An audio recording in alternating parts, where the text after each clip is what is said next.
Kia ora koutou, ka mihi nui kia koutou. Welcome to this meeting of the Dunedin City Council beginning on at least Wednesday the 27th of January, primarily for consideration of the draft 10-year plan.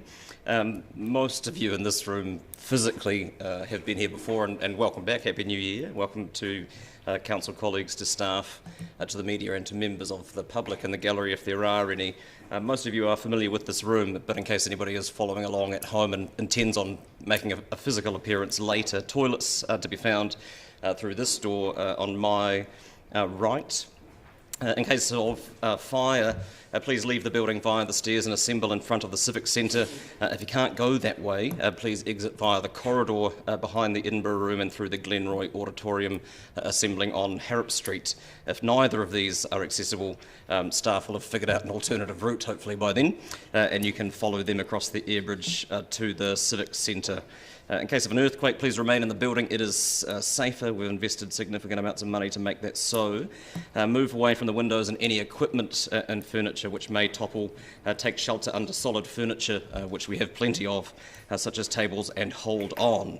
In all cases, follow instructions given by fire wardens, civil defence officers and emergency services. You may have also noticed the reasonably temperate conditions climatically, which we are working as hard as we can to manage and mitigate through a series of ventilation ducts that have been opened on my left and fans and things, but it is going to be warm for large parts of today. Feel free to relax your usual high standards of formal attire accordingly if it makes you more comfortable for the purposes of the meeting. There are no apologies. I'll move to the confirmation of the agenda, which was supplied to you in three parts, the agenda and two supplementaries. I'll move that we confirm the agenda without addition or alteration. Seconded Councillor Gary. Any discussion? Those in favour say aye. Those against, no. That's agreed. Any amendments to be made to the declarations of interest? No one's reflected on their extracurricular commitments over the festive season, in which case I'll move that we note the elected members' interest register, confirm the proposed management plan, and note the proposed management plan for the executive leadership team's interests. Seconded Councillor Staines. Thank you. All those in favour? Those against? That's agreed. Confirmation of minutes. Cast your minds back. I'll move that we confirm the minutes of the ordinary council meeting on the 14th of December and before that, prior to that, the 8th of December 2020. Seconded Councillor Walker. Any discussion? Being none, I'll put it. All those in favour? Those against? That's agreed. Reports. Item 6, 10-year plan, overview report 2021 to 31. Opening comments from you, Ms Graham. Thank you, Your Worship. Good morning, councillors, and welcome staff here. I don't intend to say very much. The report is reasonably self-explanatory, and my covering report aims to summarise the documents that you have before you and provide the issues of key focus for us.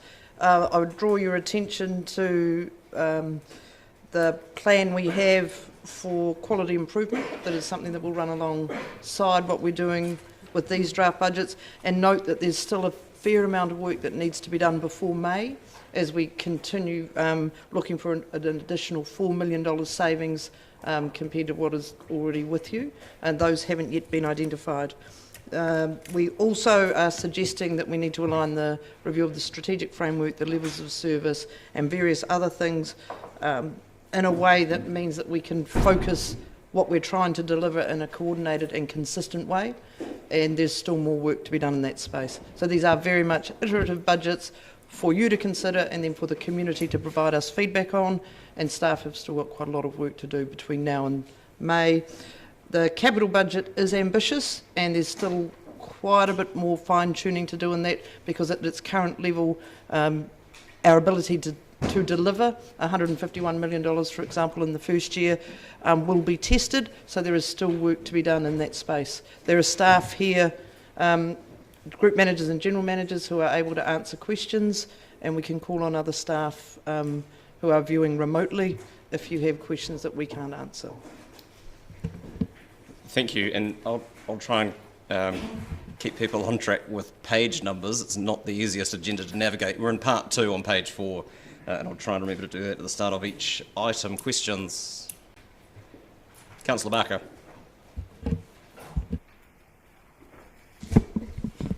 Thank you, Worship. I just want to ask a question around the $4 million of savings. Is that currently in the budget, or is it something that's going to come off the budget? So the 9.8% rates rise is predicated on us finding $4 million, at least $4 million. And is this for year one, or is this $4 million every year? So $4 million that will feed through into each, so it'll be permanent savings.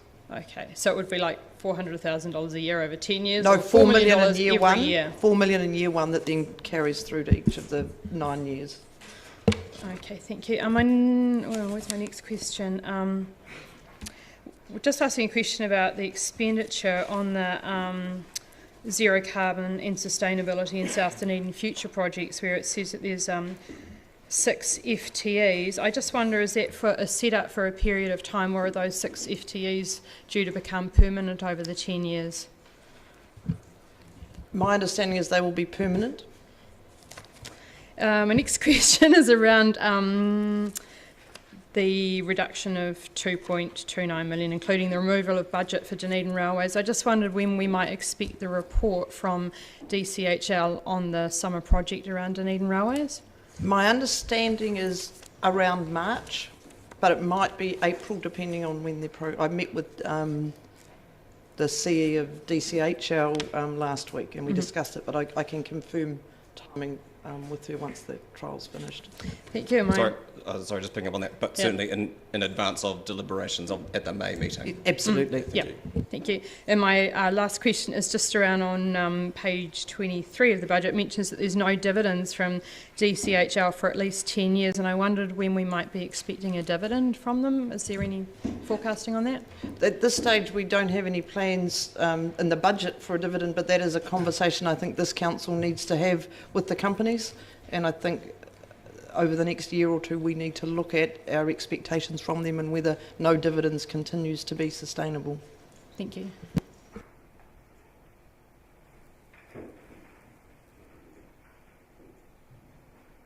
Nothing further. I'll move the recommendations per the order paper. Seconded, Councillor Gary. Any speakers? Councillor Van Evers. Chief Executive's statement that we look at, or should look at, the lack of dividends coming from our companies in the next year or two, when we've already had 3 years of no dividends from them, gives me pause.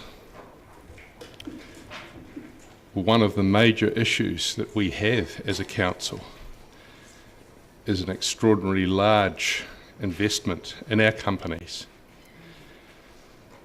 An investment that, because of years of consistent mismanagement, we now suffer not only no dividends resulting from the company, but reputational harm as well, especially via Aurora and its appalling safety record. Aurora have been fined $5 million last year by the Commerce Commission because they consistently continued to provide a safe and reliable network. And yet we hear today the suggestion that we look at, or should look at, these company issues in the next year or two. I believe that we should have been looking at these issues for many years, and not just looking at them. We should have taken decisive steps to ensure that the absence of dividends, the absence of return on our investment, and the absence of a reliable and safe network be addressed.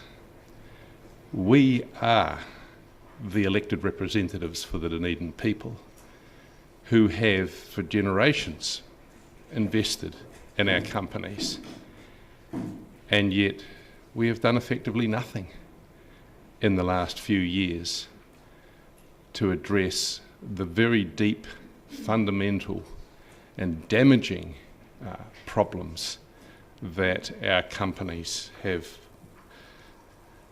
vexed upon us. I don't believe that we should be looking at the company lack of dividend issue in the next year or two. I believe that we should be addressing those issues here and now, and I'm very disappointed that we don't have a report that does that gives us a way forward, and that it would appear that for the next year or so we're just going to forget that this enormous elephant in the room problem doesn't exist. One of the reasons that I'm having extraordinary difficulty with this 10-year plan is that it simply ignores the lack of dividends. It simply increases our debt levels and hopes that interest rates remain low. I don't believe any of these things would happen in private enterprise.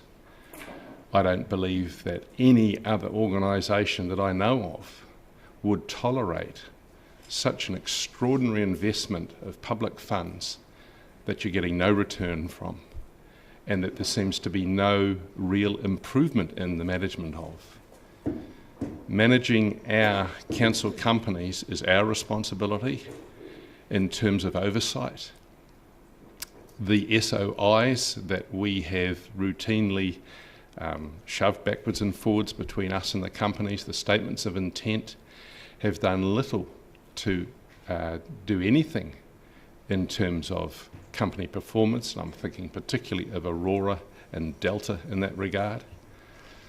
Fortunately, city forests, because of all the trees that have been growing for generations, ticks along and manages to bail out some of the other excesses of the losing companies.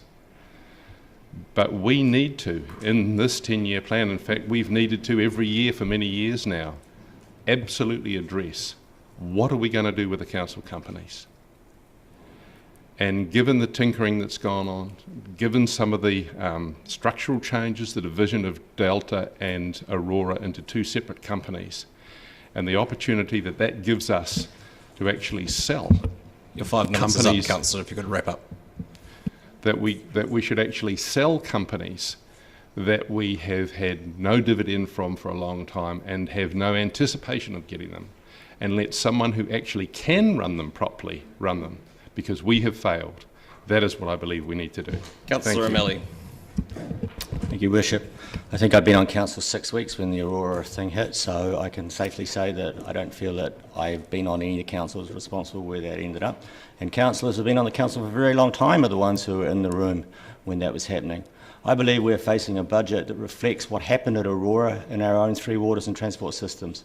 For years we have given this tail wagging the dog attitude that basically rates increases are predetermined in a chat room and then fought out here later instead of based on our actual need to spend and maintain the city in a reasonable state. The position Aurora is in is due to the fact that previous councils decided to take money from it instead of worrying about its assets. If you look at point 37 on this particular item, you see our depreciation costs are going up because we have a better understanding of our asset management programs. We are addressing our issues. We are doing our knitting. And yes, CCOs are a problem. CCOs are a structural thing put upon us by the central government and made us do things that we would not necessarily have otherwise done. I agree with Councillor Vandervis on one point. We may consider addressing Aurora. I don't believe we should sell Aurora, but I think we should consider breaking Aurora up into the Central Otago district and into the Dunedin district, reabsorbing the Dunedin back in as a department of council and then deciding what we want to do with the Central Otago component. But the point of what we are here today in this particular item is about our future spend on what we are doing. And I have a feeling that if we're going to get distracted on CCOs all the way through, it's going to be a very long 3 days. Thank you. Thank you. Councillor Lord.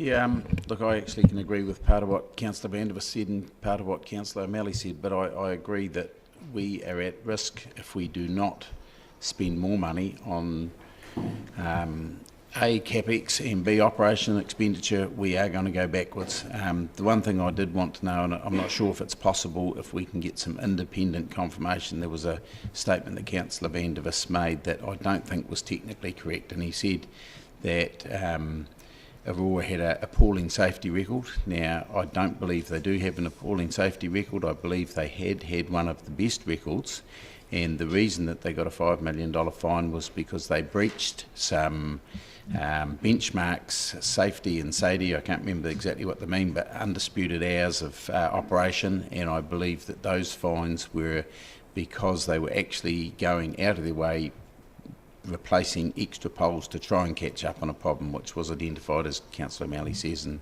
2016. And so I don't actually dispute that they got a fine, but I think that it was not because of an appalling safety record. It was because they were trying to create and fix a problem, or trying to not create, sorry, trying to fix a problem and get over that problem. So yeah, I just wonder if there's any way we can get confirmation of that.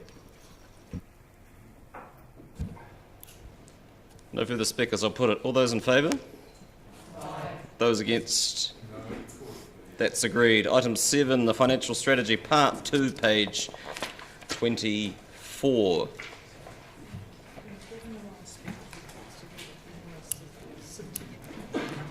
Mr. Logie and Ms. Graham,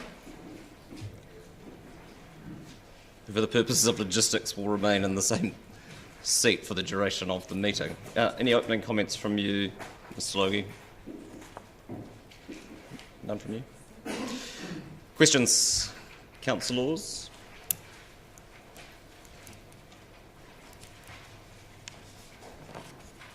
Being none, would someone like... Councillor O'Malley?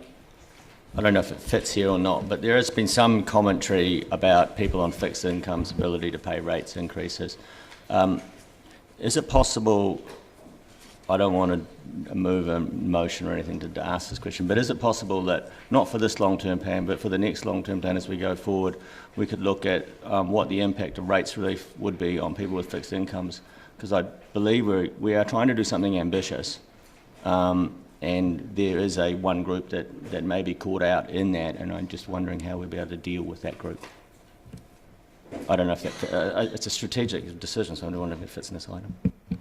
So obviously, as part of our rates processes, we encourage people on fixed incomes to obviously apply for the rates rebate. That's where the funding comes through the DIA, and we obviously facilitate the process.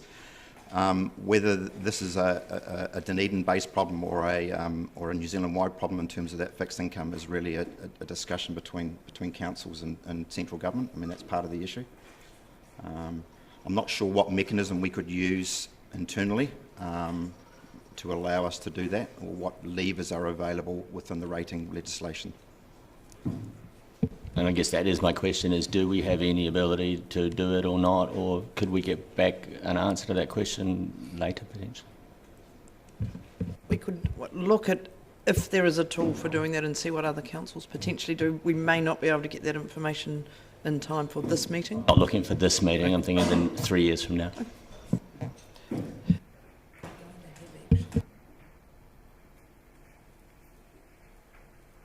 Yeah, for the purposes of the forward work program, if there are specific things that council are reminded to ask of staff, having that done by way of resolution rather than by way of suggestion from the floor would probably be tidier, but something like that could be dealt with at any number of points through the process, I would imagine. I'll move later on in Thank 3 you, days. Thanks. Councillor Benson-Pope. Thank you, Worship. Just in response to, or in addition to the comment that Councillor O'Malley made, I'm not going to move anything about this, but I would hope that our comms people are paying some attention to how the rating system works and wider communication again of that to our community, because one of the responses in La La Land and anti-social media to the headlines recently has been everyone applying a 9.8% increase to their rates, and we know, most of us know, that's not quite the outcome, but people need to have an understanding of the fact that whatever rate is set is then apportioned according to various mechanisms across our community. And unfortunately, it seems from what I've read that low-income people are assuming they're going to have that effect. We're not quite as far as debate, Councillor. I'm sorry? On the item. I'm still taking questions on it. If you have one, I know. you're free to ask it. Do we anticipate communicating more widely in the community the structural issues around the rating system? That's all. Those, we do have quite a lot of information about how rates are structured currently on the website. The consultation document will detail the effects of rates on a, I don't know if we're doing a range of properties, we can't do everything, but that information is as clearly articulated as it can be in our various communications, but it is complicated. So we'll do our best, but it's not easy to do. And of course, there are 15 of us sitting around the table that can aid in promulgating those messages. Councillor Gary. Thank you, Your Worship. I just want to pick up on the rates rebate scheme. When is the last time that the threshold increased? And it's the Department of Internal Affairs. Am I correct in saying they're the ones who regulate this? So they administer the scheme. We just do the processing on their behalf. It's reviewed on an annual basis, both the threshold and obviously the value. So they do adjust them, but again, it's at their discretion. And my second question is around communication, picking up what Councillor Benson-Pope said on page 34. And maybe this is for the Chief Executive. Are our comms team aware that there is confusion? On page 34, it talks about rates increase a limit of 10%, and what I think people see is the 10% versus the proposed 9.8%, and don't take in the fact that it's no more than. Are you aware of that confusion as we go into communicating this through the consultation document? The communication about the level of rates increase will be clear. The year one number will be clear in the consultation document once Council has determined what that will be, if any. Sure, thank the you. financial strategy is an underlying document and has to set the framework. Yeah, thank you very much. Sorry, Councillor Barker. Thank you, Rish. I have a question about paragraph 8 on page 25, and it says here that we're looking at the impact of a high growth scenario in terms of population, etc. I just wonder, and I can't remember in the 500 pages plus if this has been addressed, has the high growth scenario for Dunedin changed because of COVID, or are we still thinking about a high growth scenario? We're still thinking about it.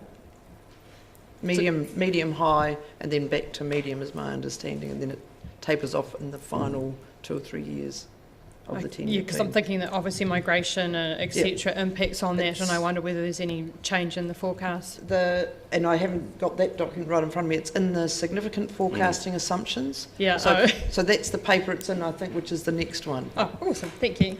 Councillor Elder.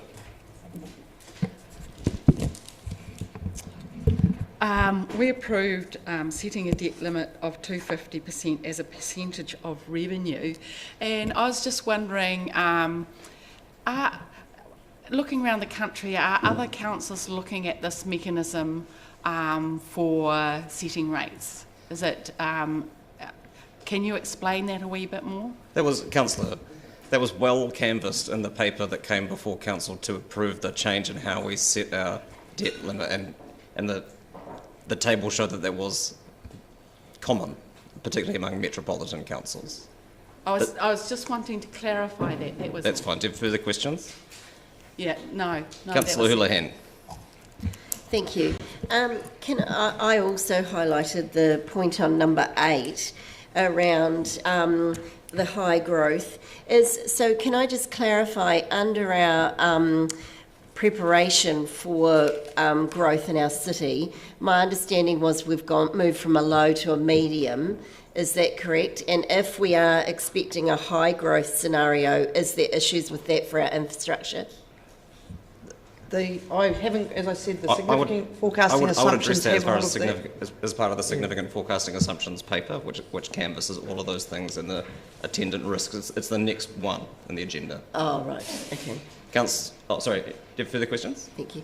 Another question around, this might be in the next paper, so if it is, the carbon neutral by 2030, which is our goal, is it, you know, I've heard a lot of people say that target is looking unrealistic.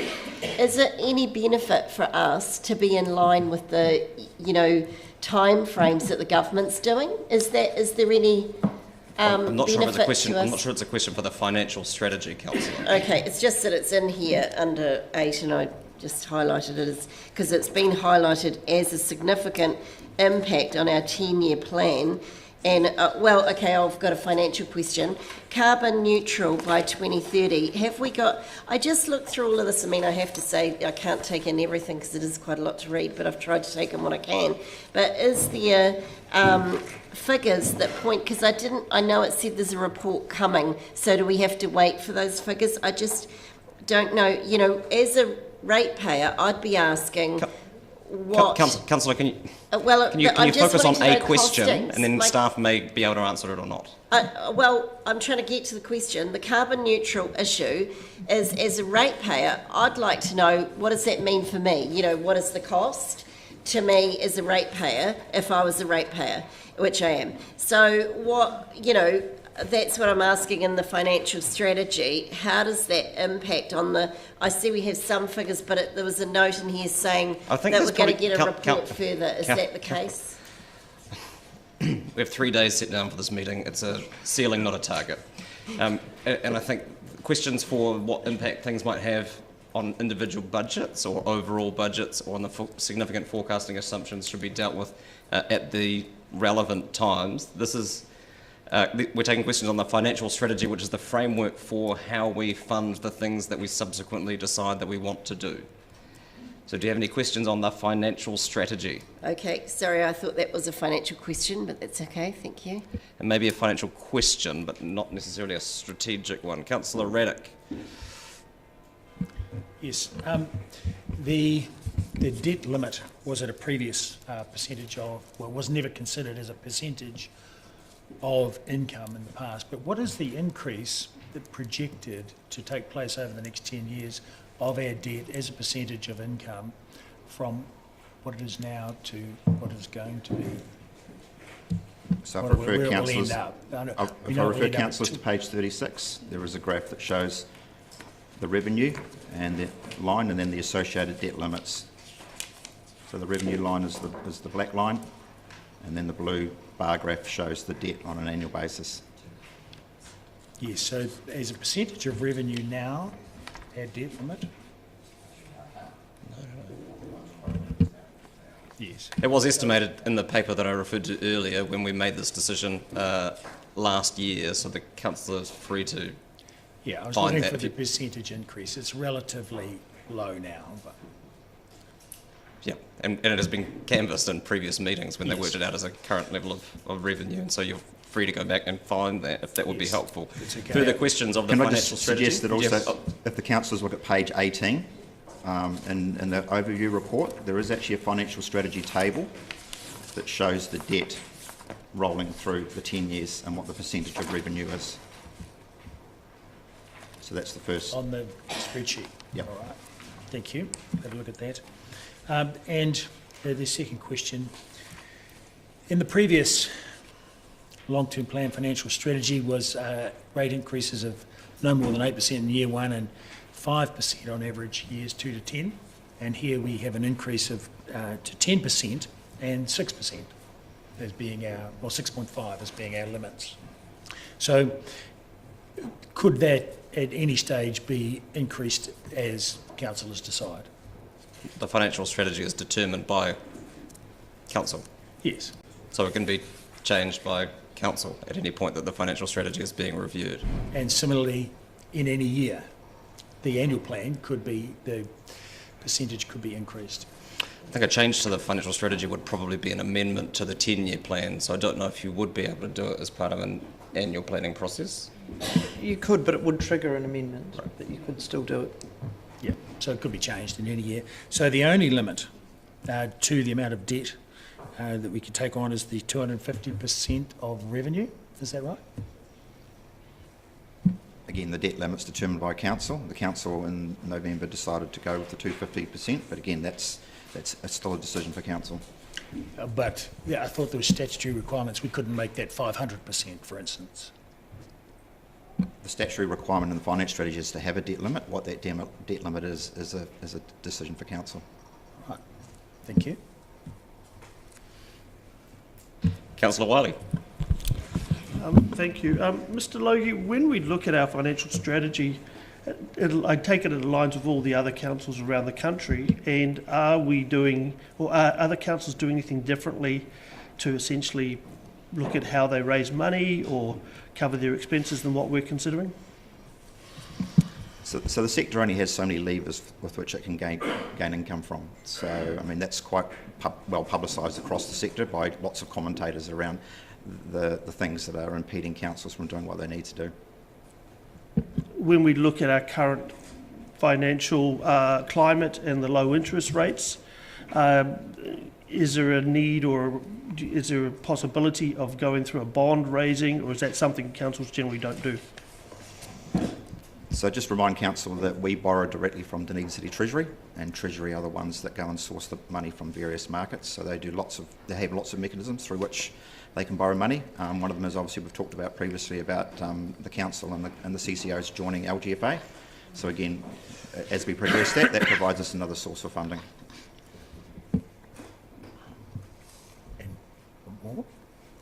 Councillor Raddick. And another, thank you.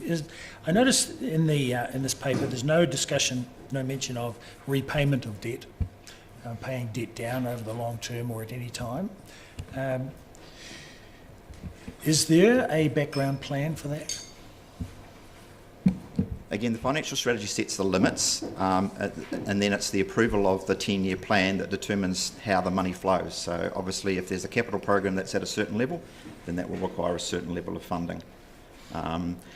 Probably just to remind councillors, the 250% limit on debt is a gross limit, and we need to be mindful that obviously we have some cash investments that can be used to offset that. So when the LGFA talk about debt, they actually talk about net debt, which is your debt less your liquid assets. So we have the Waipori Fund, which I believe has just clicked over $100 million at the end of December. We have an investment property portfolio of $95 million, and then we also have our shareholder advance with DCHL, which from our point of view is a liquid asset. I mean, obviously from a group point of view it's not, but so there's about $300 million of assets other than the companies, which has obviously been previously talked about. So we're not, so if you actually took that off, then actually your debt becomes less. And the council will be aware that on both point 17 of the covering report and on page 8 of the draft financial strategy itself, it talks about the use of surplus funds and the various priorities, including the repayment of debt. So to say that it isn't mentioned in here isn't quite correct either. Councillor Lord. My question, it's probably not particularly straight. Very kind of you, thank you. Further questions? Would someone like to move the recommendations? Move Councillor O'Malley, thank you. Seconded Councillor Lofusa, would you like to speak to it, Councillor? Just briefly to say that it's going to be a long 3 days, and we must make sure that we keep ourselves tight to the items as we go forward. And I also want us not to relitigate things that we've agreed in the past. We went through a series of meetings coming into this meeting, and we made decisions that have helped us make these documents. To go back and relitigate or opine on them. Point of order. Point of order, Councillor Manavis. Councillor O'Malley is not speaking to the recommendation. Fair enough, I'm done. Thank you. Thank you. He's withdrawn his comments. Please forget them. Yes, at the time, and again now, I'm not enthusiastic about the debt limit of 250%. I think it's when things in debt limits in general or limits are set, people naturally move to those limits, and I think the expansion in debt that we're taking on is very large, and I think it's disproportionate in this 10-year plan compared to the history over the last series of 10-year plans, and certainly over the last 50 years. So I think it's an excessive amount to be taking in one hit, and I think that is going to put quite a burden on future generations of ratepayers. Thank you. Further speakers to the financial strategy, Councillor Van der Vis. I agree with Councillor Raddick regarding the setting of limits, and have been here long enough to see these limits changed, always in an upward direction. I think since 2004 I've never seen one go down. And Councillor Raddick's short speech just now reminded me of a song. And the song has a very catchy line in it, which is, "Take me to the limit one more time."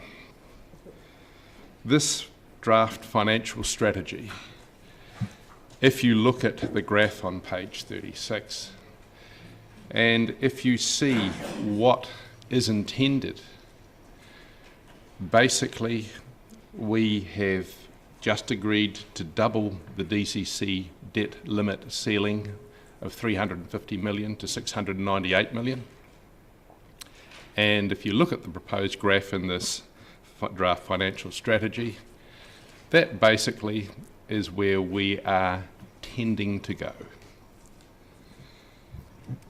The idea that we could double our debt ceiling and then work towards it over the next 10 years is one of the more abhorrent suggestions that I've seen in all my years on council. In the days when we were proposing to build a stadium that we couldn't afford, even then we didn't double the debt ceiling and propose to walk towards it, to walk towards that. We are now in a situation where we're not going to build any stadium, where we're not going to do anything other, really, than catch up on deferred maintenance and then add on $130 million worth of unnecessary surface treatments projects like the George Street to Exchange pedestrianisation, the 20 million surface treatments around the university, and $53 million worth of transportation safety improvements, which to my mind simply encourage more unsafe cycling. Doubling the DCC debt ceiling, as this recommendation basically says we're going to do, to me this is simply a let's spend recommendation when we don't even have a major project that the people of Dunedin are going to see any real benefit from. You may argue about the George Street improvement, so-called, as being a benefit, but to double the debt because we're going to do a tart-up in George Street, to double the debt because we are going to catch up on some deferred maintenance, to double the debt ceiling because we simply want free rein to keep staff costs increasing as they have in the last 3 years at 8% per year cumulatively, to keep spending wastefully, to not get a dividend from our companies. To me, this draft financial strategy is simply opening the door for unlimited spending, which is already wasteful and promises to get worse. I can't vote for any of these draft financial strategy changes. And I'm reminded of an ex-chief financial officer when I look at the graph that is on page 35. This is the graph that forecasts rates increases from 2022 to 2031.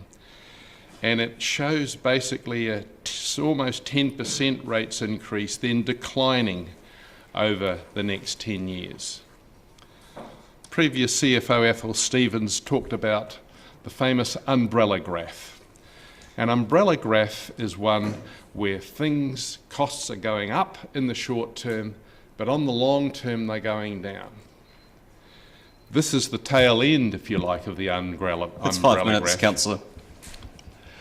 And what he also suggested in his major Councillor, insight was... your 5 minutes is up.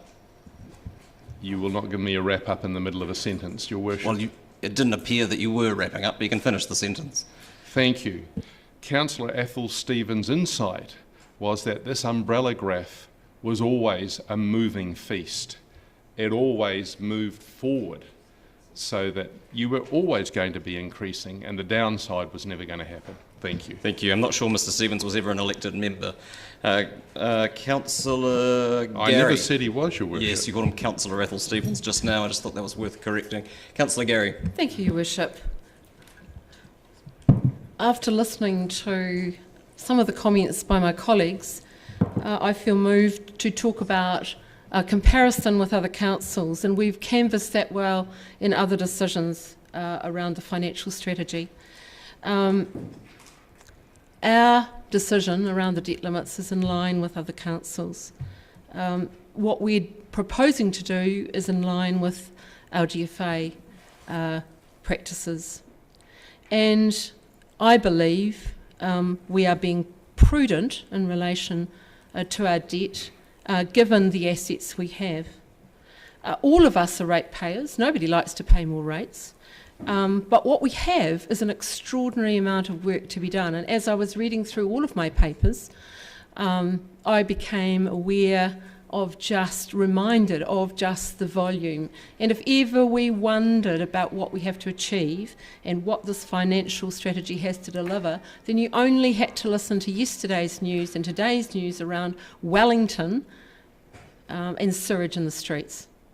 We don't want to be in that situation. The very colleagues who would remonstrate us for allowing that to happen, for our infrastructure to be allowed to decline further without addressing it, are the very same people talking about the financial strategy and the debt limits. We have huge challenges ahead. We're addressing them. This council is being brave in addressing them in this financial strategy. And in order to deliver, we need the staff to do so as well. So I am fully confident in this, and I'll be supporting this financial strategy, and I want to take the opportunity to thank staff for the enormous amount of work, the Herculean amount of work that has gone into preparing this. It has been done in a considered way and a careful and thorough way, and I thank the Chief Executive and team. Thank you. Councillor Houlihan. Thank you. I also, like other councillors, have serious concerns about this increase. We agreed to this for the council to be able to do a budget and for us to be able to see what we're looking at. However, now we're getting down to crunch time and it's looking at what are the real figures.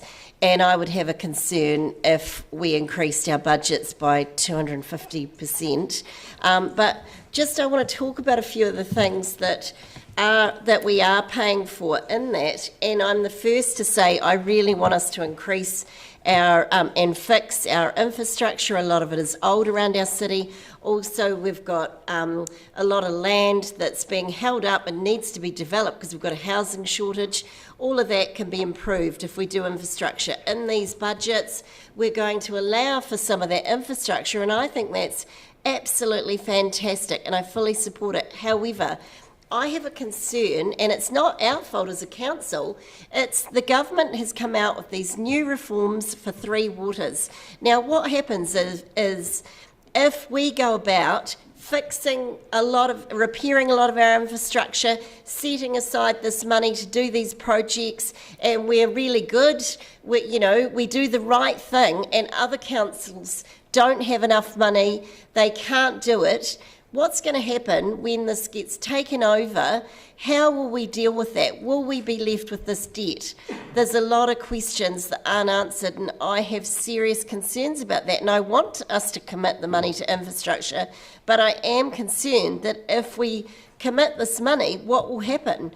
If we have projects that are midway or whatever, will other councils who don't have enough money and have a higher priority take some of those funds, and are we going to be left with the debt? And I haven't been able to get an answer to that. I do not know. My other concern is issues with our climate change that is not just a problem for Dunedin, it's a problem for the whole of New Zealand and for the world. And I'm talking about this in budget financial strategies because I can see the Mayor going to tell me perhaps get on topic. It is on topic because this affects our budget and why we're looking at a higher budget, because these are increased costs. And I do think that all councils around New Zealand maybe need to look at working together with this, and we all need to put pressure on the government to give us some more financial support for infrastructure and for climate change issues, because they're too big for us to take on our own, and it's too much of a burden for our ratepayers, and it's not fair. Councillor Barker. I was kind of saving this for later, but I guess I should respond to some of the things that have been talked about today. While, like all of us, I'm extremely concerned about the quantum of the proposed rates increase and the amount of debt that we're looking at. I really do consider that we do need to adopt this financial strategy and then to listen very carefully to our ratepayers about their feedback, concerns and priorities. At the same time, to have our CEO look extremely carefully at where more savings can be made in any work that we would consider not to be strictly necessary. And this is part of this process that we're going through in the next 3 days. And today we've seen rates increase and debt called horrifying. In the same piece, we've read an economist saying they've got huge deferred infrastructure liabilities that need addressing. We need to work hard on the conversations and feedback during consultation. What we've been hearing anecdotally are people crying out against rates, and on the other side, people crying out for us to do infrastructure work. Floating this plan will enable us to really hear what people want for our city. But as councillors, we also face the hard reality of what we have to do. If we delay and don't do this work, then it's only going to get more expensive and harder in the future. It saddens and angers me that previous councils have not paid enough attention to the quality and suitability of our infrastructure and failed to invest properly. It heartens me that a large number of our councillors promoted infrastructure spend during and after the election as one of their major focuses. And now this is the time and the chance to sort it out. $1 today is worth more than $1 tomorrow. And very low interest rates currently support this as the time to get moving. I believe we'd also benefit from having a project-heavy plan. We missed out on shovel-ready money during the last opportunity. The ROS report is coming out later in these papers, and while it's not full consultation, it gives an indication of people's priorities, with infrastructure being in the top 3. We've also had a lot of feedback, mixed with occasional flooding incidences, about the state of our infrastructure. According to ROS, our Residents' Opinion Survey, just 39% of people are happy with road conditions. It was 50% 5 years ago, and 49% with footpaths, which has fallen 16% in the last 5 years. We've got 49% happy with stormwater and 56% happy with the overall water-related infrastructure. We need to do something about this. We also have to look at our future resilience to addressing the effects of climate change and to keep our people safe, healthy and thriving. This is a very practical 10-year financial strategy. It's about projects and delivery, fixing infrastructure while maintaining the things we enjoy in the city. As per the ODT last weekend, we have a CEO determined to deliver on our projects, and this bodes well. We need to ensure that we as council are commit to fixing the issues, Pipes and roads are the basic job of council, and it's a pity we've inherited this work to do. But do it we must, or it will just get worse and cost more in the future.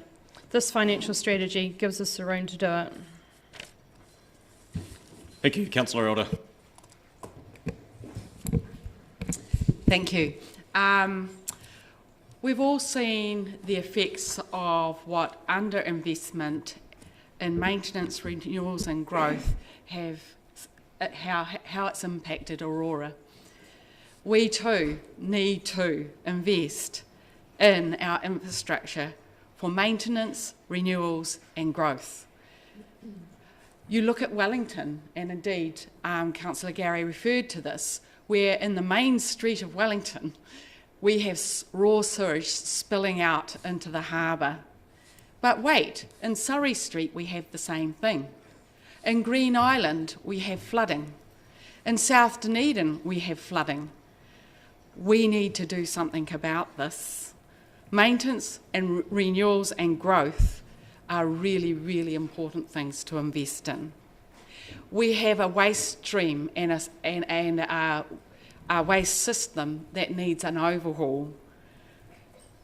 Regulations around wastewater and the desire of the community to improve our systems so that sewage and other things don't end up in our waterways. We also want community infrastructure. We want things like the South Dunedin Library. We want really good playgrounds. We want toilets at those playgrounds so that after 10 minutes, mum and dad don't have to go home because Johnny wants to go to the loo.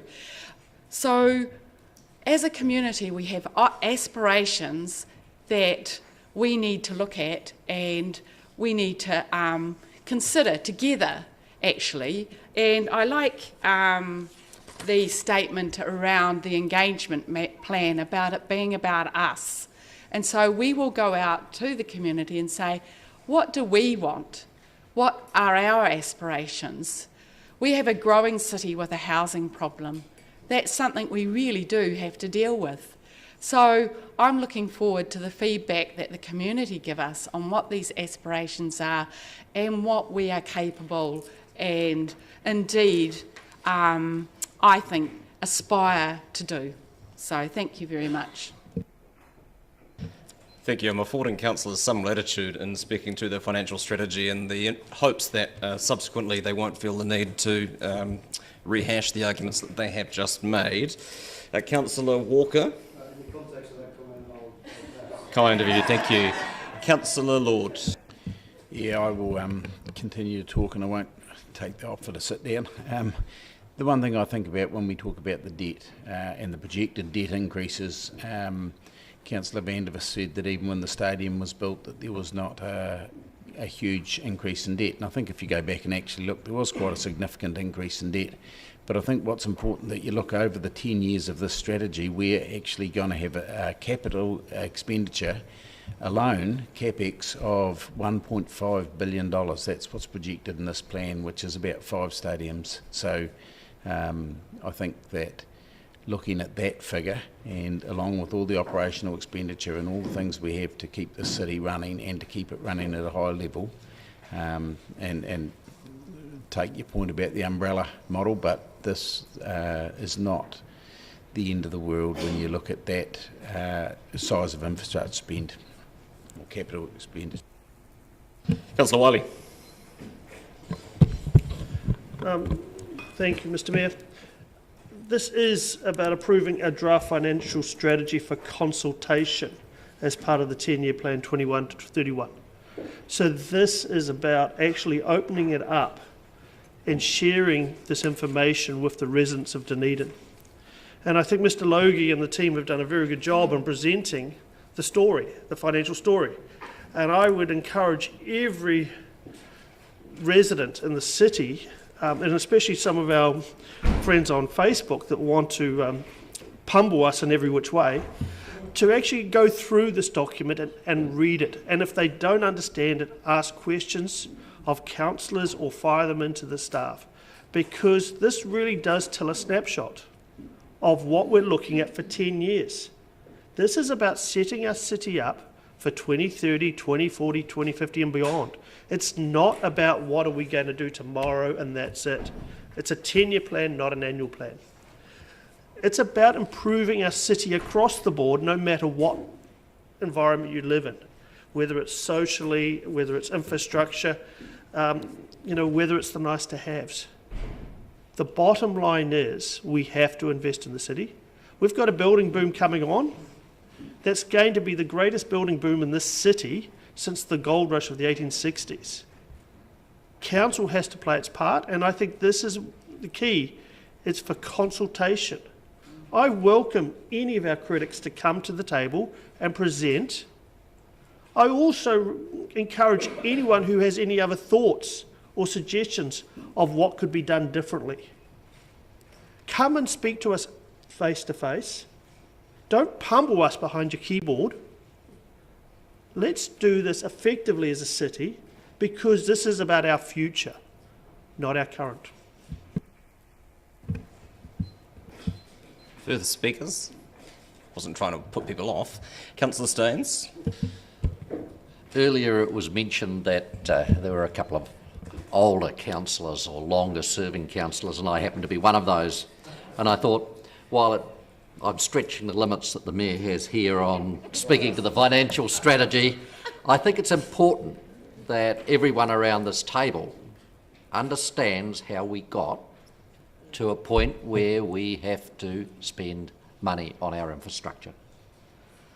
When I first got onto council, in my first triennium, when I really didn't have the confidence to say too much, I watched 3 years of annual plans, one of them was a long-term plan, where high rates increases were forecast. And on the last day of our draft, or we're still on the last day as we were actually signing off the plan, a councillor would put his hand up and say, the companies have done better than we expected, we can deliver a bigger dividend. And another one would say, we don't have to cover our renewals budget, the percentage to cover renewals at 100%. So we'll drop it down. I think at one of those years, we dropped cover to 65% of the cost of renewals. So to a degree, not this council, but council has, in attempting to let the ratepayers have a lower rates increase, has pushed forwards a problem. We have a backlog. We all know around this table, and goodness gracious, the community should know, we're seeing pipes burst. Our infrastructure is aged. We haven't done the renewals, let alone provide for it. Now we've got this burden in front of us that have been pushed on to future generations that we have to deal with. And to add to that, the city suddenly started to see a lot more growth. So now we have to not only deal with fixing all of that infrastructure, but we've also got to deal with the issues of greater population and greater requirements on our infrastructure in the city. So it's not, in my opinion, it's not hard to see why we have a big capital budget in front of us and why we have to face up to the fact that this has to be done. You know, if you look at at the things that we have to fund through the financial strategy, most of it, the big chunks of capital, are going to the infrastructure of the city. There are a couple of what we could all call nice to haves, but we have to do these things. If we push them out again, we'll end up like Wellington. And in fact, it's really embarrassing to me to see that the government is going to take back all of our infrastructure, if that's what they're proposing, because we can't manage it. And I think, to be perfectly honest, they're right. Further speakers? I'll speak briefly and as closely to the strategy as I can, Councillor O'Malley. Councillor Raddick is right in that this is the strategy enables budgets that are significantly higher than have been the case in recent years. But the councillor speaks of his nervousness around passing on the burden to those who come after, and as has been well canvassed up until this point, we are the ones who have come after.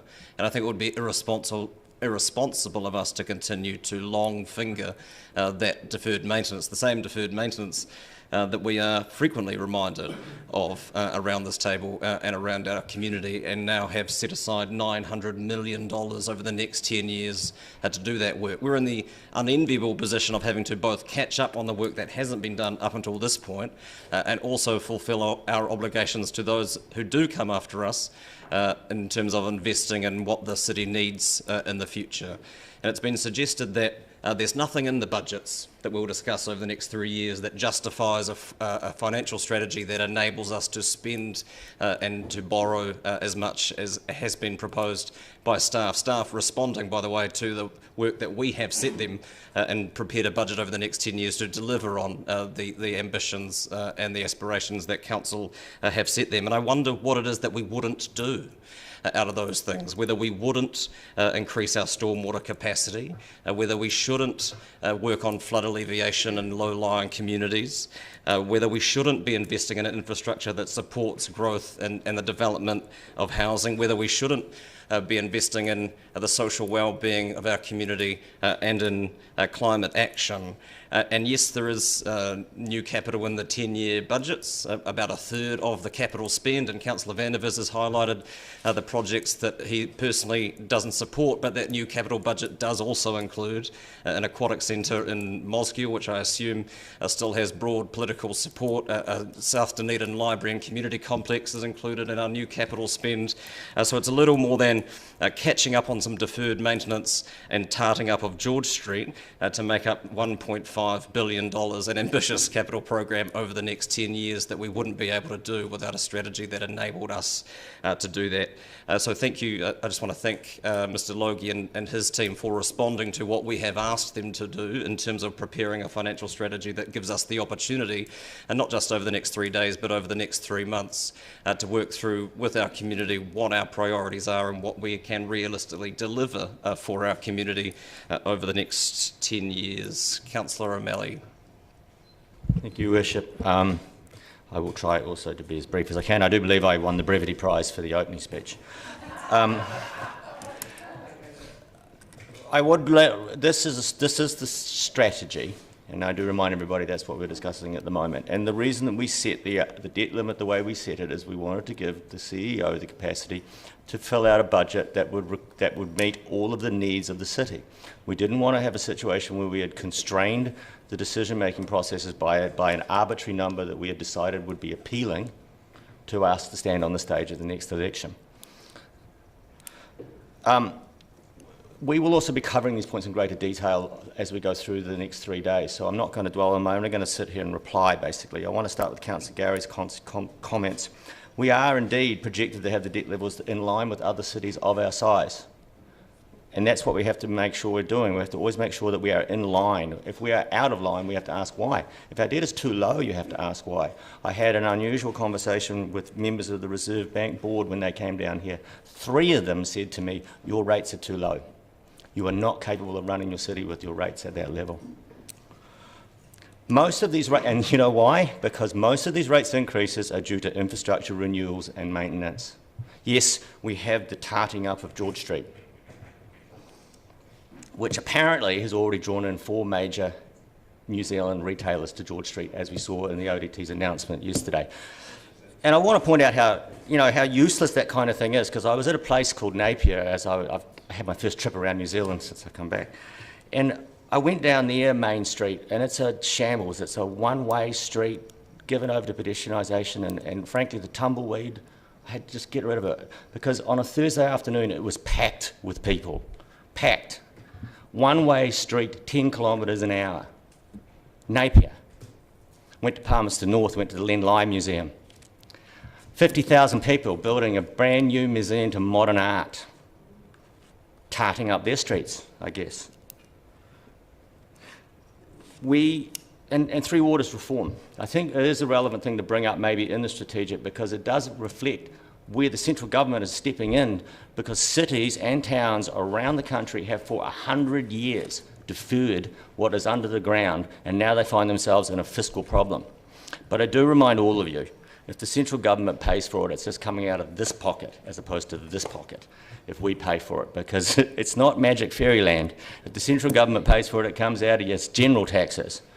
We are facing a massive bill, and I do caution, well, and remember this, Leith Street, water main burst only last week. We cannot keep continuing to do this. We know we have to do it. So we are, in my opinion, the first council that has honestly stepped up, and I do commend staff for doing a proper asset management process, and that's why it's sitting here in this strategy document, and we will discuss it in greater detail later. Wellington Water, be aware that there is also a move that a lot of people do not like the Wellington Water model, so Wellington Water, every time there's a mistake, tends to make it into the media. I am concerned that our commentary about Wellington is often actually falling into the hands of those who want to put other models through that are coming through with the Three Waters reform. And Three Waters reform is probably going to be the biggest thing that hits us in this 3-year period. But we have to go forward. All business planning is done in a situation if you go forward with what you know right now. So we go forward as business as usual. We will adapt to whatever Three Waters comes into. In terms of what we do and what we spend, that is the major question in front of DIA right now. The strategy, I like the strategy. I think it reflects what we are supposed to be doing, and we will be discussing each of these things in greater detail as we go through the next 3 days. Thank you. Yeah, thanks, Councillor. And on the Three Waters point, the messaging has been quite clear from government that were the assets to be taken off local authorities and aggregated in some form or other, the associated debt with those assets would travel with that. So the idea of us being stranded with debt for assets that we no longer own, I don't think is, I mean, the devil will be in the detail, but I don't know if it's a significant issue at this point. I'll put it to the vote. All those in favour? Aye. Those against? Would you like your vote recorded, Councillor Reddick? Item 8, the infrastructure strategy, which you will find on page 4 of part 3.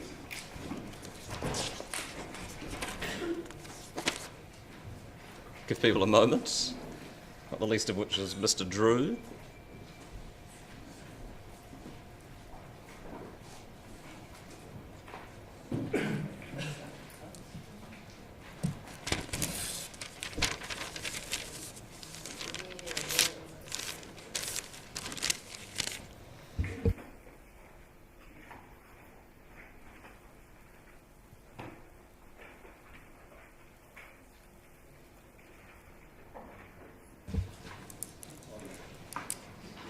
We're all met.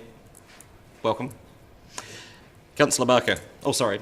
No opening remarks from you, Mr. Take it as Drew. read. Happy to answer questions. Councillor Barker. Thank you, Worship. I just want to ask a question. I hope it says page 10 of 188, because I know we've got a couple of agendas here. So it's around the transport spend on renewals investment, and I see that it says the cost of delivering renewals has increased by approximately 50%. Is that what period is that over, and why has it increased so much? There's a large. Sorry, I'm sure I mentioned it. We're in part 3 on page 4 of the agenda. Sorry, carry on. Over the last 5 years, there's lots of reasons for those increases. More stringent health and safety and traffic management requirements, the cost of bitumen, the cost of labour. So putting all those together, the cost has gone up. And have we forecast for these costs to continue increasing? It's difficult to say, but we're forecasting ongoing small increases, not to the same extent that we've seen previously. Okay, my other question is just around page 23 of 188, around the integrated transport strategy. So it seems that we're basing some of our investment priorities on this because it's mentioned. I think that, or is it planned for the strategy to be updated very soon, given that it's 2013, trying to do that in my head, 8 years old? Yeah, well, my understanding is part of the all of council strategy refresh coming up. Okay, thank you. Councillor Walker. Yeah, thank you. Thank you for a very fulsome report. I have a question on this, as Councillor Barker says, it's a very complicated day. Page 43 of 188. I was just very interested to read the stat that states that when an asset reaches 75% of its service life, it then is 4 to 5 times more expensive to repair it. So two-pronged question. Do we have, I mean, the first part's fairly unfair, but do we have any rough idea of what percentage of our assets are at that critical stage? No, not off the top of my head. Okay. So, and I guess I'm answering my own question here, but I'll ask it anyway. Because of this really interesting stat, and going back to the previous financial strategy, is it not obviously fiscally extremely prudent to make sure we don't let any of our infrastructure get to that stage? Absolutely. Yeah. Okay. Thank you. Councillor Lord, and then Councillor Gary. So I just had a question around, I note the state of the footpaths and the acknowledgement that there's a significant catch-up work needs to be done. I'm just wondering, I see in certain places, I see like a lot of moss growing on footpaths and that, and I just wondered, I can imagine that would start to deteriorate them quicker once it's there. And do we do any work like, you know, products like spray and walk away or anything to get rid of that moss to prevent, like can we do any proactive things that lengthen the lives of the footpath and slow deterioration?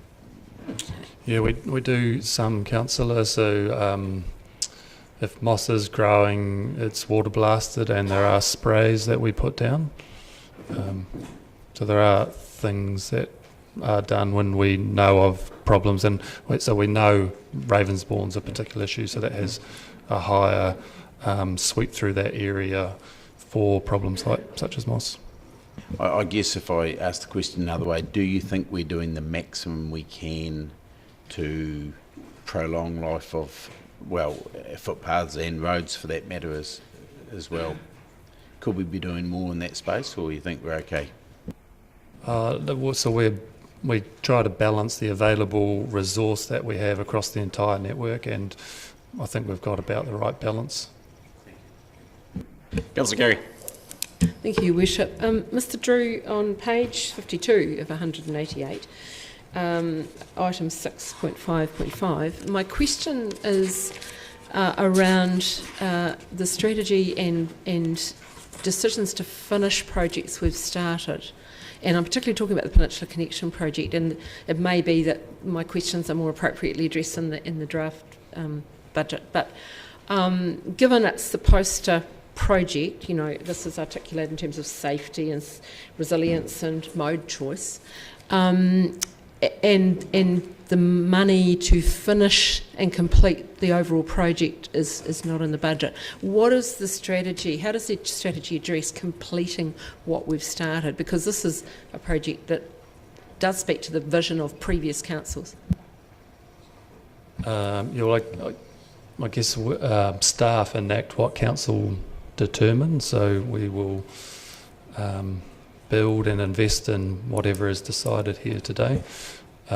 Through the last annual plan process, the budget that was set for the Peninsula Connection project, through our design work, we determined we could get to Portobello, and so the team are now looking at options for us to continue past Portobello within existing budgets, but we haven't determined particular line items for those yet.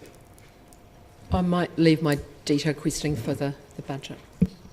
Yeah, a timely reminder that we'll be going through every operating budget and capital budget before the weekend, all things going to plan. Further questions? Councillor O'Malley and then Councillor Raddick. It is a strategic question. 6.3.1, page 46 is the population and dwelling growth, or population increase estimates. I've seen this a number of times where we're projecting a significant population growth for 20 years and then back to no growth. Because if you continue that growth curve in 40 years' time would be well over 160,000. So my question really is, how confident are we on those further out figures? And if we get them wrong, because this is strategic, what would the implication be that we've underestimated population growth? Or do we have, maybe your answer will be, we have inside our own planning an ability to compensate for that if it happens? Do we have that compensation? Yeah, so staff have used the forecasts that have been provided to us from experts in that field. To answer your question, yes, so through strategic system planning and considering growth and our renewals and using the renewal money that we have more wisely, we could be nimble. At the moment, we're planning for the extra 4,000 dwellings in this 10-year plan. As we go into the next long-term plan, we might have better insight into how that develops. So I guess when reading this particular figure, I'm thinking, is it better really for us to be saying, given this is a 10-year budget, and that you can plan in those kind of, we're really looking out to the 2038, 2040 numbers, and the other is quite a distance off in terms of planning and budgeting anyway? Agreed. Good, thank you. Can I ask the same questions slightly differently? And I know that the assumptions themselves aren't necessarily something that you can speak to, but I am interested in how they relate to infrastructure planning. And I wonder whether you have any comment to make on the relative strategic risk of predicting low and then having to catch up, which is the situation that we're currently in, versus what the risks would be of, I guess, stranded assets of over-investing in the network for a population that didn't eventuate.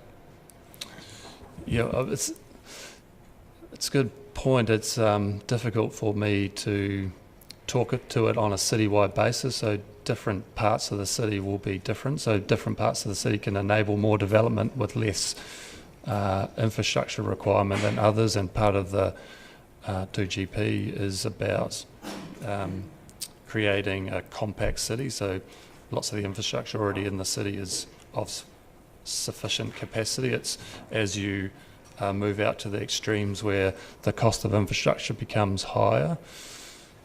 That's fine. That's helpful. Thank you.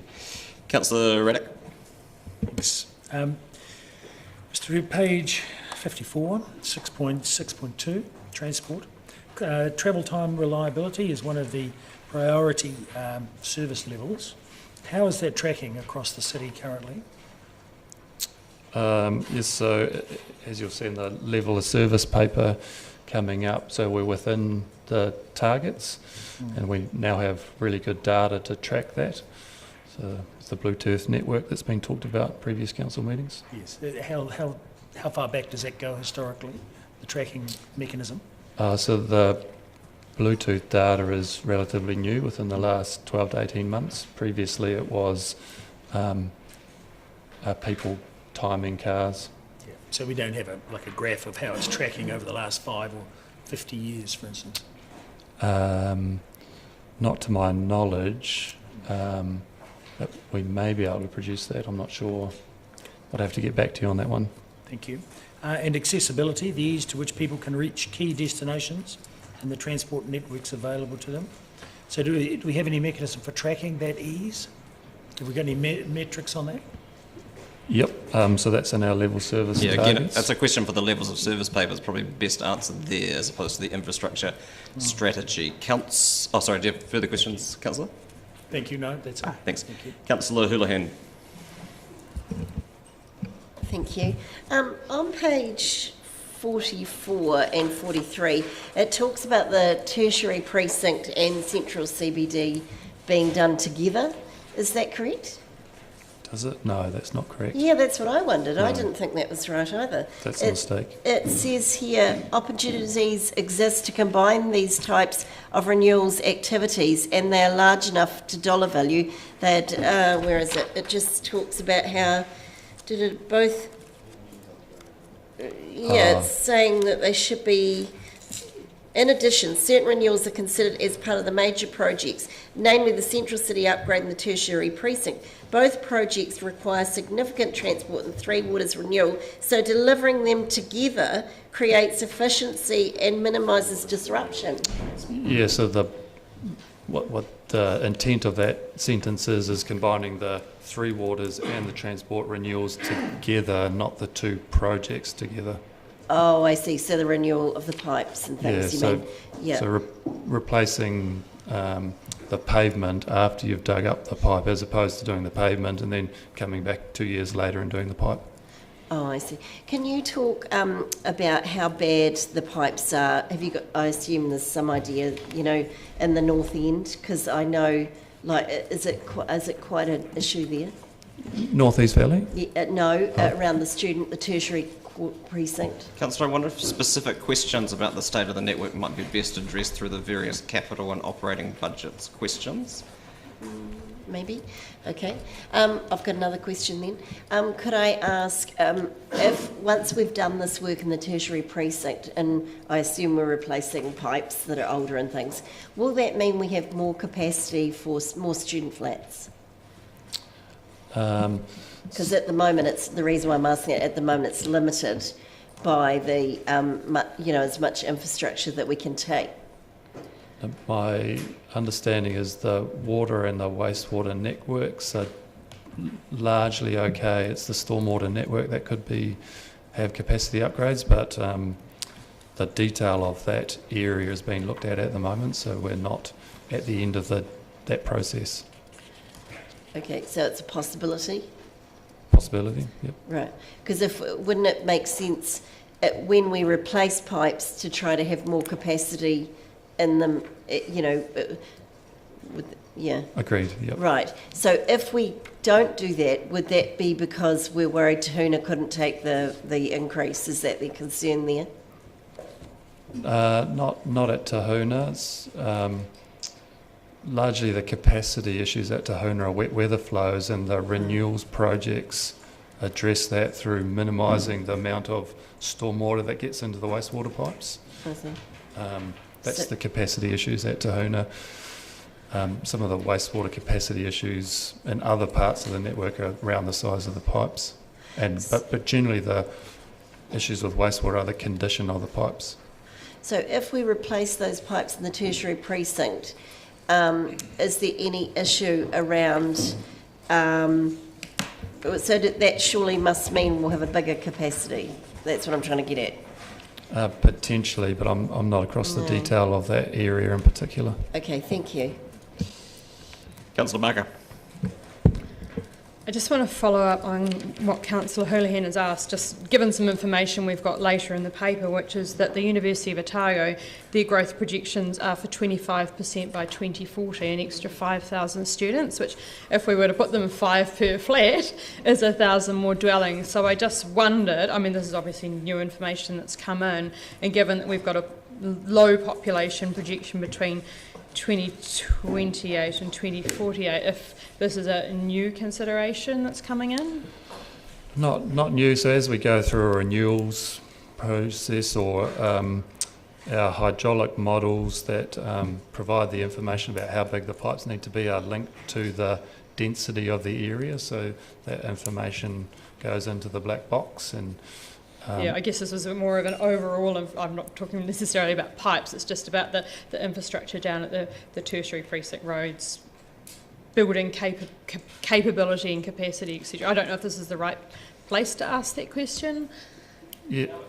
I wonder if at a strategic level it's a question about whether you're replacing, when there are renewals happening, whether they're being replaced like for like as opposed to increasing the capacity of the network as that work is happening? Yeah, well, given that the tertiary precinct has got like a large goal for growth is something that we should be feeding into what we're thinking about.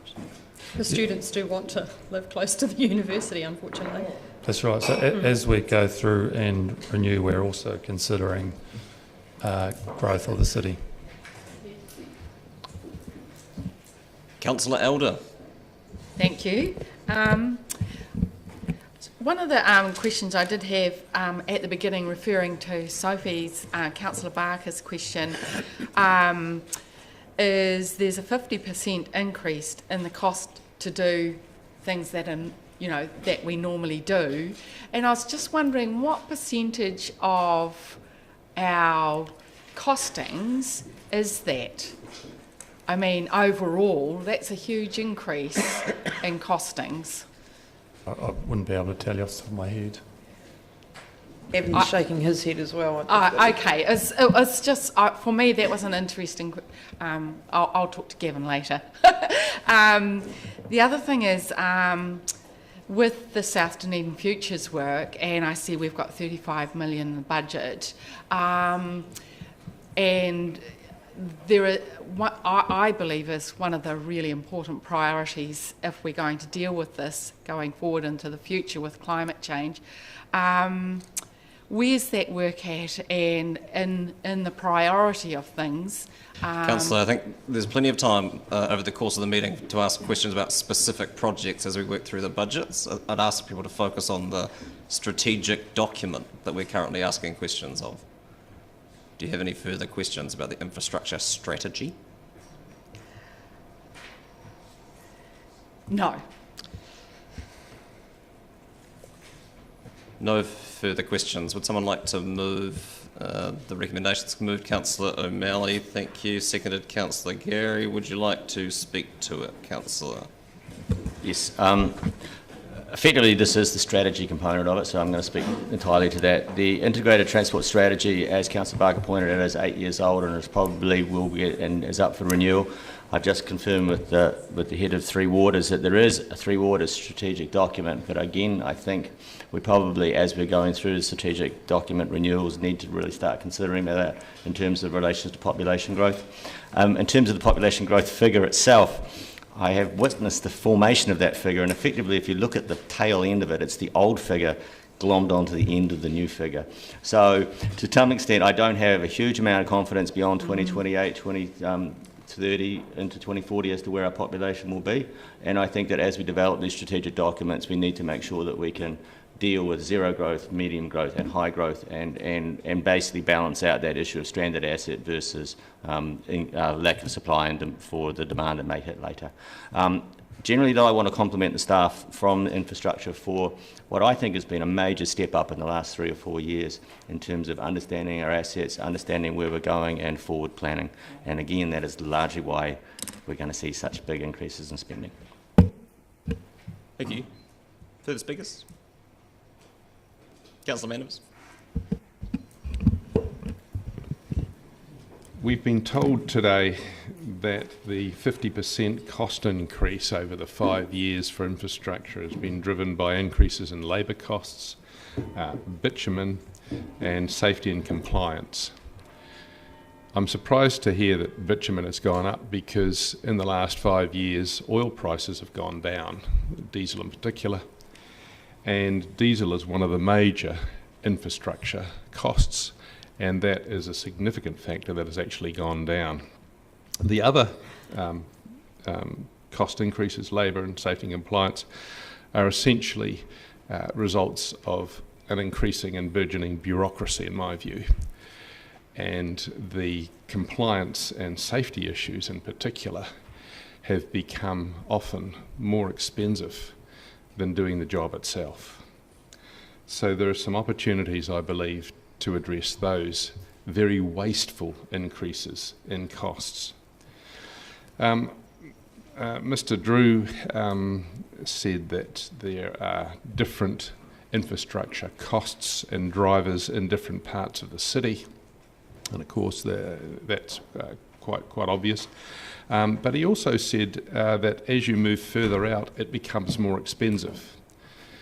And I agree, and that's quite understandable if you're only talking about connecting to the centralised grid. As you move out, it becomes more expensive. What we do have, however, I believe, is a major opportunity with new technology to go beyond the grid, where you no longer need the infrastructure for power because you can generate it with new technology, solar. You don't need the infrastructure for sewage because you now have modern septic tank systems that gravity feed. and you don't need to have infrastructure and water supply, because we've got much better water collection systems now. We've got devices called First Flush that basically mean that the water that comes off your roof is much more usable and drinkable. So I think that we actually have an opportunity that we haven't really looked at in allowing building beyond the grid. The only thing standing in the way of that, of course, is our second generation plan. The second generation plan that is so zone-based rather than needs-based or even sightlines-based, that you now, instead of having to have 15 hectares to put a house in the rural area, you now need to have 40. If we were to look at the potential positive building options in the rural area that don't require infrastructure, that don't require power or drainage or sewage, we could accommodate a whole lot more new building in the city. We could accommodate a significant increase in population, and none of it would impact on what has been described here as our increasingly expensive and ageing infrastructure. Infrastructure, by definition, is always ageing. The moment you put it in the ground, that's what it does.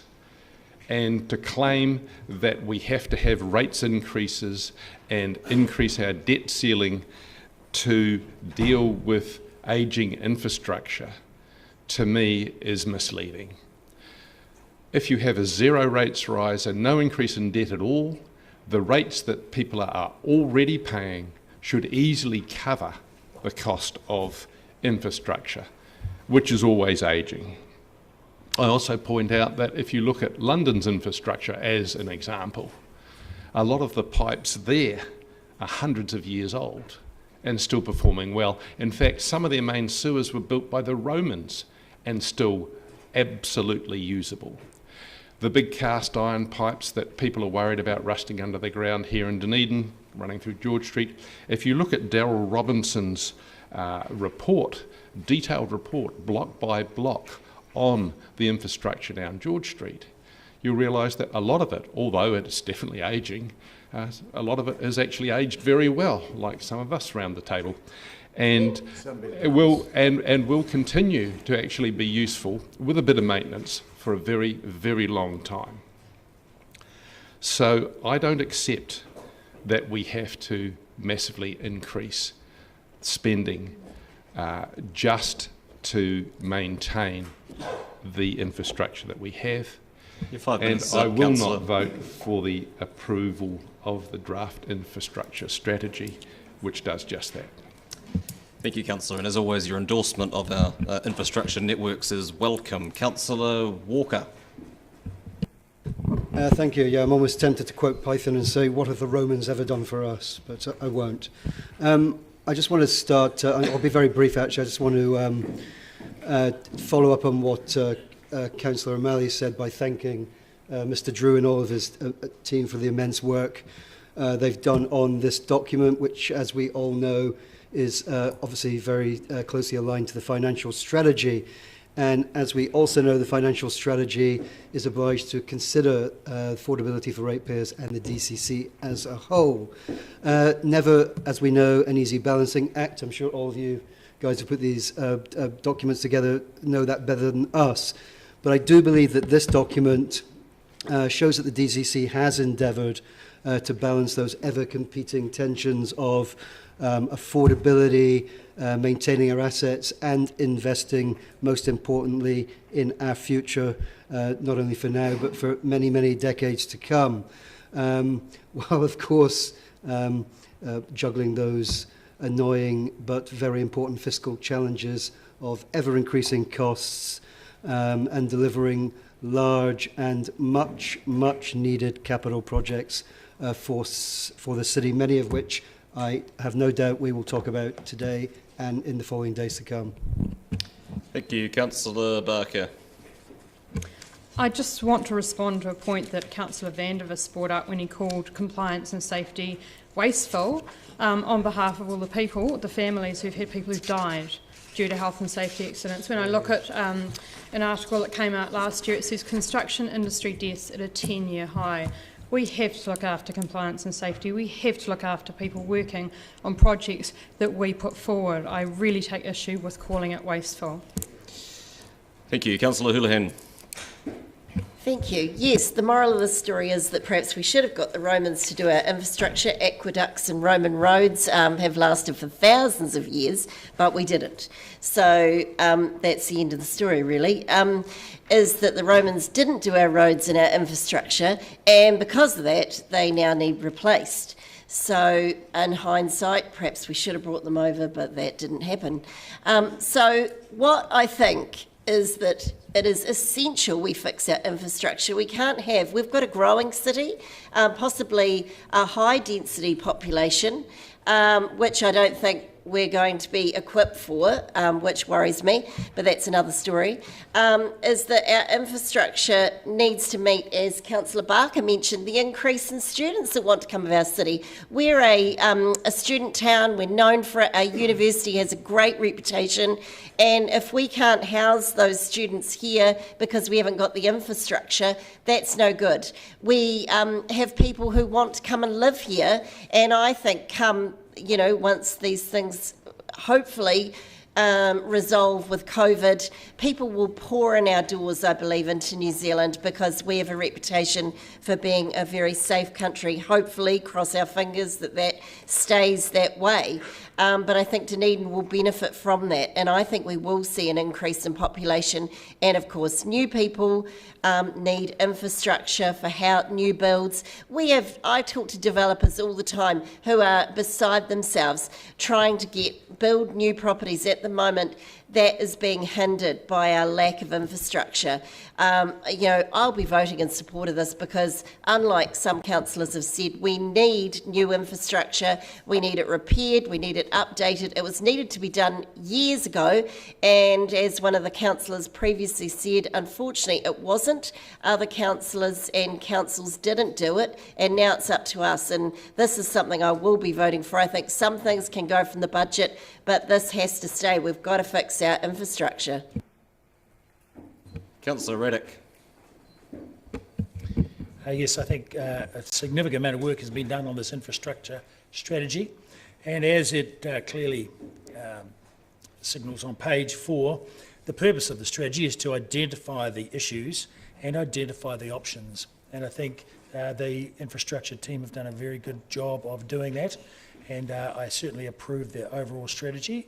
Whilst I take issue with some of the elements in the budget, which I disagree with, at least the options and the elements have been identified, and I think they've done a really good job of laying all that out, including the levels of service and the various options and issues, and it is one of the most significant, probably the most significant issue for residents of Dunedin, the ageing infrastructure, and of course the effect of the previous maintenance issues and structural issues of the infrastructure that has caused so significant cost to insurance companies and also Dunedin ratepayers. So it's good to see that addressed, and I certainly support this infrastructure strategy. It is a subset of the financial strategy, but as an overall financial thing, I think there's quite a separation there. I'd prefer to have had obviously a different level of a percentage of debt in the financial strategy, but that doesn't influence the infrastructure strategy. So I'd like to commend the team, and I support the strategy. Thank you. Councillor Gary. Thank you, Your Worship. I'm heartened to hear colleagues speak in support of this infrastructure strategy and the debate that has occurred so far. Because in the context of a global pandemic, when there is so much uncertainty, we're really going to have to hold our nerve. And there is a lot of uncertainty, as I said, and I think about trying to be visionary at a time like this and how difficult that is and how much courage that takes, and I urge you to have that courage as we vote. I want to give an example. You've heard many times from me, it's really rare in the life of a politician to see a project from community through to delivery, and the Peninsula Connection is just one of those projects. And I just want to mention that because there's been a lot of comment about previous councils not doing this and not doing that, and I want to just remind you that previous councils actually had vision and agreed to do that project, and I reflected on the fact that if we were trying to think about having the money, getting the money for, commit the money now for raising that road with sea level rise, there would be no way that we would be able to, I don't believe, do that now. So that showed great vision and a certain degree of courage. And the one thing that no one's mentioned yet is the cost of not doing this infrastructure work. There's been a lot of talk about the cost of doing, but the cost of not doing is something that's not quantified, and I'd like everyone to remember that as we go through. Yes, we're going to need to be nimble, and I know staff are aware of that. We certainly should be around the table. Thank you to the team for the extraordinary amount of work, because there's an incredible level of detail in this. I urge all my colleagues to vote in support of this infrastructure strategy. Thank you. Councillor Wiley. Thank you, Mr Mayor. I, along with my fellow colleagues, applaud Mr Drew and his team for putting this work together. You know, it is quite startling when we start reading through some of the stats. You know, 918 kilometres of publicly owned wastewater reticulation system, 79 wastewater pump stations throughout the reticulated network, 378 kilometres of publicly owned stormwater reticulation system, 11 stormwater pump stations throughout the network. You know, when we add into it 261 bridges, 42 kilometres of seawall, 8,478 mud tanks, and 5,742 culverts, all that costs money. And it's going to cost the city and our residents a lot of money over the next 10 years. Add in the fact that we then look at a current population based on the data we have here of 126,000 in 2018, going to a population of 144,000 in 2068, so that's a 16,000 population over the next 50 years. I, like others, think that is a very light number, and I think actually we're going to probably double that, if not more, based on the envy of many of wanting to live in New Zealand, and Dunedin is very much on that list. So as much as I like this work, it's a draft infrastructure strategy for consultation. Again, I want to hear from those keyboard warriors in person rather than tapping away. But it is about actually setting our city up for not just 2030, 2040 and 2050. And that is the mantra I'm going to keep humming on about through the next 3 days. We are not just focusing on the present. It is really the future. And if we build a city, yes, they will come. And there was one comment about you can actually sometimes build a network and get ahead of yourself. Tauranga did that in the mid-2000s. They had huge population growth forecast and they built a network and they went out in areas, and anybody who drove through Tauranga in about 2010 after the economic crisis saw basically a wasteland of developed areas. You drive through that area now and you will see the population that lives there and enjoys living there. We do have to plan for the future, but unfortunately we have to pay for some of that today, and it is going to go into debt. But it is about setting our city up for the next 50 years, and that's the important thing to think of as we go through these papers. Thank you. Thank you. Further speakers?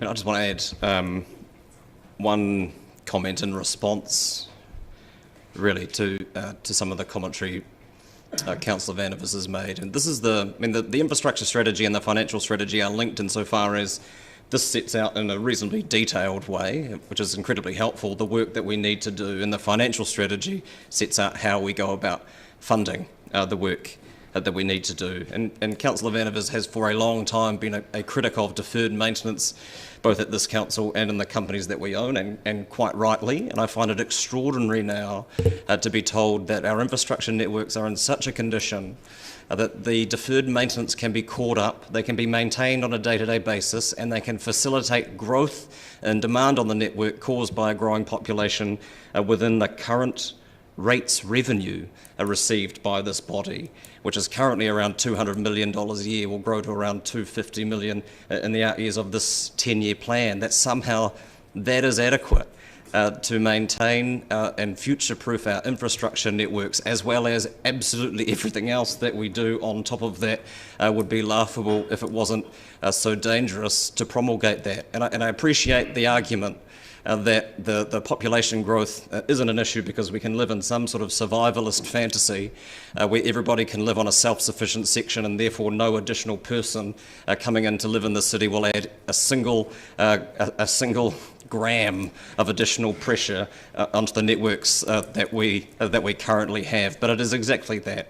It is a fantasy, often put forward by land supply libertarians that will argue that we should be able to do absolutely anything we like with any land that we own anywhere, and that we have no greater collective responsibility to consider the pressure of such development on the city as a whole. And we've got plenty of opportunity to consider that, but I just don't think it is wise of us to let those narratives go unchallenged in this forum, because it is breathtaking, to be honest, that anybody could believe such a thing, having had such experience inside this institution, let alone say it out loud. Councillor O'Malley, your right of reply. Thank you, Worship. You almost gave it. I think it's an interesting fact that if you stay still long enough, the world will come around and you'll see it again. And I have seen Councillor Vandervis go from arguing that we're not spending enough infrastructure renewal to now saying that we should defer it. So if this is a strategic document, and I touched on the strategies that need to be done, and I would say that one thing I noted when I first got on the council was we were not staffing our planning very much in a lot of our strategic areas, and that certainly goes for Three Waters and transport. And I'm glad to see that that staffing has come in, and we are seeing the fruits of that. Because without that planning, we are just reactively acting, and reactive behaviour is often wasteful. This document is good. It outlines what we're going to be looking at over the next few items. And again, I reiterate, thank you, staff, for doing this. And you can't just put an asset in the ground and walk away from it and expect it to be there in 100% condition whenever it suits you to bother to dig it up again at some time, because that's when you want to pay for it. And within 400 years of the Romans leaving, the Britons had destroyed all of their infrastructure. Thank you. I'll put the motion. All those in favour? Aye. Those against? No. Recorded, please. We'll take it by division. It's Roman roads left. Councillor Barker? Aye. Councillor Benson Pope? Aye. Councillor Elder? Yes. Councillor Gary? Aye. Councillor Hall? Aye. Councillor Houlihan? Aye. Councillor Lafiso? Aye. Councillor Lord? Aye. Councillor O'Malley? Aye. Councillor Raddick? Aye. Councillor Staines? Aye. Councillor Vandervis? No. Councillor Walker? Aye. Councillor Wiley? Yes. Your Worship? Aye. Carried. 14-1. Oh, sorry, thank you. I'll move that we adjourn for morning tea, seconded Councillor Gary enthusiastically. We'll come back at 11 o'clock. I'll put the motion. All those in favour? Aye. Those against? That's agreed. Thank you.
Forecasting assumptions, Mr. West. Welcome. No one's looking confused. I'm in the right place. Perfect. For those following along, it is on page 47 of part 1 of your agenda. And we're taking this as read. Fine. Thank you. Questions? Excuse me, Councillor Lord. I just had a question. I'm not sure if you can answer it, but it's around the cost of getting to carbon neutral by 2030 and whether or not we can have any firmer views on what that might cost us as a council and as a city. So that may be something you could ask when we get into the agenda in front of me. There's a carbon zero report coming this morning. It's not easy for us to answer that, other than to say, Councillor, that there are, as you will see throughout the papers, it's indicated where budget has been allocated for carbon zero work, but also acknowledgement that further consideration needs to be made. That's probably all I can say. What I would say, in addition to that, Councillor, is the costs will not be insignificant. So they will be, and as yet we haven't been able to work out exactly what they will be in any level of detail, but to achieve 2030 would take a lot of money both operationally and in the CapEx space. So can I follow that up then by saying, if that is the case, and I'm happy to address it more formally in the climate change paper, but on that basis, that does really mean that the limits we've just set with our financial strategy and our debt are really not. There could be significant departure from that in 3 years' time. What I would say is the budgets that you have set, especially the capital one especially, is still very ambitious. And as I said in my opening comments, $1.5 billion over 10 years will be really difficult to deliver. Even what we will do with all of those programs, though, is take a carbon lens to looking at them, and so we will ensure, as part of that work program, that we are working towards carbon zero aspirations. So, and also as part of your strategic review, the carbon and sustainability will have to form a large part of that. Levels of service will flow from that, and then KPIs for what we're trying to deliver in the organisation.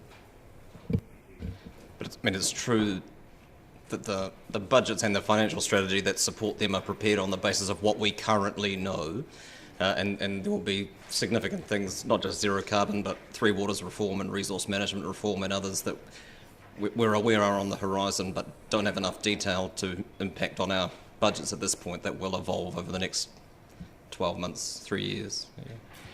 Councillor Walker. Yeah, I'm guessing you've just touched on what I was going to ask, actually. When I was reading, and thank you for this report, when I read it, I started counting up the times that the words unknown and uncertain and uncertainty were in this report, and I gave up. And for good reason, as the Mayor mentions. I mean, we've got Three Waters, RMA reforms, and of course the unknown of COVID-19.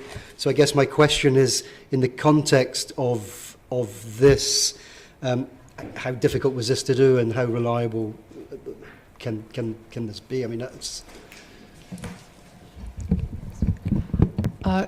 So, Councillor, you have our best guest here, our informed by staff and by specialists in certain areas. So it's our best guess, and the paper sets out the potential areas where there is uncertainty and the impacts. Just add, Councillor, that the original report was, we ran it through informatics earlier in the year, just to double check, and obviously that has informed us, and the major change was visitor numbers at that stage. To counteract the cooling systems, I might ask that if people can speak closely into their microphones, that would be helpful for at least some of us, I would hazard a guess. Councillor Houlihan. Would be good if we had air conditioning. It's very hot. You can get to the property budgets when we're in the operational section. I don't want to wait 10 years to get it. Can I just, it's probably a question really for the CEO. What, and don't answer it if it's inappropriate, but I'm just wondering, when we're talking about budgets, what is the thing, you know, if we're thinking they might blow out and it could be tight, is going back to probably Councillor Lord's question around the carbon zero. What is the main issue that you have concerns about with that happening, you know, with the costs perhaps going, is there any, I mean, it's probably a culmination of a whole lot of things, but is there any one major issue like the carbon zero that you concern could cause us a lot more cost than we expected? Well, my intention is to manage the organisation within the budget that council sets us, and so I wouldn't expect additional costs, but it will mean that we need to prioritise the work accordingly, and if certain things are not funded, then there can't be an expectation that they'll be delivered. Exactly. So is there a pressure with the time frame we've set for the 2030?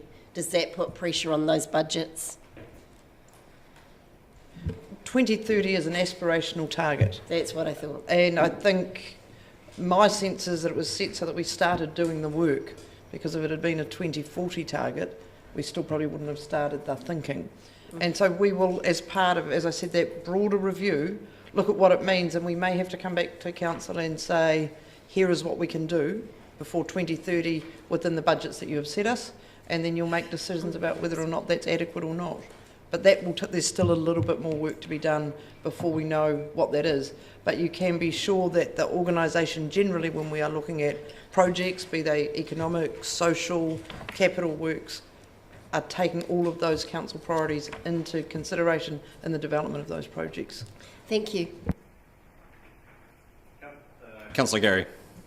Thank you, Your Worship. On page 48, item 10, talks about likely further stimulate job opportunities in these sectors, and this is about the major projects that some of which we've been talking about in the last debate and question time. Could you just expand? Do you have anything to add in terms of detail around, it's the word likely really, the confidence you have in that forecasting as much as possible?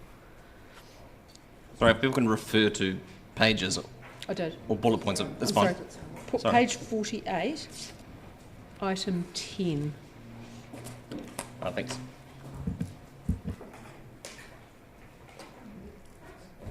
Through the Chair, we don't have specific detail here, but with all major projects there's business cases and planning undertaken which address things like job opportunities that are created. Okay, so and presumably Infometrics information would have put it into that as well.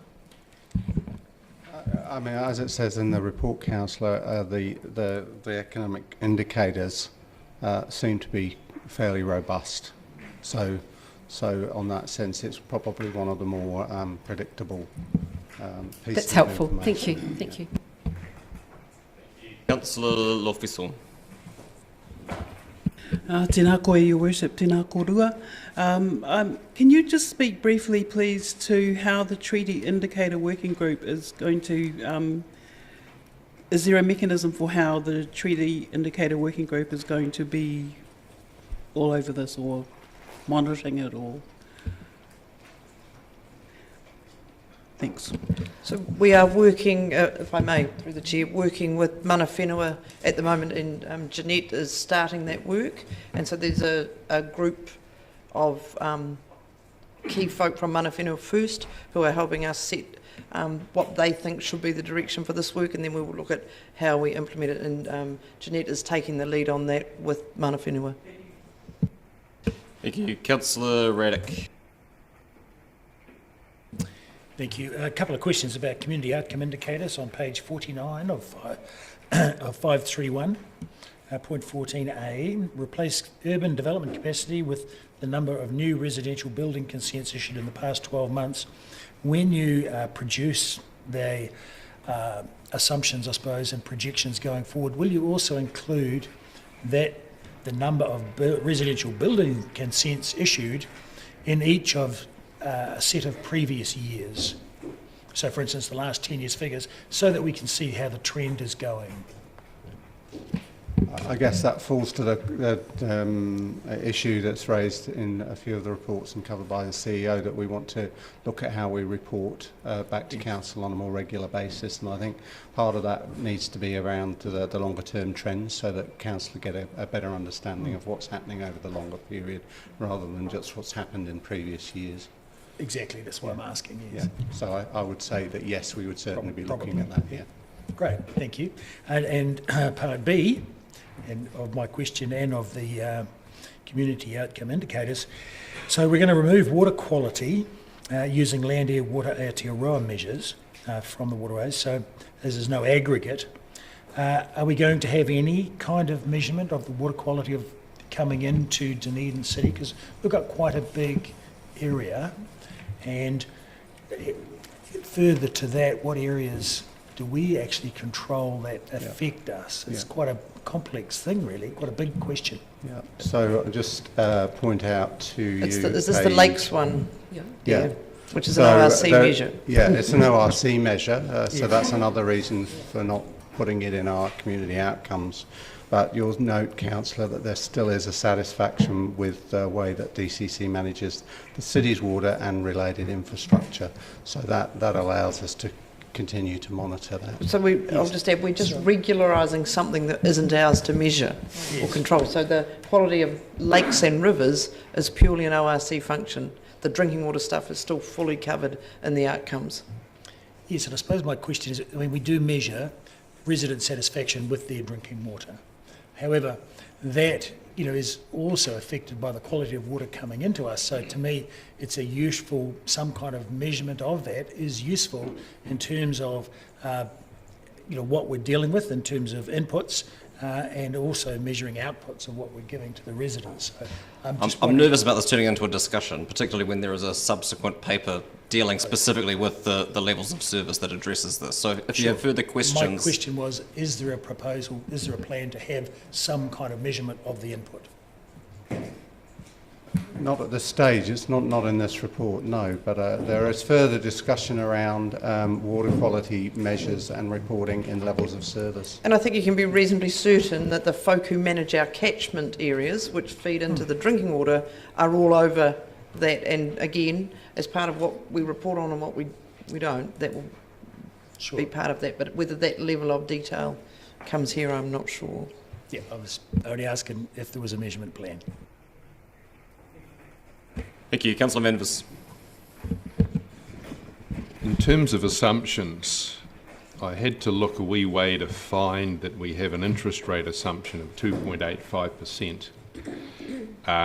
And we have this low interest rate basically because interest rates have been historically low for some time now. I'm old enough, however, to remember struggling horrendously when my first mortgage was 14% and my second mortgage was 22%. The question is, have you looked at what effect it would have on our ongoing finances if that 2.85% interest rate was to be much higher, say perhaps 10%? Mr. Logie will Has that been looked at? Mr. Logie will answer. I'm happy to answer that. I mean, the indicators at this stage for the 10 years is that there is no indicator that the interest rates are going to head north. But that's obviously always a risk, and it would be addressed at the time that we saw that indicator changing. The idea of putting the assumption is to say that we have premised the budget on the basis of the 2.85%, which is the current floating rate that we pay. There is a likelihood that that could go lower in the foreseeable future, but what it looks like down the track would be a question for the Council of the day in terms of how they respond to that. Thank you for that. Would you agree that there's not much room for it to go lower and that there's an awful lot of room for it to go back up much higher? Again, I can't predict the financial markets, but like I say, the indicators at this stage is there is nothing that's indicating to us that the interest rates are going to go higher. Okay, the other question I had was regarding the rates default level. we've been lucky in that we've had a fairly low level of rates default in the past. Is the assumption in this paper that that default level will basically continue? Or have you looked at the possibility of a much higher rates default level impacting? Again, just responding to the question, we don't have a lot of rates defaults. In fact, we have none. Obviously, we work with individual ratepayers in terms of their individual circumstances, and we do that on a proactive basis to avoid the situation where somebody gets into significant arrears. Thank you. Councillor Walker. Yep, thank you. I'm sure, Mr. Logie, if you knew how interest rates and markets would move, you wouldn't be working here. Thanks once again for the report. Having read this, I certainly don't envy you guys doing this. It's probably the hardest report to do. I have a question on page 57, and it goes back earlier. I think we were talking about population earlier, and it's about the projected dwelling growth at the top of the page on page 57. And I'm just curious to know why, how the assumption around 2038 was arrived at. So are you cognizant of what's happening in 17 years? Because it sounds fairly ominous that we sort of fall off a cliff and we stagnate, and I don't want to be here if that's the case. How did we arrive at that assumption? It's based on Stats New Zealand advice, but we have got Susie Ballantyne here if you want to have a more detailed explanation. Talk to Susie about that individually, unless other councillors are curious to know. Okay. No. Councillor Houlihan. Thank you. Yes, following on from Councillor Vandervis's questions, I have to say I thought the questions he asked were extremely good. And I have to say I'm a little bit surprised that... Do you have a question to say? Yes, my question is, maybe you've answered that previously, and I suppose this question needs to go to Gavin, but do you do best case, worst case scenarios? You know, like we would always do that with any, for example, a bank, when you apply for a mortgage, they do all their rates at, I believe it's 8%, you know, I suppose in the scenario that things might change. I am surprised. I mean, the interest rates at the moment are great, but I'm surprised we're sticking all our budgets, if that's what you're saying, if that's correct, at the 2.89, because Councillor Vandervis is right. They're not going to stay that way. I understand the Chief Executive has found a question in there. Look, what I would say, Gavin has answered how the assumptions are done, and we're required to do it in a way that's based on data. But we always have that ability to come back to council if we see one of the assumptions changing, and to look at how so at the minute, a good chunk of our debt, Gavin, is floating, isn't it? So we have some flexibility if we see things starting to change in a negative way, to come back to council and fix our debt at still pretty low rates.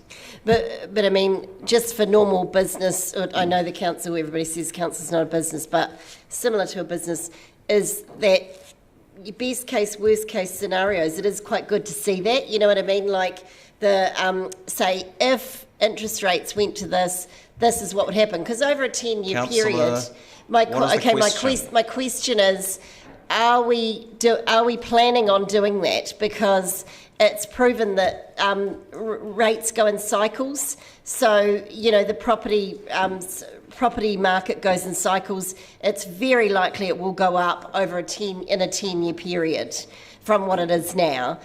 So are we planning on doing any scenarios that show what would our financial position be if they increase, say, to 8%?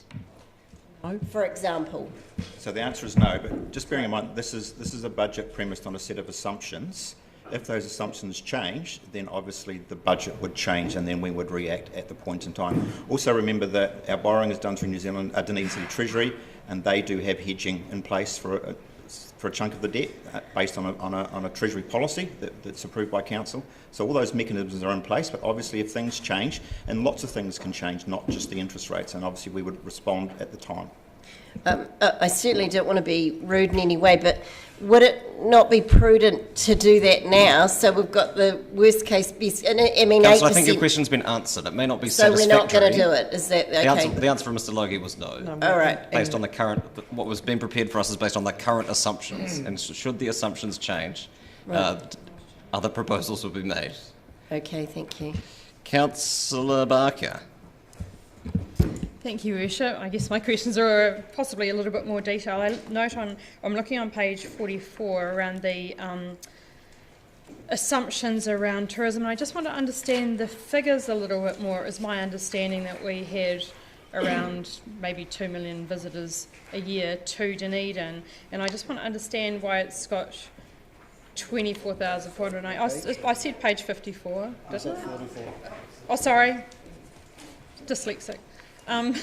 Yeah, and anyway, I just want to understand, is that a per day figure, or what does that figure mean? It's got 2018, 24,000. Indeed, I had a circle around that in my notes as well, so just bear with and we'll see if we can find the answer. Okay, on a peak day. So then I just want to understand the 2028 figure, because I understand that Tourism New Zealand, etc., are predicting a return in 10 years to the previous figures, but the 2028 figure is actually 10% above the 2018 figure, which is actually quite a high rate of growth. Just wonder if our figures differ from the Tourism New Zealand figures, and why.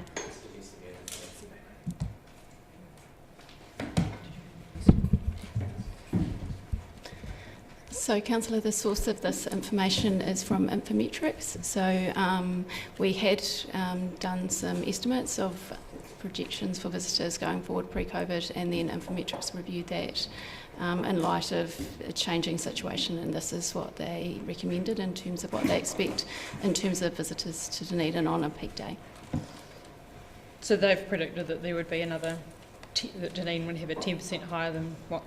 Anyway, I think I understand that. It would just be nice to have on the axis that it was per day, and then I that agree. would lead me to be able to understand that easier. My next question is page 67 of 531, which is about the draft community outcomes and indicators, and I just wonder, is the overall one missing? When we get our annual report, etc., we've got vision, perception that Dunedin is one of the world's great small cities, and I can't see that in here unless I'm blind. It's usually at the top as a community outcome, because there's only 15 here instead of the 16 community outcomes, and that key one is perception that Dunedin is one of the world's great small cities. So is that missing from the draft community outcomes and indicators? Councillor, I'll have to look into that and get back to you. Okay, thank you. And if it is, because these were picked up, I think, from what was approved at the previous meeting last year, we'll make sure it's included, because, it's our number one.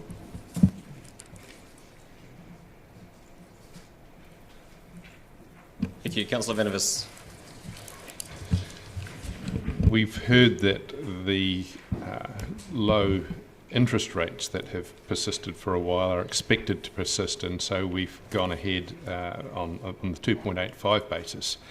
We've also had historically low fuel prices for quite a long time now, and fuel prices, especially diesel, are one of the biggest factors driving the cost of infrastructure. There's a lot of fossil fuel and bitumen as well. Are the assumptions that we have in this paper, are they also based on the maintenance over the next 10 years of these historically low fossil fuel prices? I don't know that level of detail. Does anyone? So not wanting to guess, if we don't know, we'll find out if that is part of an assumption and get that information to the councillors. It may not. I don't know if it forms part of an assumption. We'll find out. That's fine. I would love to get an idea of what the council assumption is on fuel prices. If you look back at 100 years of fossil fuel prices, they have been relatively stable despite world wars. But it would be interesting to know, considering we have particularly low fossil fuel prices now. My other question was, and it also impacts heavily on infrastructure, and that is the cost of energy, not from fossil fuels, but from electricity. And what I'm wondering is, the current price of electricity as an assumption, it impacts the cost of running any business and doing anything. Are we in this paper assuming that the current Commerce Commission allowed electricity price level is what we've based as an assumption, or have we assumed that the electricity cost is going to rise to the level that Aurora have applied for in their price path? Because there's quite a difference between the two. Equally, there's a difference between lines charging and the retail cost of electricity, but you know those aren't unhelpful factors. Mr. Logie? So what I can say is obviously the energy budget's based on our current pricing contracts with our suppliers, and obviously then we've applied the appropriate bill adjuster throughout the 10 years, but obviously that can be subject to change. Have you applied the adjuster in anticipation of Aurora's application for higher electricity costs, or have you simply assumed that that need for the higher electricity costs is not going to happen and you've based it on current electricity costs? It's based on current electricity costs that we pay as a wholesale purchaser rather than a retail. Again, the impact of that price change for the lines charges from Aurora flowing through the various distributors of the electricity, and obviously the retail distributors has yet to be determined. So we've just based it on what we're paying today with an inflator. Thank you. Councillor Reddick. Thank you. Page 68 of 531. A connected city with safe, accessible, low carbon transport system. There's a priority here for freight, efficient and effectively moving freight. What is our metric for efficiency and effectiveness of the freight movement system?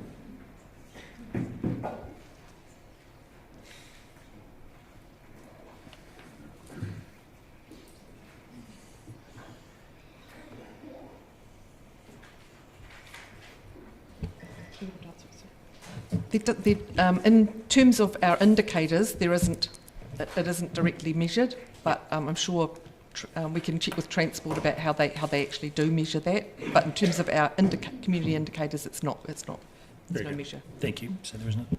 So. It is brought up by NZTA. They monitor it, and it ends up with the Regional Transport Committee. So those freight movements and other movements are, in fact, generated by New Zealand Transport. NZTA. So that if there is a metric out there, could we have that included then at some stage? Well, the subsequent paper to this deals with levels of service and metrics, and that's probably the more useful time to have that discussion. And as the councillor is also aware, there is a significant piece of work ongoing aligning various data sets that we have and strategic objectives and metrics and so on that will be progress against which will be reported back to the meeting in May. Okay, so then the question is, why isn't that metric noted here? Because if it's not noted, it may not be observed. Well, that's not so much a question of me. Sorry, No. you're looking at me and asking me to answer it. Councillor, I could perhaps answer that, and that the community outcome indicators are just a very kind of high-level snapshot of our strategic goals and how we're going against them. So sort of underlying these kind of high-level measures, there is other information identified in the strategies to be measured. And I think one of the things that we've identified as part of the strategic review is that there hasn't been kind of consistent measurement of some of those indicators. So I think that will be a focus of the work over the next while in terms of that strategic refresh, to look at how do we consistently measure progress on sort of all of the strategic goals. Great, thank you. And so further to that, connectivity of centre to connected city is one of the objectives and a priority. So could we perhaps include, because there's no metric for that either, but could we include that in the residents' opinion survey as whether the residents of Dunedin feel connected to their city centre and to their city in general? I don't know if this is necessarily the best forum for us to collectively redesign the residents' opinion survey, but and again, I'll refer the councillor back to the ongoing work that is happening that he's well aware of, Yes. that will address collectively the metrics against which we measure our community indicators, the residents' opinion survey, our strategic objectives, and so on. So there will be, which is to say, there's plenty of opportunity for us to have that discussion. I'm just not entirely sure whether this is the most productive one for it. Well, you know, this is one where we're looking at the Further questions of staff? assumptions, yes. Similarly, on page 67, compact city, vibrant CBD, and surviving suburban and rural centres. Other than the number of new residential building consents, there is no metric on, you know, prosperous, diverse, and so forth. Is there a possibility to have a metric actually included, or some measurement of some sort? Councillor, as Ms Ballantyne has explained, these are like a high level summary, and there are a number of indicators measured through the strategies in other places. So there will be measures of those elements elsewhere, but these are the high level ones that we use for our community outcome indicators. Very good. Thank you. Councillor Wiley. Thank you. Question regarding, and you touched on it earlier, the stats on page 56 in regards to the demographic information, and this has all come from Infometrics, I recall. Okay, so it's come from Infometrics, and same with the dwelling numbers. Okay. Sorry, Councillor, all of them have come from Infometrics, yes. Okay, so I just want to touch on this because I know people may be watching this broadcast and you know, trying to make understanding what we're talking about, and Councillor Walker touched on it earlier. So when I look at 2018 to 28, we look at a population increase of 8,154, 28 to 38, 3,644, 38 to 48, 667, 48 to 58, 631, and 58 to 68, 633. Then we look at dwellings, and over the next 10 years from the 2018 to 28 mark, we're talking about 4,634 new dwellings. From 28 to 38, we're looking at 3,130 dwellings. And then from 38 to 48, we look at 266. So that's 26.6 new dwellings per year for 10 years. 48 to 58, we look at 268 new dwellings, so that's 26.8 new dwellings a year. I don't know what our builders are going to be doing.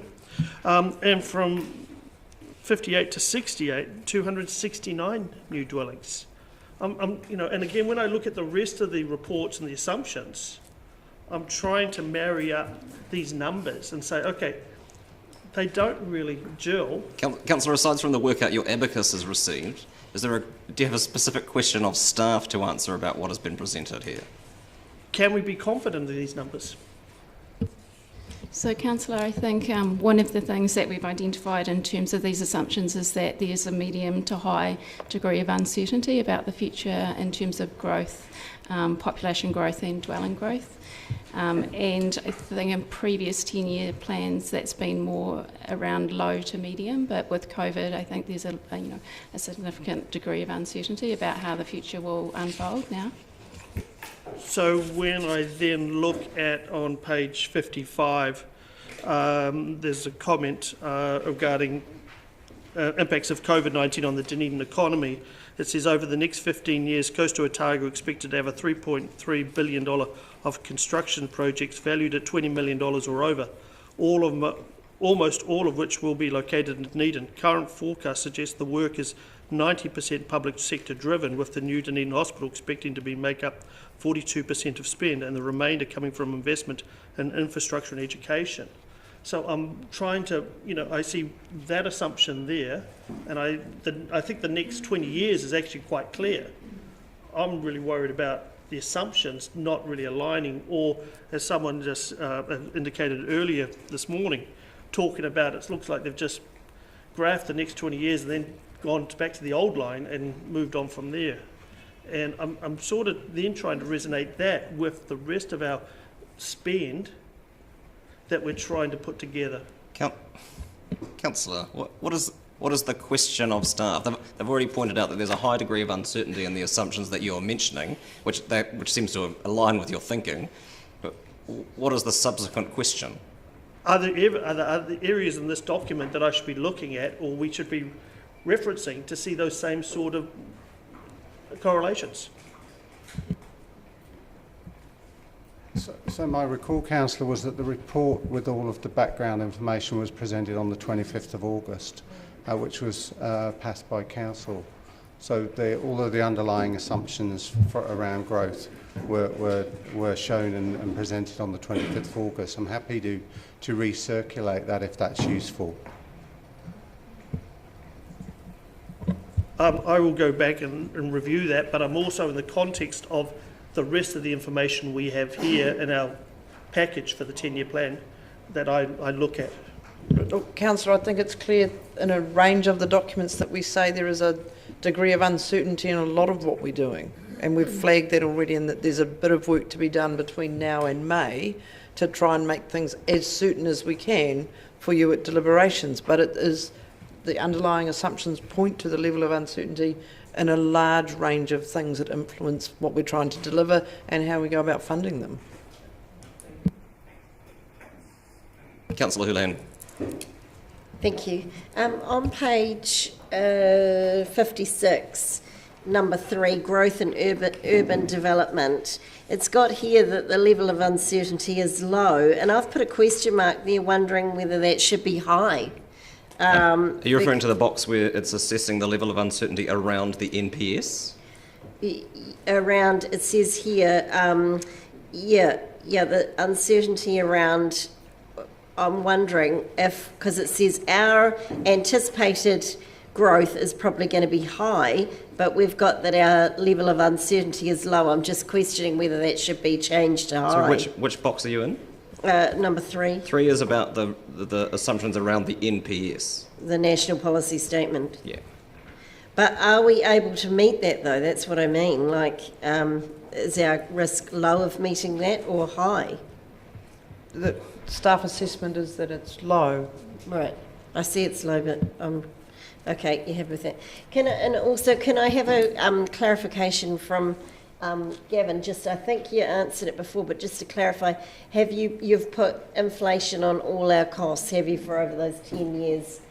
So everything's had a bit of an increase for each year, is that? So again, yeah, so basically, and there is a paper in the overarching, I think, that has the percentages, but yes, we've applied inflators to the various components of the budget. Thank you. I have one question around the climate change assumptions. And there's no mention here around the pending work of the Climate Commission, which will set out at a national scale 5-yearly carbon budgets over the next 15-year horizon, which, and again, it would be up to people who know more than me to assess what the risks are to us or what the impacts may be on us of that. That's coming up next week. Is that the kind of thing that we would or could potentially include under our significant assumptions?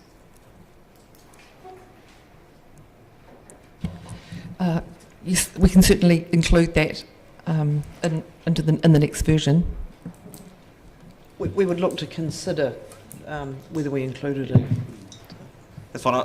I'm ambivalent about where it goes. I just think it's something that needs to be considered at some point. There are no further questions. Would someone like to move the recommendations? Moved Councillor Elder, seconded Councillor Walker. Would you like to speak to it, Councillor?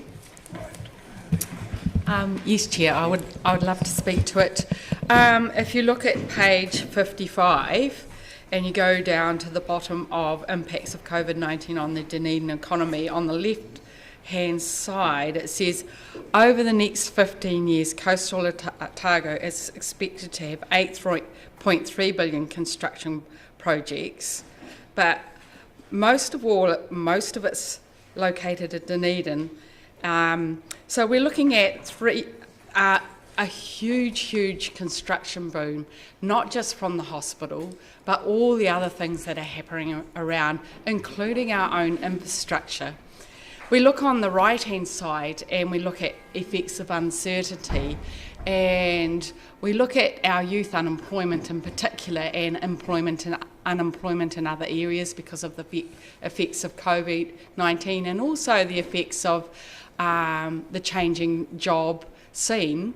And we look at the opportunity that we've got ahead of us for a huge investment around Dunedin, creating a huge amount of jobs for the people of Dunedin, for our young people, for those who have, for one reason or other, their job has become unattainable because of changes in the work environment.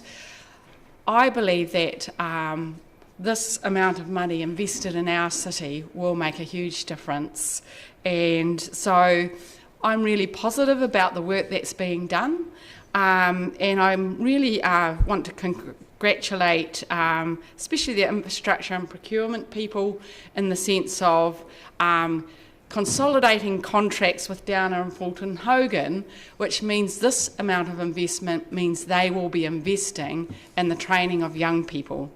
And I just think this amount of investment, and this is just for projects over 20 million, we've got a huge number of projects under 20 million, represents an opportunity for economic growth, but also employment and employment opportunities we've not seen for years. So I'm really excited, and you know, I love this. I love page 55 of the report because in fact full and well-paid employment enables people to live full and inclusive lives where they can participate in society.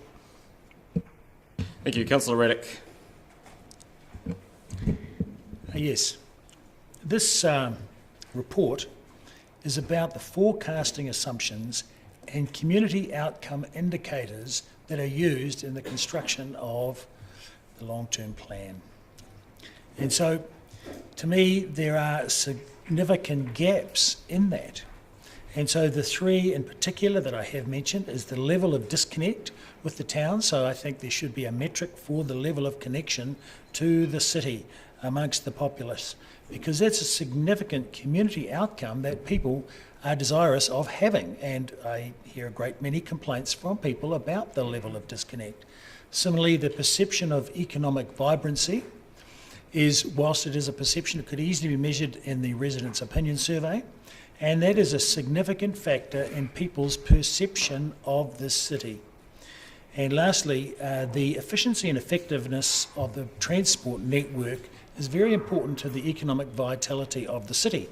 And whilst there's talk of a metric, it's not included in the list of forecasting assumptions and neither in the community outcome indicators. So I think that those three things in particular should be included in the list of assumptions, complete with trends to see how things are tracking and where things are projected to go. And that will have a significant effect on community outcomes and on the well-being of our population. So therefore, I'd like to foreshadow an amendment to this report that would include those three things, should this motion fail. Thank you. Your subsequent motion is noted. Thank you. It's helpful. Councillor Barker. I'd like to support approving this. As Councillor Redick has said, it's in two parts. So the forecasting assumptions are somewhat, we might say, crystal ball gazing, but I have absolute confidence in our professionals. When we look at it, we've got assessing the risk, low, high. We can see that there's a high risk around COVID around some of the assumptions, but this is working on the best information that we have now. So that addresses the forecasting assumptions. And I take Councillor Redick's point about the community outcome indicators, and I've been very interested in how they link to the strategies and brought it up time and time again. And now we actually do have that work in our work plan, which is coming back to Council in May. And I think then we will be able to talk about our strategies, talk about our outcomes, talk about the indicators then. So I'm confident that we can do this work. We had a report that came to Council in December around the strategic review. It did mention that a lot of the missing key elements of how implementation and strategy goals is to be measured, and it specifically mentions the social wellbeing strategy page, last updated in 2014, and we all know we have a big list of these things, but we are addressing them and will be addressing the outcomes, and I think that's part of the long-term planning process that we'll be going through. There are a lot of indicators that we need to look at. Thank you. Councillor Gary. Thank you, Worship.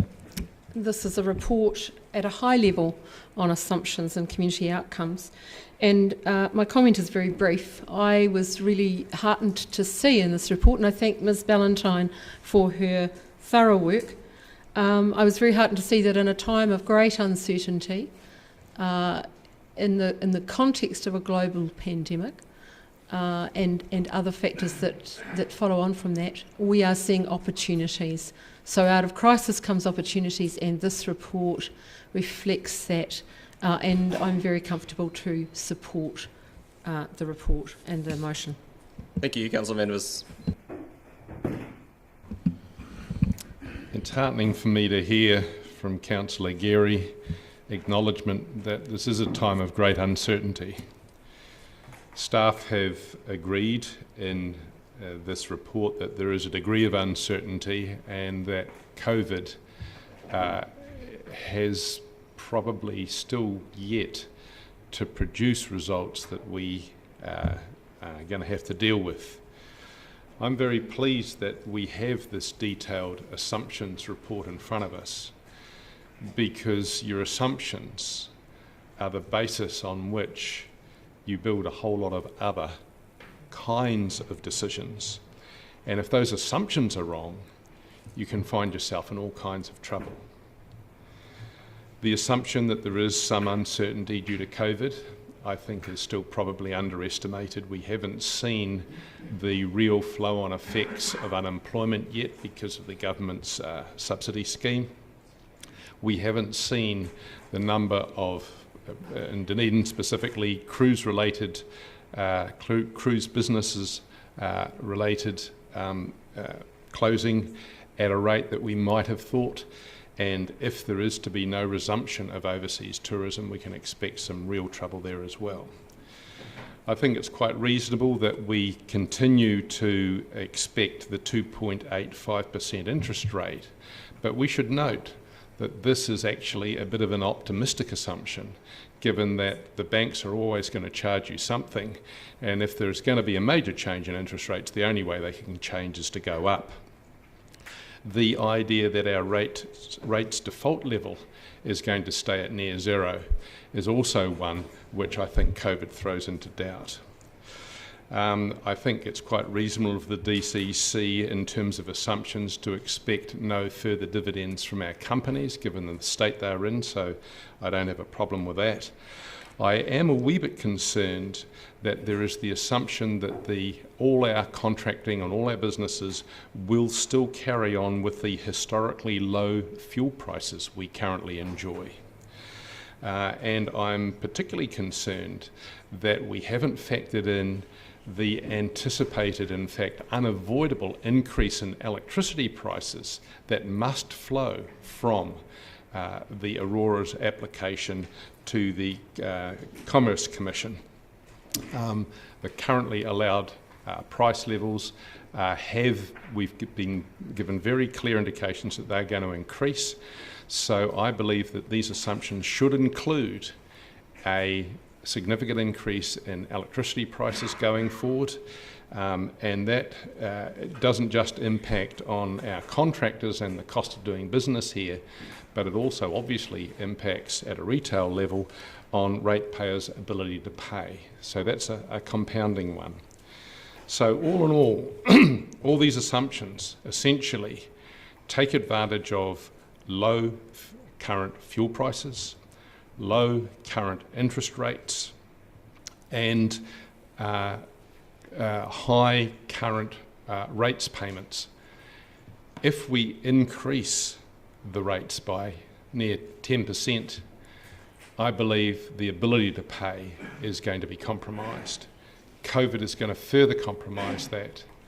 So all in all, the assumptions here are essentially optimistic. I believe we need to be looking at case scenarios where interest rates are higher, where fuel costs are higher, where people's ability to pay rates is compromised, and I don't see any of that in these assumptions. That is my reason for being very hesitant about voting for this motion. Councillor O'Malley. Your Worship, I just got a couple of points I want to sort of touch on. It was noted in the borrowing costs about inflation and how that, the rate of loans may change over time. I believe we've been briefed, and I'd be corrected if I'm wrong, that Treasury has dealt with this in the form of trying to spread out the renewals over time in an even manner.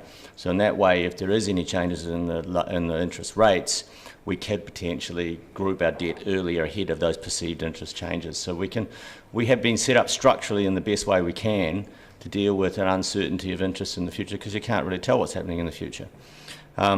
So to model a worst case scenario is probably the reason it hasn't been done, is it's probably not a great return on your investment of time when you've actually set up the best structure you possibly can. I will comment quietly on COVID, because I would see it here in a number of things. I made a small prediction back in February that a vaccine would come out in August. I was out by 3 months because I said I knew what the big companies would do. Others were saying it would take 10 years for a vaccine. I believe economists have largely tried to prove their mettle during this whole period by being as negative as they can as possible. And then no one's ever asked them later, how come you said we were all going to die and now we're all standing? We're hearing repeating again, well, when the wage subsidy comes off, watch the unemployment happen. Well, I'm with a company that took the wage subsidy. It came off months ago. If it was going to have its effect, it would have had the reducing of that would have had its effect now. What it was done, it was to stop you during an acute crisis having to lay people off, and by doing that, the economy was actually saved. Yes, we've got stuff ahead of us that is going to challenge us, but I do want to then go on to, I have a feeling that our growth estimates beyond 2030 may be low. And I think it gets back to that culture of not believing in ourselves and not believing in our own growth that may have influenced that. I'm not too worried about it though, because this budget is out to 2030, and have already asked the head of infrastructure sort of what lead time do you need to respond. We don't really need to worry too much about what that number is in the 2050 column. And I do acknowledge that the reason that keeps off like that is because we are anticipating that our ageing population, they die. It's a fact of life. And it won't be replaced by young people, and that's why it's considered that it will flatten off. I don't really know that that assumption is necessarily correct, because I do believe that we're making a very attractive city, and our second biggest immigrant group into this city is under the age of 35. Transport metrics were brought up as well. This is a higher level document, and those metrics are not in that column in these documents, but they are involved in our planning, and they do come up. They are made. We do measure traffic movements in all directions coming in and out of the CBD, when they come, how far, where their peaks are, all that sort of stuff, and that does go into the planning as it goes on right now. So for this particular document and this particular item, I don't think they needed to be here, because we do look at them at other parts, and they do come up, in the reports in the Infrastructure Committee, at least in the preparation of those reports. Thank you. Thank you. Councillor Houlihan. Thank you. Yes, I think we've had some really good, robust questions in this segment, and I just want to summarise some of the things that came up that I do think, as a City Council, it would be prudent for us to do some best case, worst case scenario predictions, assumptions, because just assuming that things will stay the same is, in my opinion, incorrect, because things don't stay the same. The constant is that change happens all the time, and I think we're actually, not doing justice to our figures if we don't look at those different scenarios, in my personal opinion. I also wonder what we do with the residents' opinion survey data, like we're seeing some of it here, but do we actually action that? Like I noticed in here, we're saying, for example, that we've commented on this quite a lot in the assumptions, and it's referred to quite a bit in this paper as well. And I know one of the things, well, there's quite a few things that the residents were concerned about, but one of the top ones was the lack of parking, the transport, and I noted under that concern, it said that we're not actually going to be adding any more parking though. So I just question on some of those things when people do voice concerns about things, how much do we actually pay attention to that? And what are we going to do about that for satisfaction? Because right now the levels are quite low on what people are happy with, and they don't feel that we are listening to them. And I think by perhaps not taking some action steps on some of those things they're really concerned about, will just confirm for people that their perception of us not listening is maybe, you know, they've got some basis to it. Further speakers? Councillor Wiley. Thank you. I will be supporting this because it is assumptions, and we do have to work from something. And I think that when you look at what we do have in this paper, there is a lot of very good information. I still struggle with some of the numbers.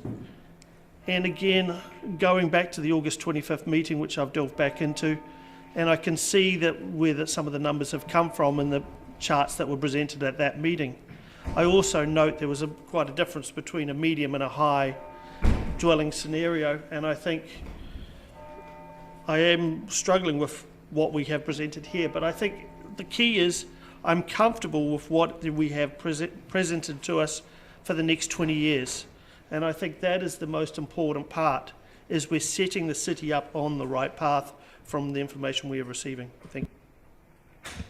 Councillor Lofiso. Tēnā koe, Your Worship. I would just like to take this opportunity to again thank the staff for the hard work that's been done in order that we're very clear about the direction that we're going in. And I would just like to echo Councillor Gary when she said talked about the need for us to hold our nerve.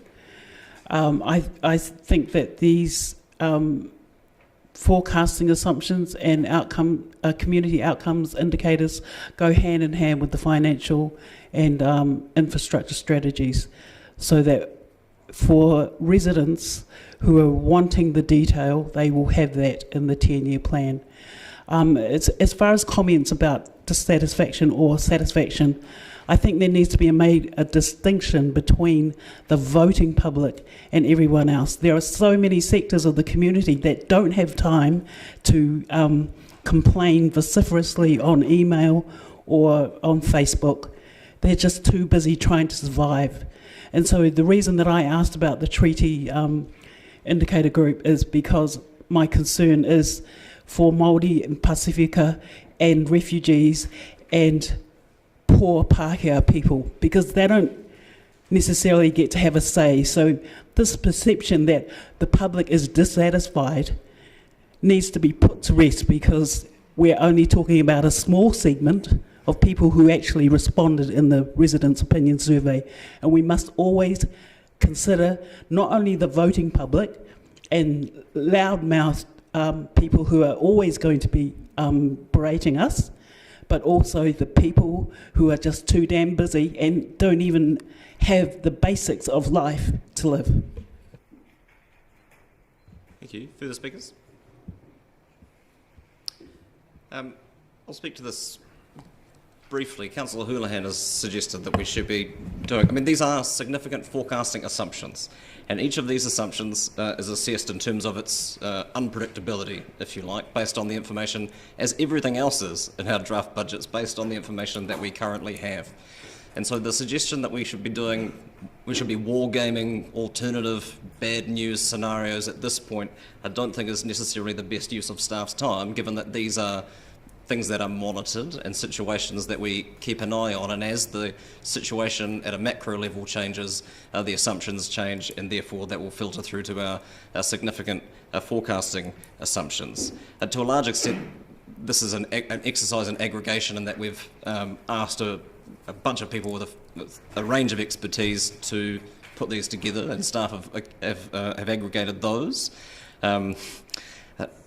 Economics, as I've said many times, is an art and not a science, and we've seen that a lot over the last 12 months in terms of where we're supposed to have been by now relative to where we were 12 months ago.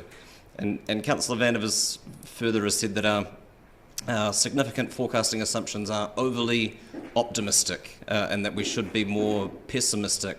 Therefore, is the inference one draws from that in terms of where we think the city is heading, particularly around economic performance in the city, and therefore the affordability of whatever it is that we wish to charge our community for the services that we offer them. And one has to wonder what the benefit to the city would be and to this council would be of being overly pessimistic in our forecasting and in predicting the worst cases and then building our budgets on the back of that.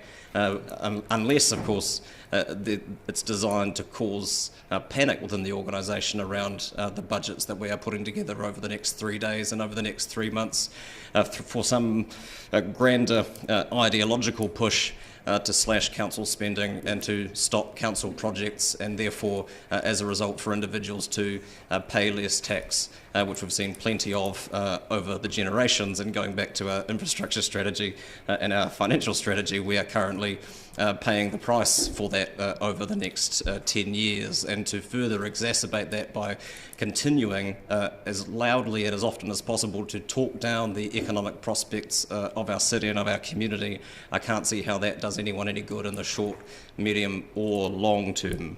Councillor Elder, your right of reply. Thank you for everybody's input. What I want to say is the significant forecasting assumptions gives us a bit of an overview of where we're heading and what we need to do. And in that sense, it can be changed in the future if those assumptions aren't right in annual plans or further down the track. And Jim alluded to that with regard to our growth forecasts. But on the main, it gives us some kind of budget and vision to work towards.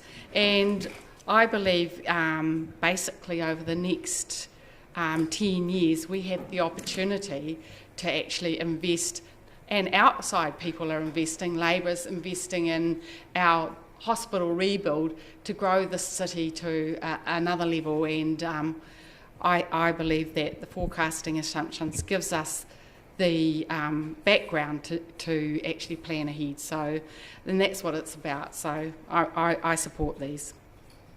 Thank you. Put the motion by division. Thank you.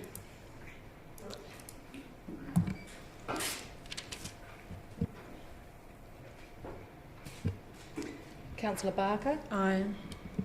Councillor Benson-Pope? Aye. Councillor Elder? Yes. Councillor Gary? Aye. Councillor Hall? Aye. Councillor Houlihan? Aye. Councillor Fiso? Aye. Councillor Lord? Aye. Councillor O'Malley? Aye. Councillor Raddick? No. Councillor Staines? Aye. Councillor Vandervis? No. Councillor Walker? Aye. Councillor Wiley? Yes. Your Worship. Aye.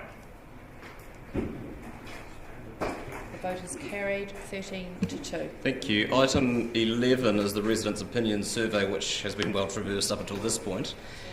Sorry, I blame the speeches. Item 10 is the proposed levels of service, which we haven't addressed up to this point, have we? Mr. West will speak to it. And just so people know, I'm planning on breaking for lunch around 12:30. It seems unlikely that we'll get to debate on this, but we'll try and exhaust the questions people have in advance of that. Any opening comments from you, Mr. West? No, other than if we get into questions around specific levels of service around some of the group activities, I'll be referring to my colleagues in the audience. Thank you. And Ms. Graham, do you have anything to offer at this point around the future work program that has been mentioned around, where to from here? Well, I think it's been reasonably well canvassed in the discussion and questions to this point that we need to have good links between the levels of service and what we're delivering in the budgets. And I don't think that we've always been doing that as well as we might have, or that those links aren't there. We certainly haven't been reporting back, including on the roles data. So that piece of work is underway, but it's a big piece of work. And that was all I'd say, is we are doing it.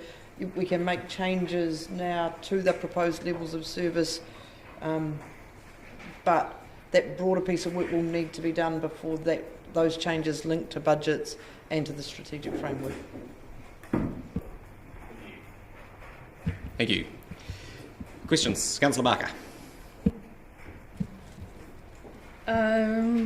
I actually had 36 questions, which is a challenge, so I'm just going to ask an overall question at the start, did each department come up with their own measures or their own changes to levels of service? Yes, the process we've been through is each individual department looked at its levels of service and came back with suggested amendments which are represented in the report.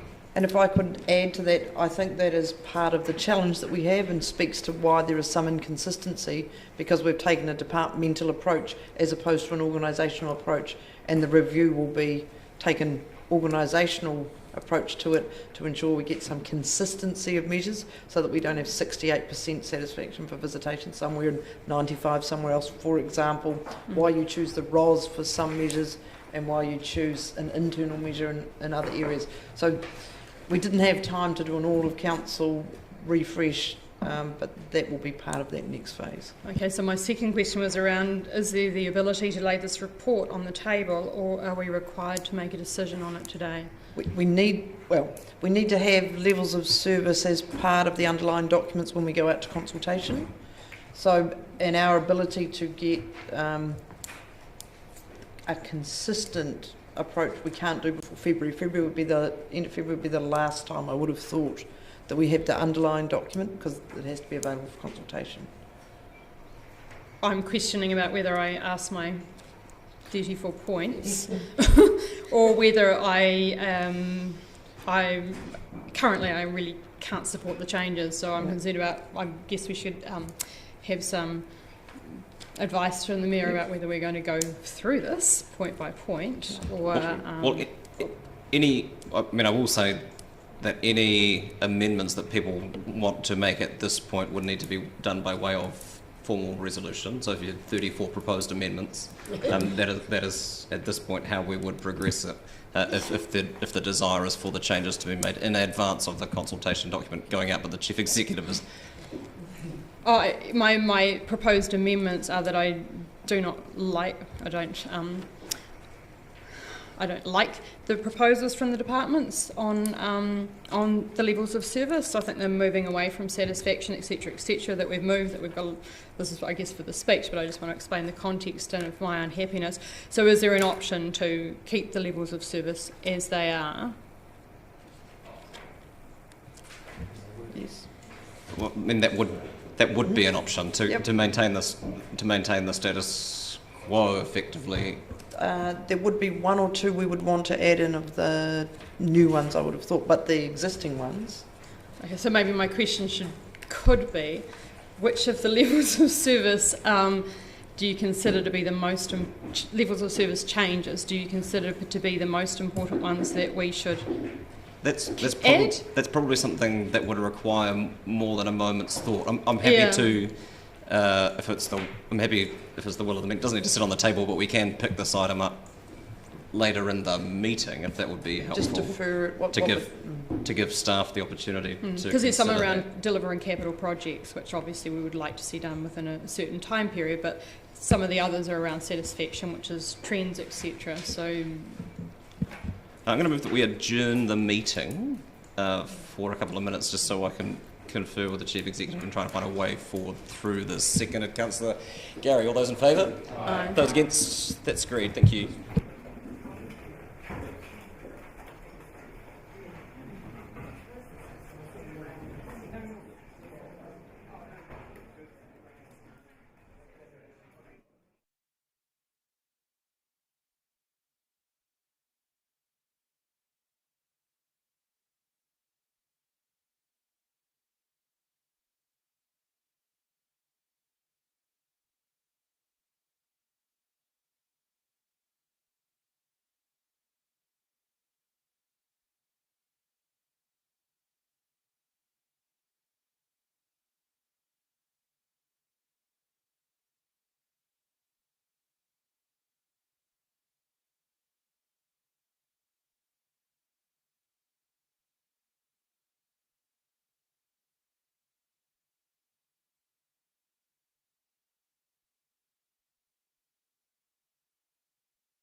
Thank you, ladies and gentlemen, for your indulgence. In discussing this with the Chief Executive, I've been assured that this work doesn't need to be approved in advance of the consultation document itself being printed, although it can be alluded to in that. It only needs to be done in time for the consultation period to be open, in which case we have time to bring back revised statements, measures and targets to the council meeting on the 23rd of February, which will allow between now and then time for more specific conversations between elected members and senior staff around what that might look like, rather than and it's not directly aimed at the numerous suggestions that have been foreshadowed, but it seems like a more constructive approach to me in terms of getting to the best possible outcome and in time for the consultation period to be open. So I will move the following. Seconded Councillor Raddick. Oh, you don't have to. You're terrible at auctions. Is there a more willing seconder? Seconded Councillor Barker. Thank you. So that's been moved and seconded. I have nothing further to say to it at this point. Speakers, Councillor Raddick. Yes, my question is, what form will the discussions between staff and elected members take in order to arrive at the revised levels of service statements? We will schedule a workshop with councillors. We'll work through it and then we will report the workshop findings to council for formal decision and consideration. Thank you. Further speakers? Being none, I'll put it. All those in favour? Aye. Those against? That's agreed. It brings us closer to 12:30 than I had anticipated, at which point I will move that we adjourn for lunch. Seconded Councillor Gary, and return at 1 p.m. All those in favour? Aye. Those against?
Apologies. Item 11, the Residents' Opinion Survey 2019/20 results, which you'll find on page 122 of Part 1 of your agenda. Ms Ballantyne and Mr West have appeared at the end of the room. Welcome back. Much of this material has been canvassed in earlier items on the agenda, but questions that haven't been asked already.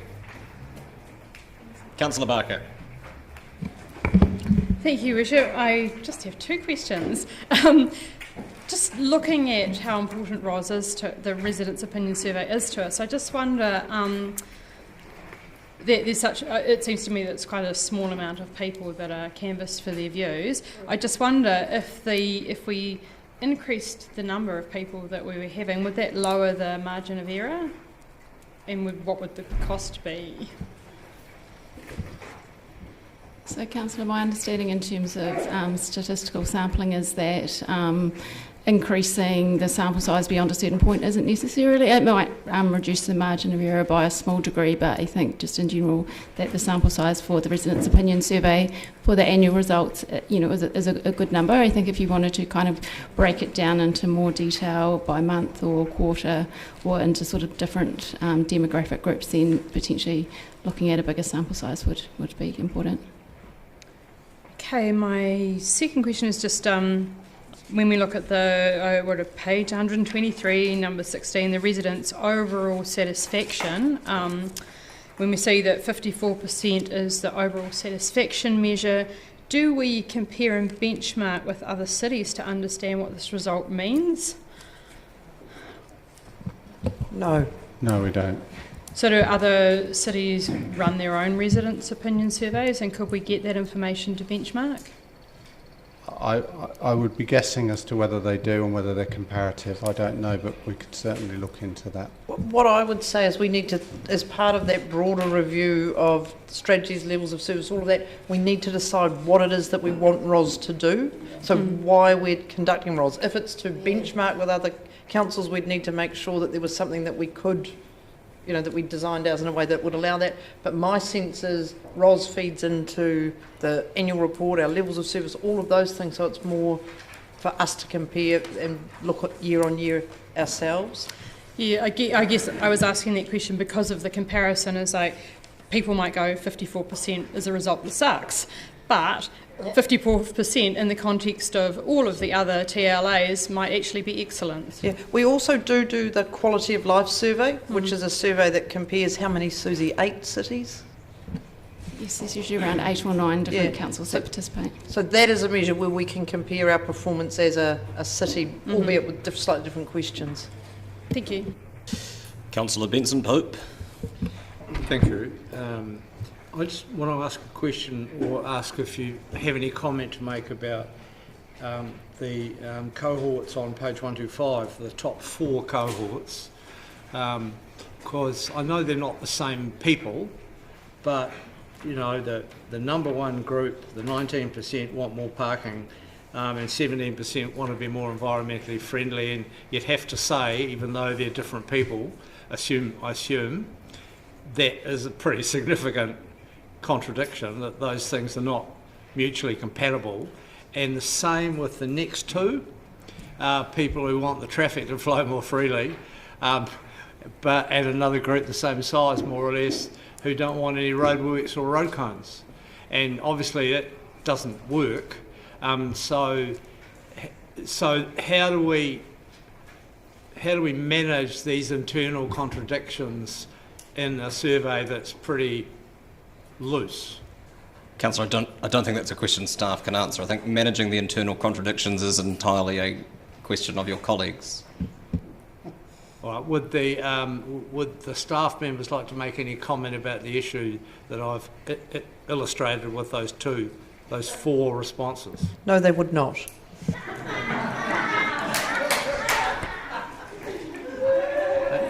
Point made. Thank you.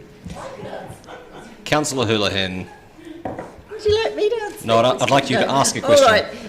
I have a question around the survey because there was comments made by Councillor Lafesso earlier, and I, as usual with her emotive speech, I was very moved by it, and I think she makes great points. Is around the fact that, you know, low economic, social, the people who are poor and Māori or Pacifica sometimes miss out on these type of surveys or doing them in general. And I was just thinking, and I've probably raised this before, but have we ever considered doing, you know, engaging, say, in Marae, for example, to try to target, or with Runaka, to try to target Māori, and, you know, like go in with copies of the survey that are hard copy, and, you know, making it easier for people to do it, say have a cup of tea and a biscuit or something, have some surveys there if people want to do them, so we're getting some feedback from people who might not traditionally normally take part in these surveys. And the other question I wondered is, have we considered doing these, just those segments that we're targeting, either Pacific people or Māori in English and Samoan, or English and Māori? We don't conduct the residents' opinion survey. So Well, the people who do, we pay for someone to do it though, don't we? You know, yeah, so that's fine. But yeah. have we asked them to consider that? Councillor, there's probably a couple of things I could maybe mention in regards to that. Is that one of the key things about the residents' opinion survey is that it's a sort of randomly selected representative sample of people, which is, I think, why in general, in terms of this kind of work, we would, you know, probably not go and try and directly target some people without that kind of random selection. But there are other vehicles, I suppose, that we do gather information from different groups. And the other thing perhaps just to note is in terms of the quality of life survey, we have in the last 2 cycles of that survey selected a booster sample for Māori, and we're able to do that from the electoral roll. Would it mean that with the ROS, that if that's the case and we don't solely look at ways of targeting minority groups like that, that we're not going to have their voice in that survey? That's the only issue I'm concerned about. But I think Susie's point, statistically, is ROS is a representative sample of the community, Yes. and the survey methodology should be designed in a way that asks the question, whether people respond, of a representative number of Māori, Pacifica, you know, Right. ages. For example, other mechanisms like the 10-year plan consultation, we have targeted engagement for youth, for Māori and Pacifica, for Right. elderly people, just to, but that's a different thing. This is a Okay. statistical survey designed at getting a comparable result year on year. So on ROS, does the company that you pay to do this, do they approach the respondents, is that correct? Right, so it's not like we market it and say for them to do it type of thing. Councillor, yes, they conduct the survey. Right, okay, thank you. I see here that the, going back to one of the councillors raised it, I have to bring it up as well. We have the top 2 priorities is that here people are worried about parking, and the other one is the environment. And someone's suggesting that perhaps those 2 groups do not align. Does that mean we have to make the assumption that people drive a car, are happy looking after the not a question environment? for staff, Councillor. Do you have any questions for staff? Valid point. Councillor Gary. Thank you, Worship. Ms Ballantyne, can you comment on item 11 on page 123, which talks about the response rate of 32%, which is up from 28% in 2018-19. Doesn't seem like a very high response rate. Statistically, would you have any comment on that at all? Councillor, I would just comment that I think that is a pretty typical response rate for this type of survey in terms of contacting people by letter and then asking them to go online or fill in a hard copy form. And I think that you might note in terms of the groups that respond, there are some groups that are more likely to respond than others. And so in order to kind of reduce the bias that it might be created from that, the sample is weighted to Yes, I did reflect note the that. census. And I had another question. Thank you for that answer. Around the random selection. Forgive me, I can't recall the methodology, but is it off the electoral roll? That's correct. So I'm just wondering if you have any comment about the fact a lot of young people are not on the electoral roll, and so that's one group that isn't in there, but it is weighted. So you still feel it's representative as much as it can be using the methodology. Would that be correct? So I think, yes, in terms of the methodology that we have, I know Gravitas do their best to kind of contact people, but yeah, that is a bit of a limitation of the survey. Thank you. And forgive me, I've failed statistics miserably, but when you say it's weighted to try and mitigate against the sample bias, does that effectively mean the few responses you might get from some of those demographic segments are given greater, they're extrapolated basically to a greater degree than they would otherwise?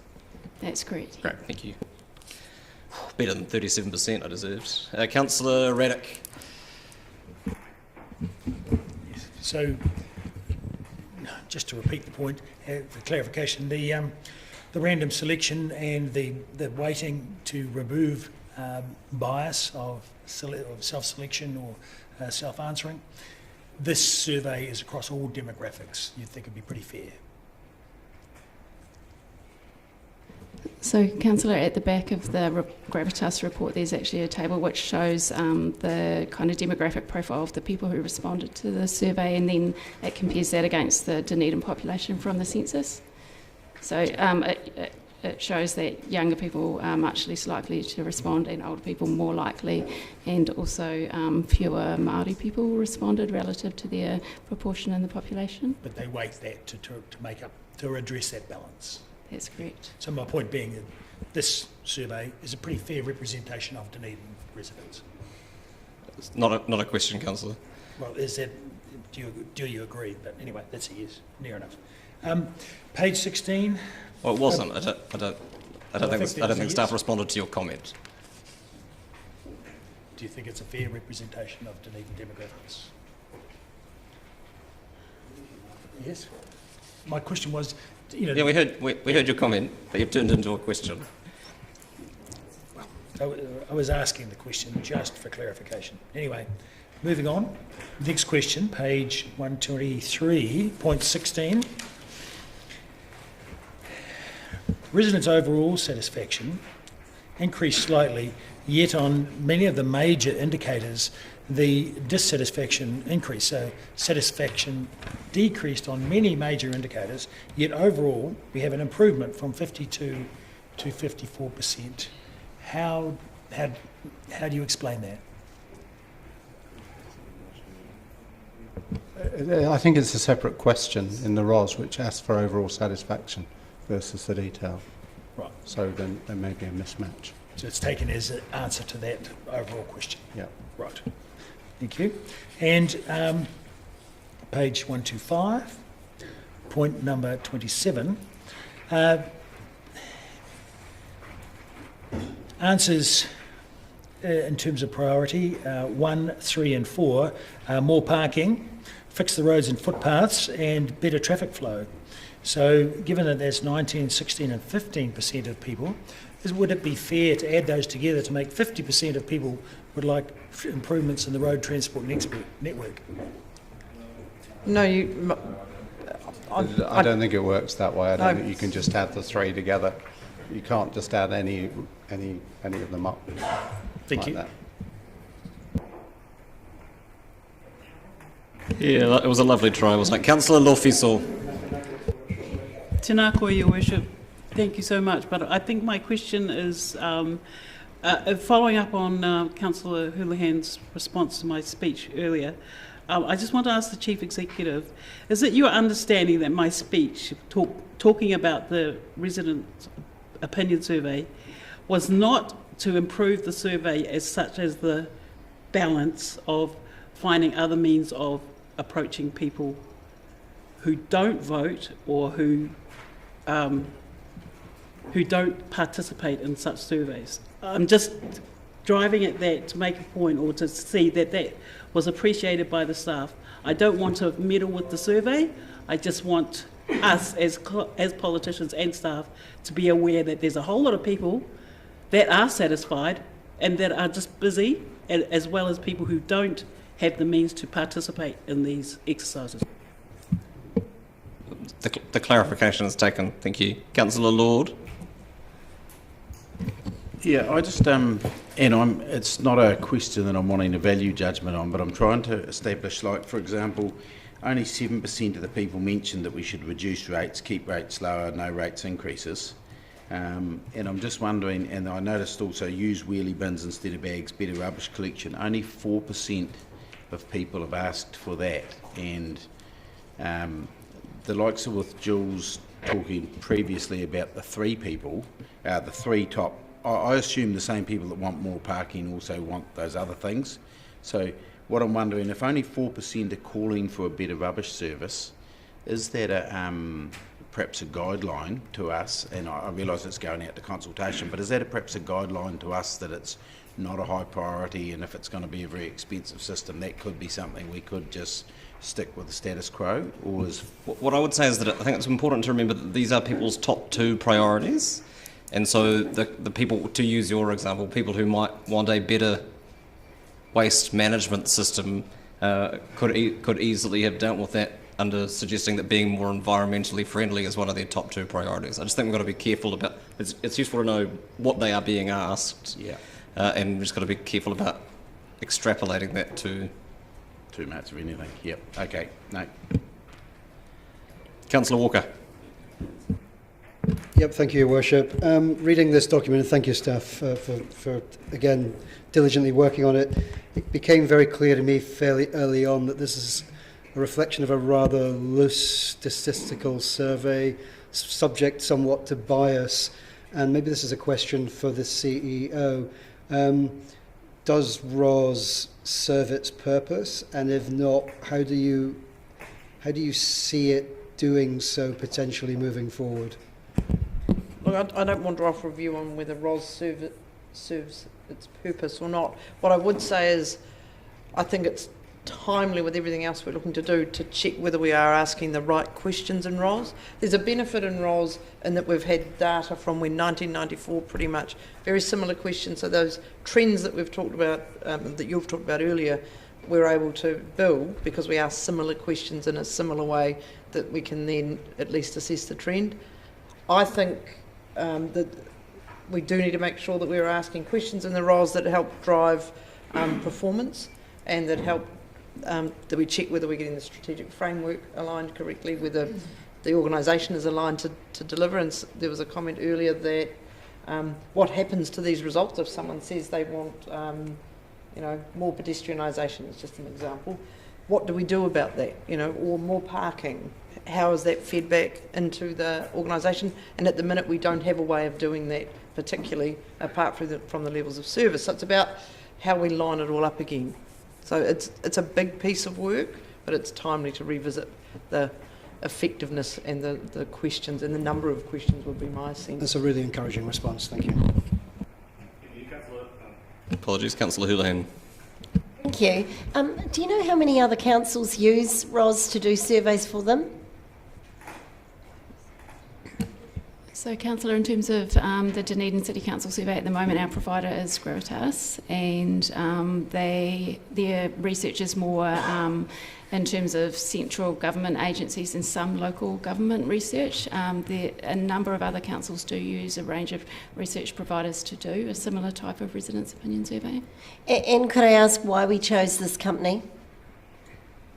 We went through an open tender process. Yep.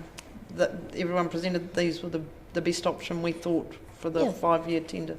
And would it be fair to say you'd consider this company to be credible? Yes.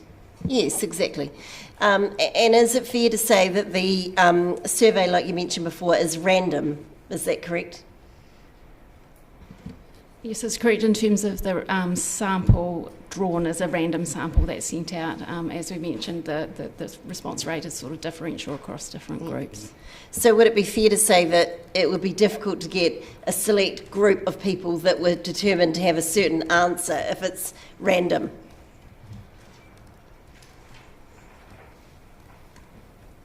It doesn't appear a response is forthcoming. Not entirely sure a question was proffered, though. Are you not able to answer that?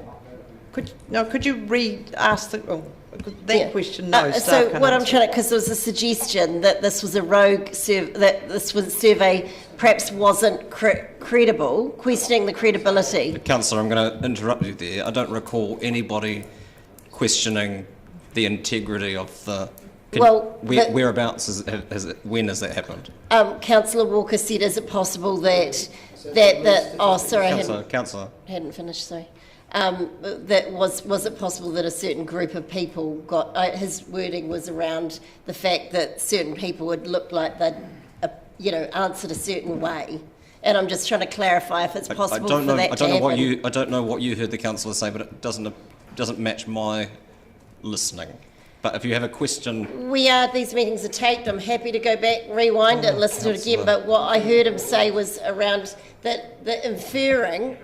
Do you have a question for Yes, staff? I'd like to clarify. Is it possible for people, if it's done randomly, for people to be able to say, oh, look, answer in a certain way deliberately to get a certain result, if it's random? I would hope that everybody who answered it in a certain way with a deliberate intent. Do you mean across a population? Well, the inference I took anyway, whether it's right or wrong, correct me if I'm wrong, which I'm sure you will, but is that there was a suggestion that, is this perhaps only a certain group of people that are trying to say, oh yeah, we don't like parking. But what I'm trying to get... That suggestion, I mean, you're projecting, councillor, if I might be so bold. I'll retract that. That was how I took it. Do you have any further questions? Yes, I do. So my question is around... because it's random, is the hope of the randomness that you won't get one, like a particular group that all have a similar view? That's what I'm trying to get at. Is that the hope?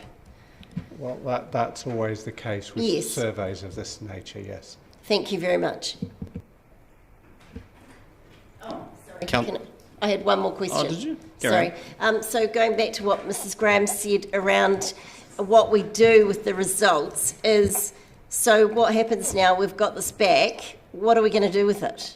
Because if people are saying this is their most important things, how do we then deal with that?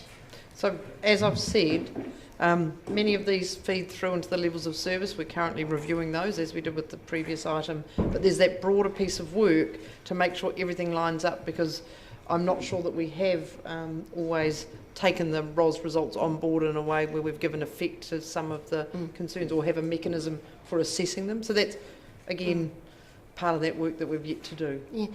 Can I ask why we do this then? Why do we do it if we don't follow up on it? Is there any reason we actually do it? Well, that's probably a question that will form part of the review. Oh, right, okay. Right. And what elected members do with the data that is presented to them is entirely up to them. And I'm sure this isn't the last we'll hear of the survey results over the next 3 days. Councillor Gary. Well, thank you, Your Worship. Item 3 on page 122. Ms. Ballantyne, I noted that it says COVID-19 does not appear to have had any across-the-board impacts on this year's survey results. And I asked the question in this context. I recall that following lockdown, there was a comment made by a number of social service organisations, anecdotally, that there was a lot of and I think we know this ourselves, very stressed and might I say grumpy people in our community for good reason. People were stressed and it was uncertain times. I would have expected, and it's really hard, I mean, how do you statistically measure that? But I was very surprised at that comment, because my expectation would be it would have had an effect in people's perception of their satisfaction at that point. There may be never any way to identify that, but I just was surprised and wondered if you have any comment about that comment around does not appear to have had any effect. Would you have any comment around that?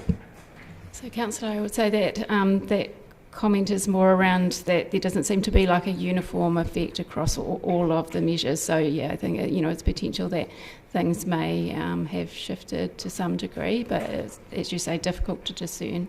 Thank you for that. If I might just add to that, we had asked as an executive for it to be tested whether or not in that lockdown period people were more likely to have filled in the survey, and that relates to, the comment relates to that as well, that there wasn't an effect during lockdown. And further, there would have been 9 months worth of data collected up until that point, so when it's averaged out over the year, that's potentially an issue. Okay. Councillor Raddick. Thank you. What is the gravitas history of doing our residents' opinion survey? So, Councillor, this is the first year that Gravitas have completed the residents' opinion survey for the DCC. Right. So, and what is the history of previous survey companies? Short version. Like, has another company? By history, do you mean what was the length of the tendered contract? No. If there was the glass half full company, done it for the previous 10 years. Look, I can get that information for you, but it's not something that we have immediately to hand. I'm happy to circulate that to councillors following the meeting. It's only curiosity on my part, but leading to the next question. This is the first year it's been formally reported to council. Are the results of previous residents' opinion surveys available to councillors somehow, and if so, where? I can answer that. So while this is the first time that it's come to a formal council meeting, the practice in years past had been to hold a briefing for councillors and then almost immediately following that issue the results to the media. But I felt it was important, given where Ros sits in a range of our things, that council formally received it so that you had it on the record. But all of the previous results are available for council. And the last part of that question, where and how? Website, on the council website. So they are available? Yeah, it may not go all the way back to 1994 on the website, but there's a good number of them anyway. Wonderful, thank you. Sorry, Councillor Wiley. Thank you. Just for clarity's sake, this is a weighted survey, so when I look at the age demographic from 50 to 64%, so it's 50 to 64 years of age, they came in at returning 34% of the survey. But they, in my reading of this, it would only became 22% of the overall result. That is correct. So when we look at some of the data and say, were our young people under 30s not represented accurately enough, that was weighted up accordingly as I read it. So all demographics were clearly covered off in age bracket and sex, correct? So, Councillor, that's correct. In terms of the survey, we collect the demographic of people who are responding, and then in order to be able to sort of see who's responding and to be able to do that weighting. So, for example, if I had a number of friends in the 50 to 64 bracket, they couldn't have gone and go through and say, we want more parking, we want better traffic stream and things like that. That's weighted out accordingly. So in terms of weighting, it just means that each group is represented in terms of their representativeness in the Dunedin population as a whole. Yeah. Okay, thank you. I don't mean this in any kind of leading way, but I'm genuinely interested in, from a statistical point of view, whether there's any significant difference between a survey that requires weighting in that regard and a survey that returned responses that were more representative of the city's profile. Would you anticipate that that would have any difference? Do you understand the question? I don't know if I'm explaining it particularly well. But because we've had to wait for people who don't generally respond in quite the same number, does that make any statistical difference versus a survey that did return responses in a more representative fashion? So my understanding is, ideally you would have a completely representative sample, and that you wouldn't need to wait for under response from different groups. So Statistics New Zealand, for example, they achieve extremely high response rates for their sample, and they invest a lot of time and effort in terms of reaching people and ensuring that people respond. So I think the consequence of it is that there is potential for there is still some potential for bias. So weighting is one way to try and reduce the differential response rate between groups, but there is potential that doesn't entirely kind of mitigate that. Councillor Barker. guess it's a question for the CEO, possibly following on from some other questions, i.e. Councillor Houlihan, etc., about parking, and because we're probably going to have this brought up again and again and again, when we look at it, 19% of people want more parking. Is there the possibility to do a survey and get more information on what more parking means? Because it is, I feel that it will be a discussion point many times in this, and I wonder whether we're going to address this in a holistic kind of fashion. Simon, did you catch that? Right. Just check for me. At the minute we are doing something in the parking management, parking policy space, aren't we? Correct. Yep. So just working through a parking roadmap, which will set a program of work in action. Does that involve any public survey or any testing with the community of their views on parking and the availability or otherwise? Not to date, but will in future. I'd just like us to define what the problem is that we're trying to solve. Yeah. Like, what does So more parking mean? yeah. What is the satisfaction? Am I happy if I can get a park within 2 blocks, wherever I want to go? Yeah. So that, I think, it lines up with the work that Simon has his team doing.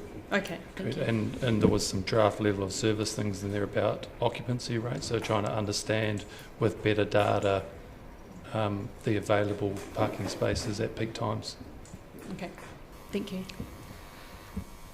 A degree of granularity that would make the rules unwieldy if we did that for all of the questions, but it's helpful. It's helpful information. Absolutely. Councillor Benson-Pope. Thank you, Your Worship. It's further to that a question probably also for Mr Drew. You mentioned the work that's been done to try and harden up the data about occupancy rates, and I assume, one, does that include the parking buildings owned by us and others? And secondly, is there any way you can differentiate between the needs for commuter parking and shopper parking, for example, as what would appear to be the two main groups of those seeking parks?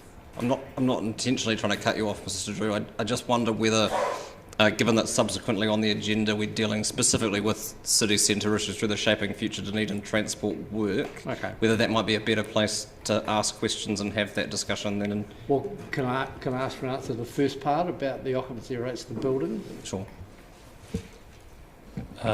So we don't have the occupancy rates of the buildings we don't own at this stage, but definitely plan to get them. But we have them for our buildings? We have them in some areas, but for the likes of St Andrew Street and Thomas Burns, no. But so staff have been working through how do we put effect to that level of service, how do we measure the occupancy rate. And so that work is largely complete and we'll start to implement that. And you shortly. anticipate us having sooner rather than later the information from those buildings that we sold and the Meridian built? Yes, so some of those easy, quick wins will be done much sooner than the likes of St Andrew Street and Thomas Burns. Thank you. Would someone like to move that the report be noted? Moved, Councillor Staines, thank you. Seconded, Councillor Raddick. Would you like to speak to it, Councillor? Well, thank you, Your Worship. I just wanted to make one comment, and we have to be careful with the way you ask questions. And if you ask someone, would they like more parking? The answer is going to be yes. You know, if you want traffic to flow more quickly, the answer is going to be yes. So I think we just have to be careful that, you know, turkeys won't vote for Christmas if they had a choice. Thank you. Councillor Barker. Thank you, Your Worship. I'd just like to make a point about what I consider to be the value of the Residents' Opinion Survey. It's something that I have read for a long time with great interest. one of the key things that we need to care about is how happy our ratepayers are with the services that we're delivering. That's why I consider this to be very valuable. That's why I'm interested in the trend analysis, and that's why I was interested in the statistical analysis as well, is that margin of error, because some of them there's basically a 2.6 margin of error, so that makes some of the data you're just like, well, that's not a big one. So I'm very concerned about that, and also about the percentage of people using an asset. When I'm looking through some of the budgets that are coming up, I'm like, well, actually, what percentage of the population are using that asset? What's their satisfaction rating, etc., when we consider the prioritisation that we're going to have to put forward. I guess the reason I asked a little bit about the parking was just around some of the narrative. I've been in a car with somebody whom I took to 4 places, and they said parking's terrible in the city. And I said to them, we've had a park outside 3 of the places that we've been to, and we've walked half a block to the park to get a park. So I'm very concerned about that. There's this constant thing in the media about parking, and that's a sore point, and we spend far too much time talking about it. That's why I would feel that we should get more analysis on it and understand what it is about parking. Everybody wants a free park outside where they want to park, a free park for work all day, and I think we really need to understand that so we're not spending too much more time on it. Thank you. Councillor Gary. Thank you, Your Worship. I just note we're talking about the residents' opinion survey, and that doesn't necessarily equate with ratepayers, because there's many more residents than there are ratepayers. And their views might differ slightly. I just want to make the comment on reading this. I had a feeling of a desire for a shoe that was big on the inside and small on the outside, that mutually exclusive issue that has been discussed. But I just wanted to take the opportunity to draw everyone's attention to item 22 on page 124, which talks about the satisfaction with DCC staff remains high. At 78% of residents are satisfied with how well staff communicated with them, and it was noted that our staff are friendly, helpful and professional. Concerns mainly arose from unresolved issues, just not liking the outcome or a long wait for a resolution, as sometimes happens. But I want to highlight the fact that we have a professional, friendly, helpful bunch of staff who are committed to our city. And I also note on that count that is reflected in the staff who put the city ahead of their families over the break when there was the weather event, and that's another example of their commitment. Thank you. Yes, lest the fact that the organisation and staff outperformed elected members go unnoticed at this meeting. Councillor Houlihan. Thank you. Yeah, I thought it was interesting that even in the media, there's been some comments around the top 2 priorities, that people are wanting more parking and then the second group is more environmentally friendly, e.g. deal with climate change, beach erosion and recycling. Now, several people around this table have made comment those 2 things contradict each other.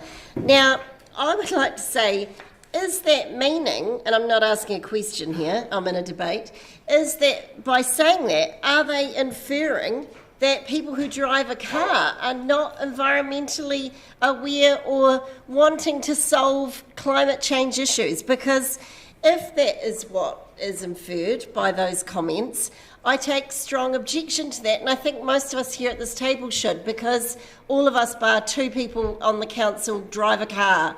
And I think we've proven by the fact we've been a proactive council, we've set an emergency, a thing to say 2030 for our climate change target, which is very high. And, we've shown again and again that we're happy to make the hard decisions. Just because a person drives a car, I think there's a bit of confusion around here, and this is causing quite a bit of conflict, is that doesn't mean they don't care for the environment. People will always need to use a car at some point. Some people, not everyone. There's people, people who drive who are perhaps single and just come into town. I think we could look at trying to eliminate those from using a car. But there's always, to a degree, going to be different groups of people who will use a car. It does not mean that because you use a car, you are not concerned about the environment. I certainly am, and I know lots of my friends and family are, but they're also concerned about parking issues, and those two do not mean that you're against the climate because you're concerned about a park. And I think we've got an attitude, some of us at the council, that sort of parking or cars are an enemy, and that is wrong. It really is wrong, and we need to change that. I mean, and some people here have mentioned that parking keeps coming up. There's a reason it keeps coming up, because it is one of them, as it's shown here. It's the main issue that people are concerned about.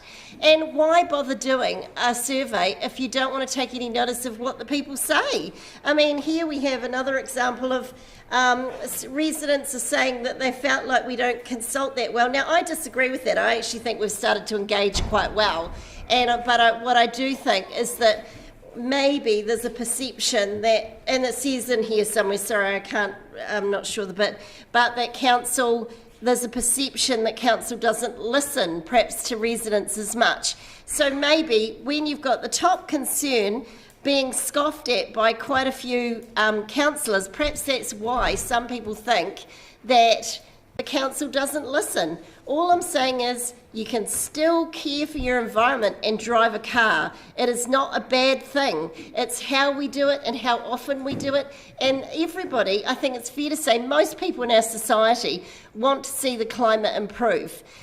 So let's just work together on this and not be forever fighting against and putting up barriers and saying people who drive a car are the enemy. They are not, and they're part of our society, and I think we need to start looking at that. Thank you. I look forward to someone making the comments that have just been rebutted. Further speakers, Councillor Walker. Thank you, Your Worship.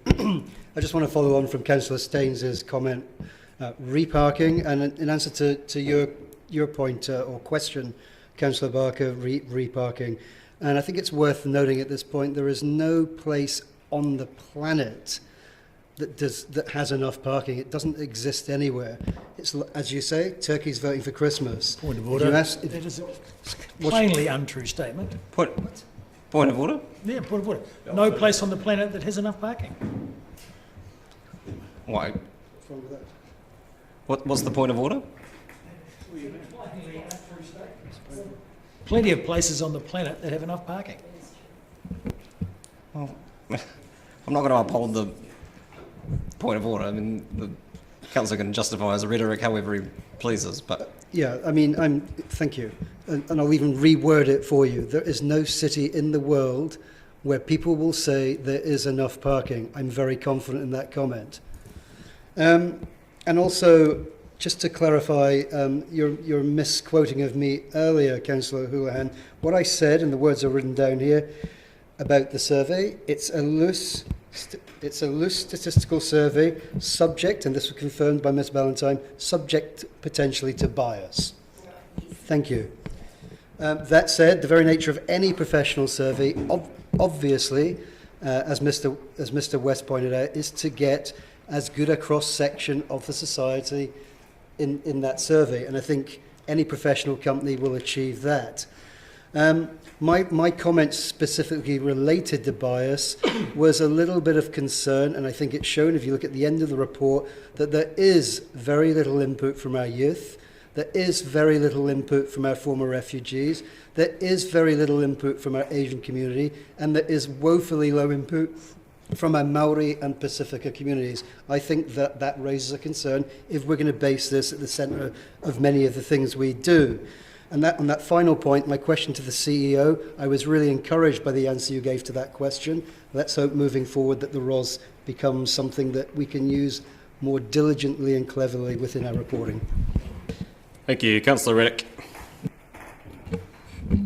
Yes, thank you. I think the Residents' Opinion Survey is a consistent thing that's been going on for a long time now, 25 years, and it's an important tool in our assessment of how council is going and what's happening in the city, because it's quite important, and I think it's very commendable that we commission an outside statistic expert to come and do this survey so that we don't have the bias of someone from within doing it. And similarly, we don't ask questions where the answers are predetermined and preloaded. Councillor, I'd ask you to be quite careful with your comments that suggest staff might in any way lean on the scales of any consultation we may be undertaking. Absolutely, I certainly wasn't. Where did I say staff? We suggested that it's else? better to have an external agency than to have it done internally and risk the bias that comes with that. Not at all. I made no comparison to any other agency. I just said it's good to use an external professional agency. Because the danger is that internal local bias. agencies might I'm just have asking their you to be own I'm just biases. asking you to be careful. Yes, Councillor. well, I was Carry on. endeavouring to be careful. Thank you. So, it's good to use an agency from out of town, especially one nationally used and accredited. So, just to remove any local agency bias or whatever. Similarly, that consistency of measurement over a period of time is also useful for us to see how we're tracking. And I think it makes quite sad reading that we are tracking relatively poorly, and in particular the elected representatives, as the Mayor has pointed out, are not rated nearly as well as the staff, and it is pleasing to see, and I certainly agree with the result, that the DCC staff are very high in their level of satisfaction, double that of the elected representatives, in fact, as Councillor Gary has pointed out. So, but there's some quite significantly major issues in there, and in particular when 3 of the top 4 issues are an order of magnitude higher than any other issue on the list. So there's, in the 15% range versus in the 5% range. It's quite a significant increase to issues with the road transport network, in particular parking, roads, and traffic flow. So this is a fairly significant concern for a good number of Dunedin residents, and that message should be acted upon by this council, and that the fact that that level of dissatisfaction is there should be an indication that we need to pay some attention to that if we are to be responsive to the requests of our citizenry. Thank you. Councillor O'Malley. Thank you, Worship. Remembering this is the residents' opinion survey, and I think if we look at the figure on page 125 that has been often debated today or asked about, we are forgetting there are 63 other pages of data that was in this report. And I will just quickly look on the one on page 125, and I won't concentrate so much on points 1 and 2 because I don't want to get into that debate as to whether or not in fact you could be wanting more parking and environmentally conscious at the same time, and it's not an inconsistent, it could be. But the next 2 are completely contradictory to each other. You want to maintain the infrastructure and you want less roadworks. Completely contradictory. So this is what comes from an opinion survey. And also the other one, you were asked, whoever was asked to fill this out was asked for their top 2 things to think about. Now I might say integrated transport system and amenity spends. It doesn't mean that I don't want a good waste environmental outcome, but that's my 3rd choice and I don't get to put it on the list. So when you go to page 172, there's top 5, it's the comments on Dunedin services. The top 5 are on waste and environmental outcomes. And 7 of the 17 are about waste and environmental outcomes. But the very last one is you charge too much at the dump. So we have got a wide variety of opinions that come back to us, and we need to pay attention to them. But this is not the outcome of a plebiscite. This is not a vote.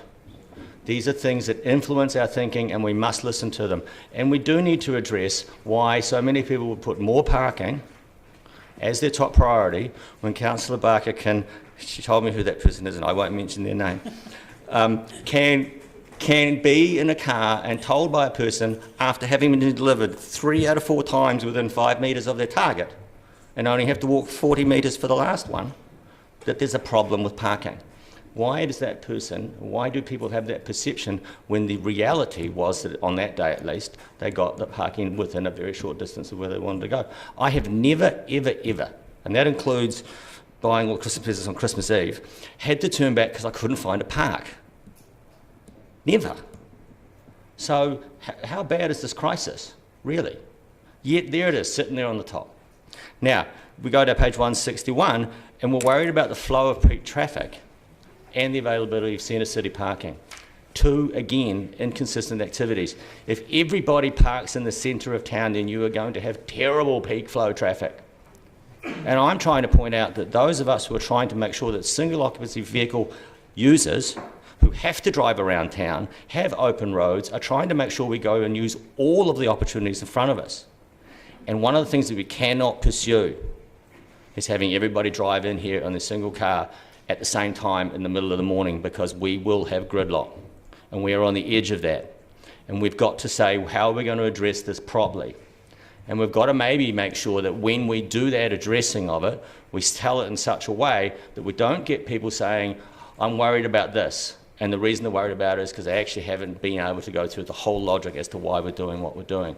We need to be very careful ourselves about what we say at the microphone here in this room, because we only sound bites come out of this room, and it's often those sound bites that end up making themselves into the paper, and it's that, and who wouldn't be? That's how anybody's going to assess what's going on inside the council. They're very dependent on what gets written in the ODT, and I think the ODT reporters know they have that responsibility to report accurately what goes on inside this chamber.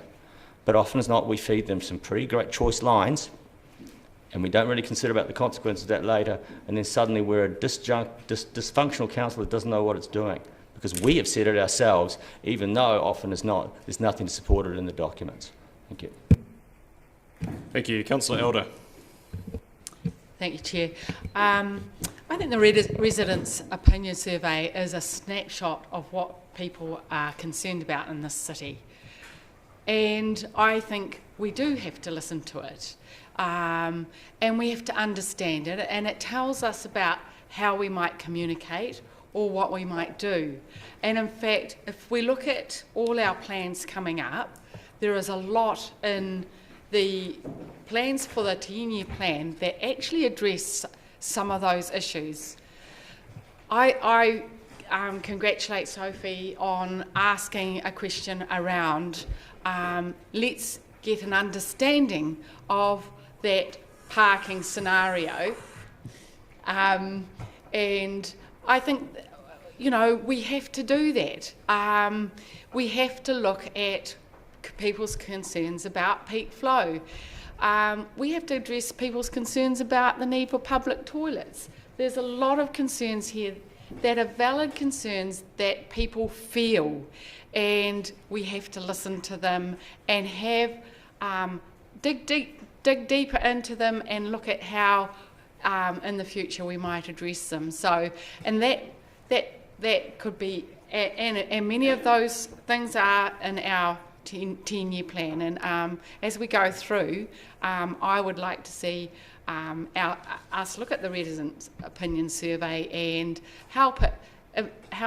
use it to help us inform what we need to do going forward, whether that's unpacking what and digging down deep about parking, whether it's going, we're wanting public toilets, and what do we do about it. So we need to listen, we need to hear people's concerns, and we need to dig deeper into them. So I'm really grateful for this, because it helps me when I'm going forward in this program of work, and I want to shout out to our staff who actually got an exceptional result in the residents' opinion survey, and over COVID-19 I don't think we could have done any better. Our staff did an amazing job.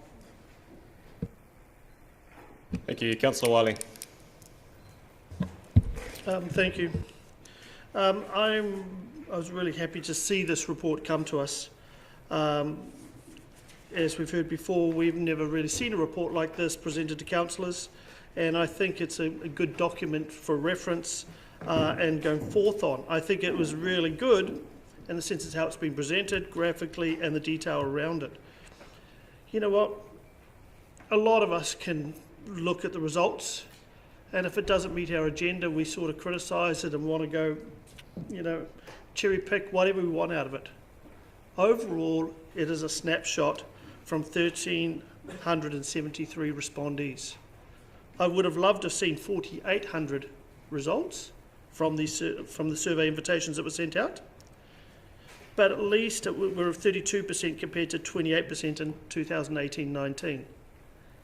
There were a lot of issues around the survey timing and what was taking place in our world, and we will take that on board as well. But I think this is a good document for us to see, and I'd love to, I can't wait to see this time next year what this document looks like and where the responses are. Yes, there is some devil in the detail. To be honest, I'm really disappointed to see how a lot of our residents look at us and see us. So if there's one thing we've got to do, all of us have to lift our game. And I think that is the hardest part. Because again, no matter what we do, a certain part of our community is going to knock us down and go after us. No matter what side of the table you're on. Trust me, I've got a lot of critics and they let me know about it. And that's also at home. But the issue being, is there some good data here? Is it all the right data we want? No. Can we improve the data? Yes. But let's not cherry pick this and try to shoot our goals to score our points. Let's use this data to make a better city. And I think that's the important thing we've got to look at. And we've got to respond to the residents. And I think, again, I'm looking forward to what this survey produces over the next 3 years. And I appreciate the time and effort the staff have put into this, working with this, but also the company Gravitas. And I can see, based on the results they gave us, why they got the contract to do the work. Thank you. Thank you. Further speakers?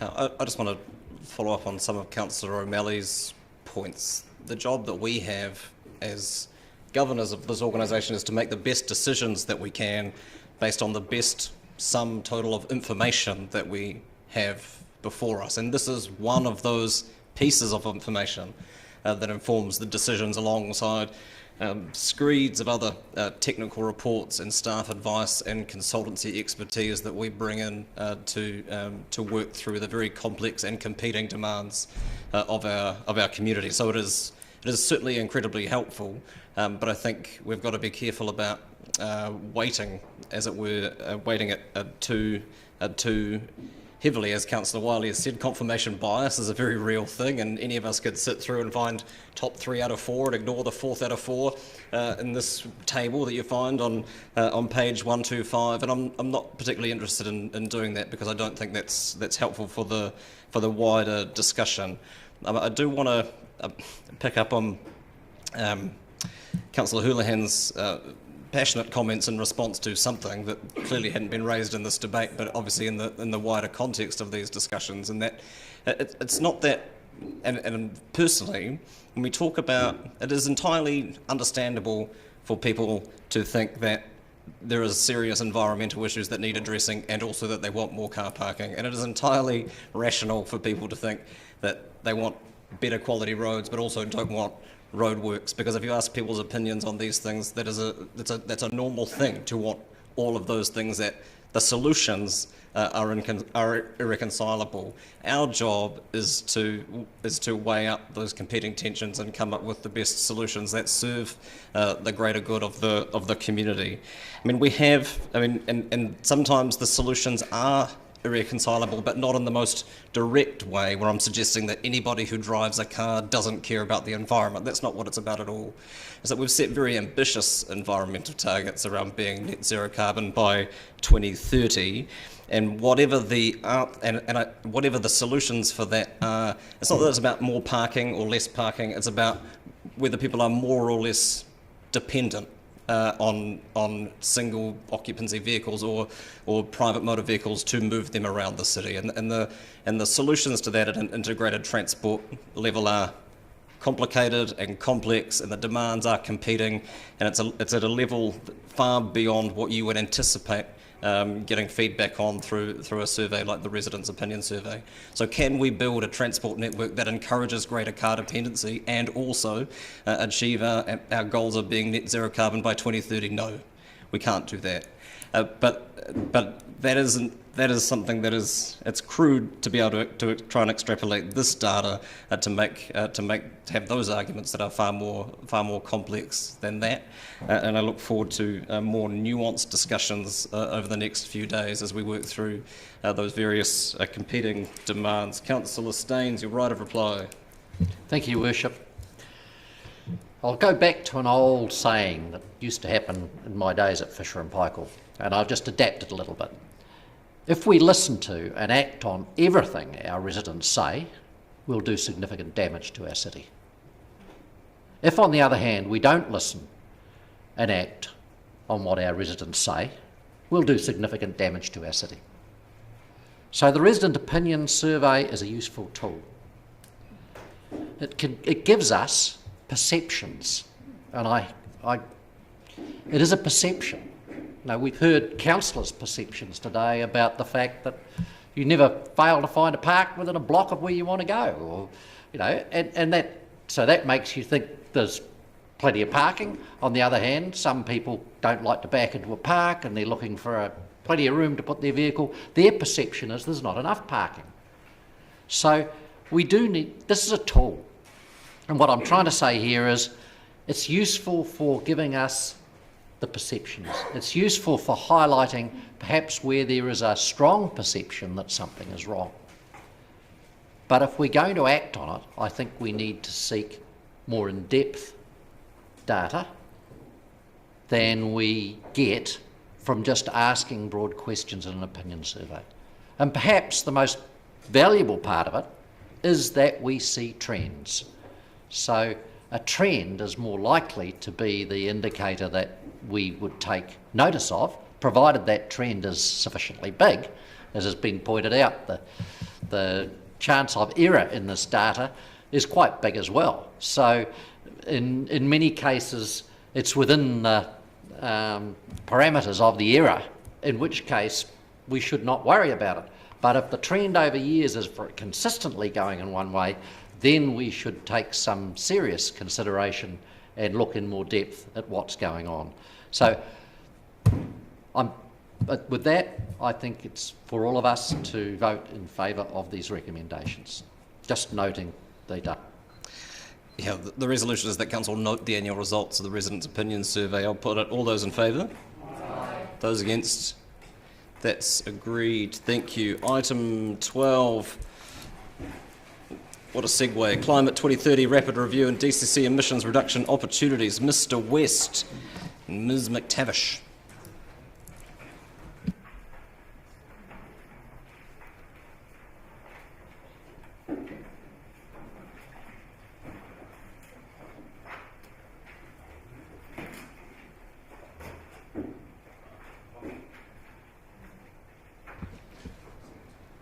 Happy to take questions? Very good. Could be a pointless exercise of you bringing you up otherwise. Questions, councillors? Councillor Barker. Thank you, Worship. I just have a question. It's page 217 of 531, number 32. Oh, sorry, my apologies. We're on page 212 of part 1 of the agenda.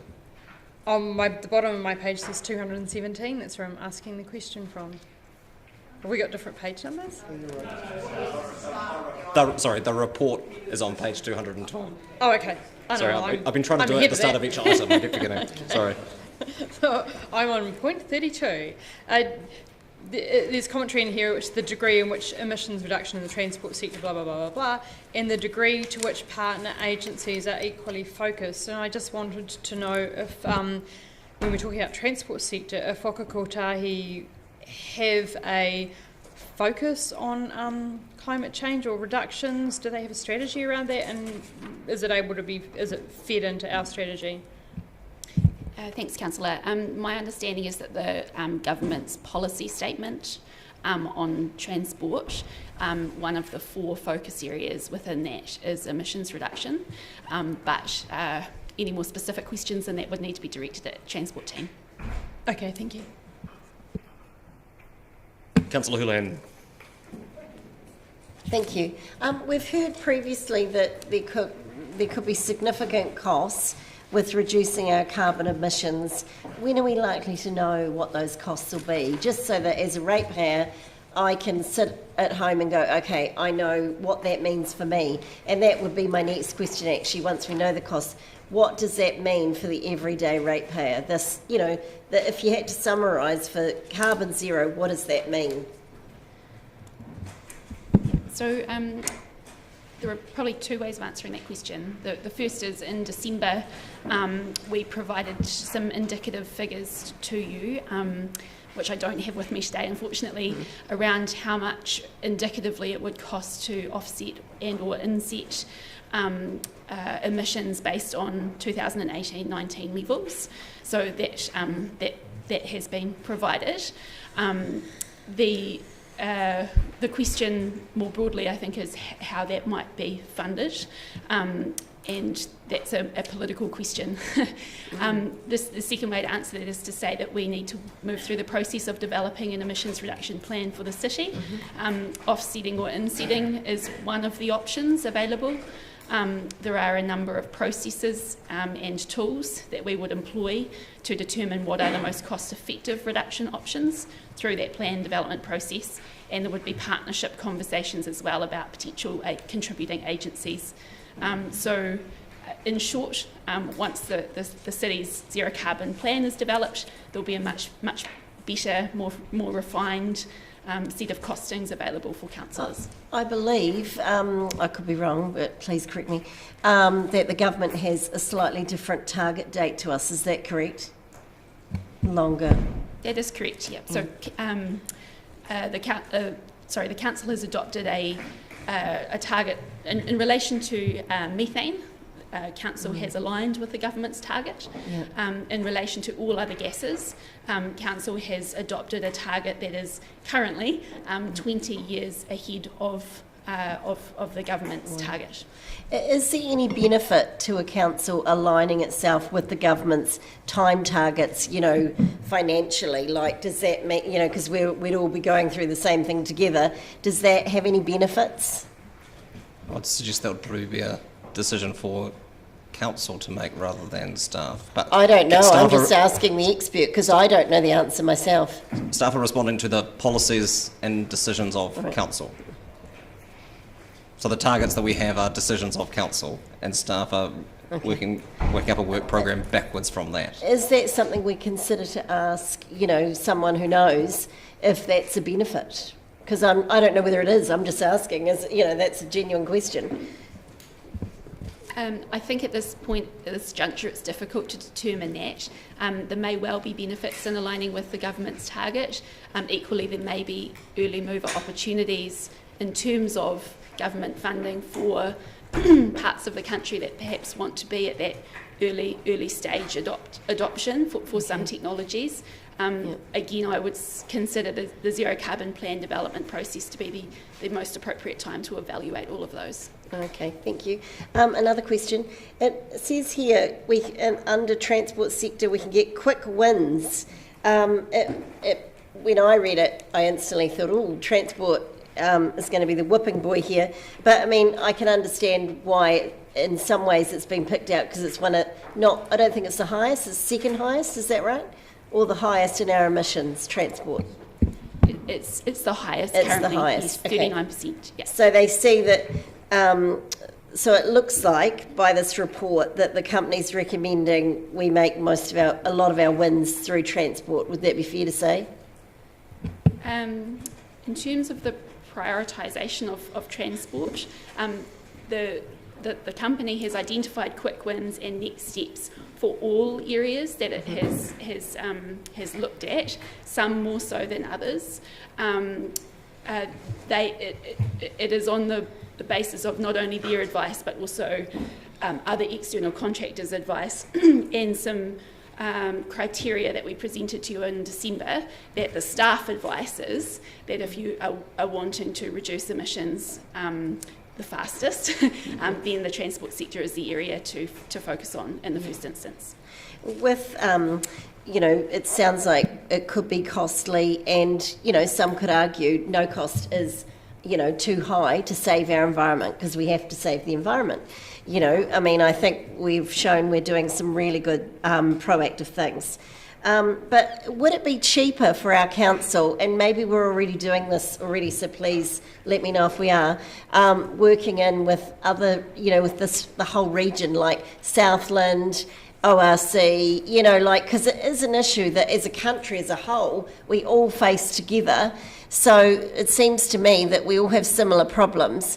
Is that something we're doing at the moment? And if not, is it something we're going to consider? Certainly some of the solutions are regional solutions, and yet more of the solutions are national solutions. Yeah. And council will have different roles in all of those solutions. Some will be a simple advocacy role, some will be a partnership role, some will be some solutions will be things that are actionable by this council on its own. This council has endorsed in principle the concept of a zero carbon alliance for the city, and that includes both government entities and also the regional authority as prospective partners. So we're in conversation with those prospective partners as a first step in that partnership discussion. Are we seen as leading the way in that area, that we've brought those organisations together, or are other places doing that as well?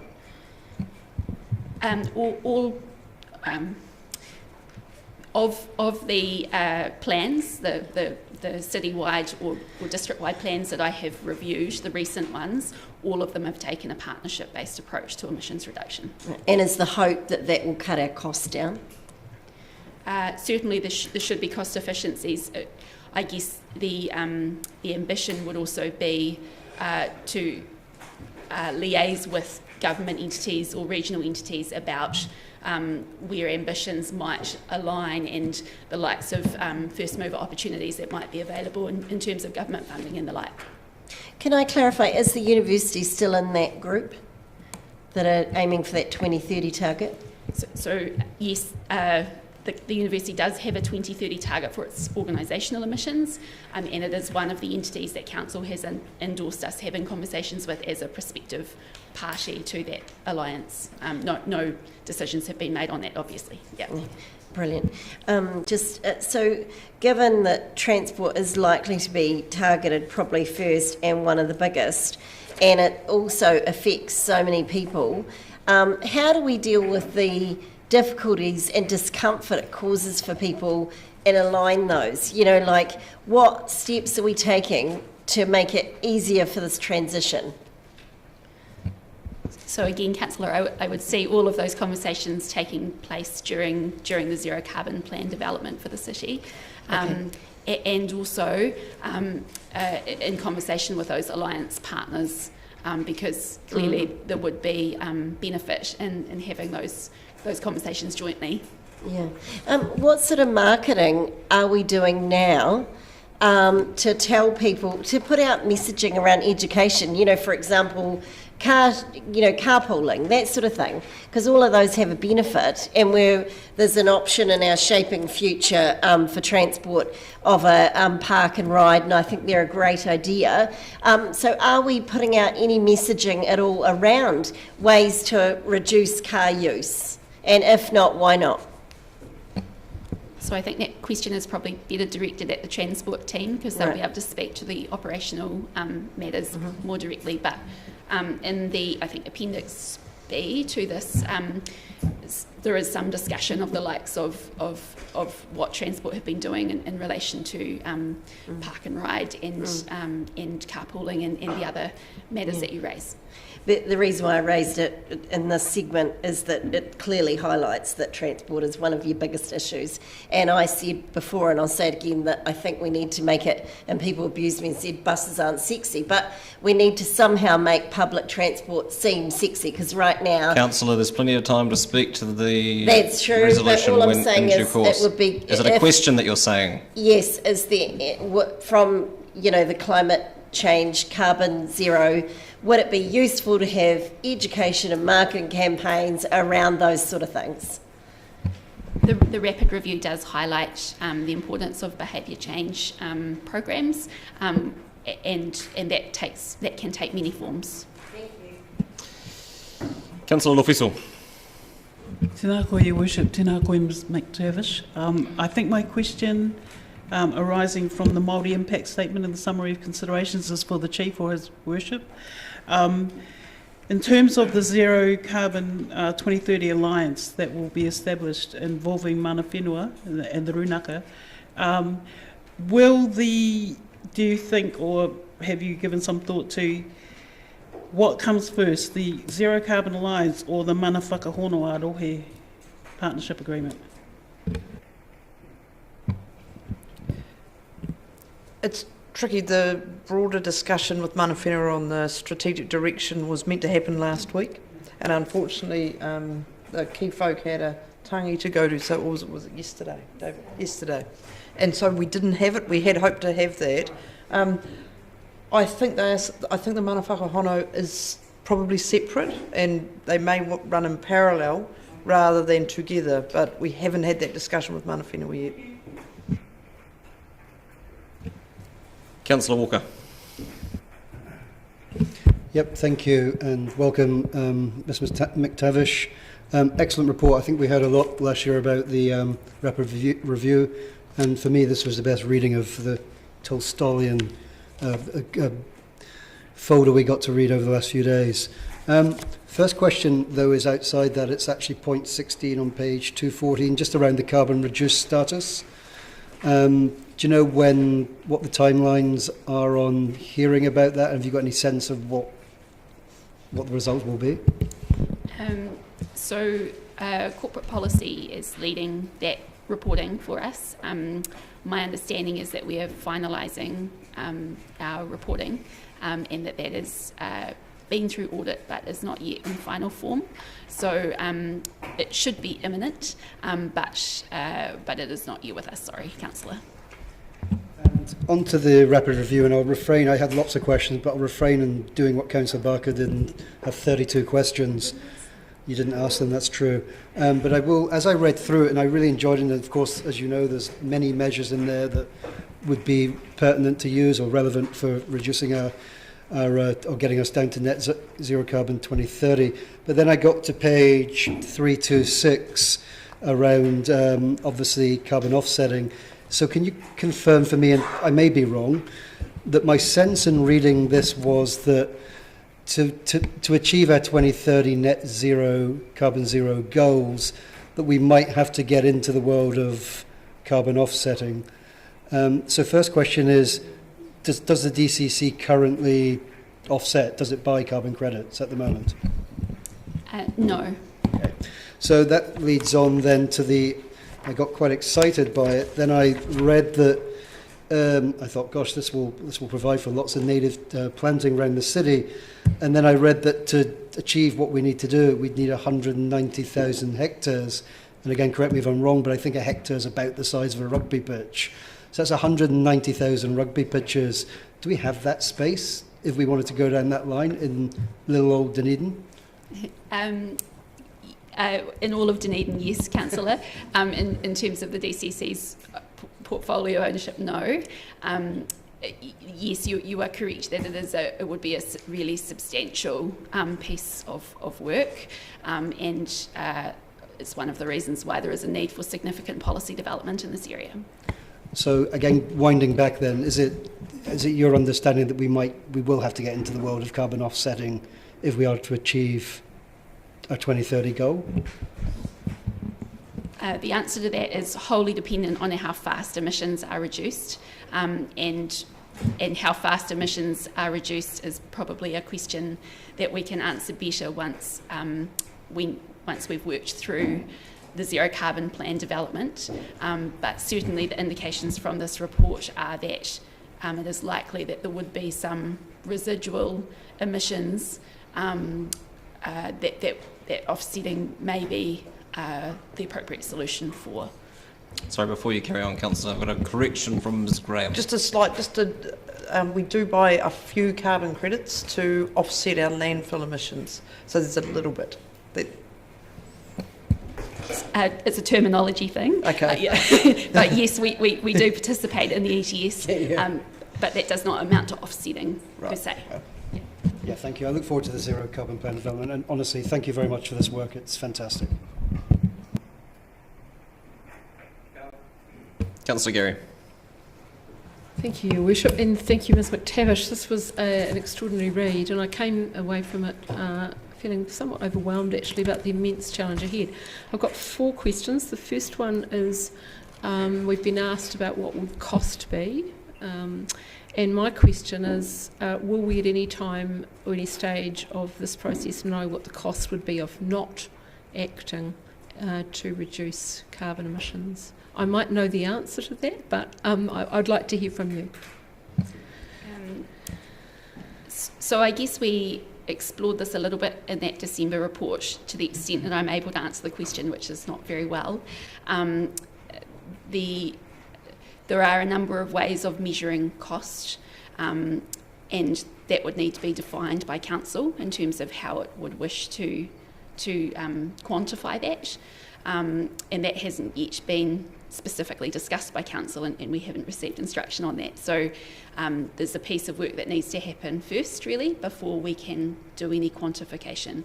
However, what is clear is that the government are signalling that the ETS, the Emissions Trading Scheme, and carbon pricing will continue to be a tool that they will employ in their bid to drive down emissions.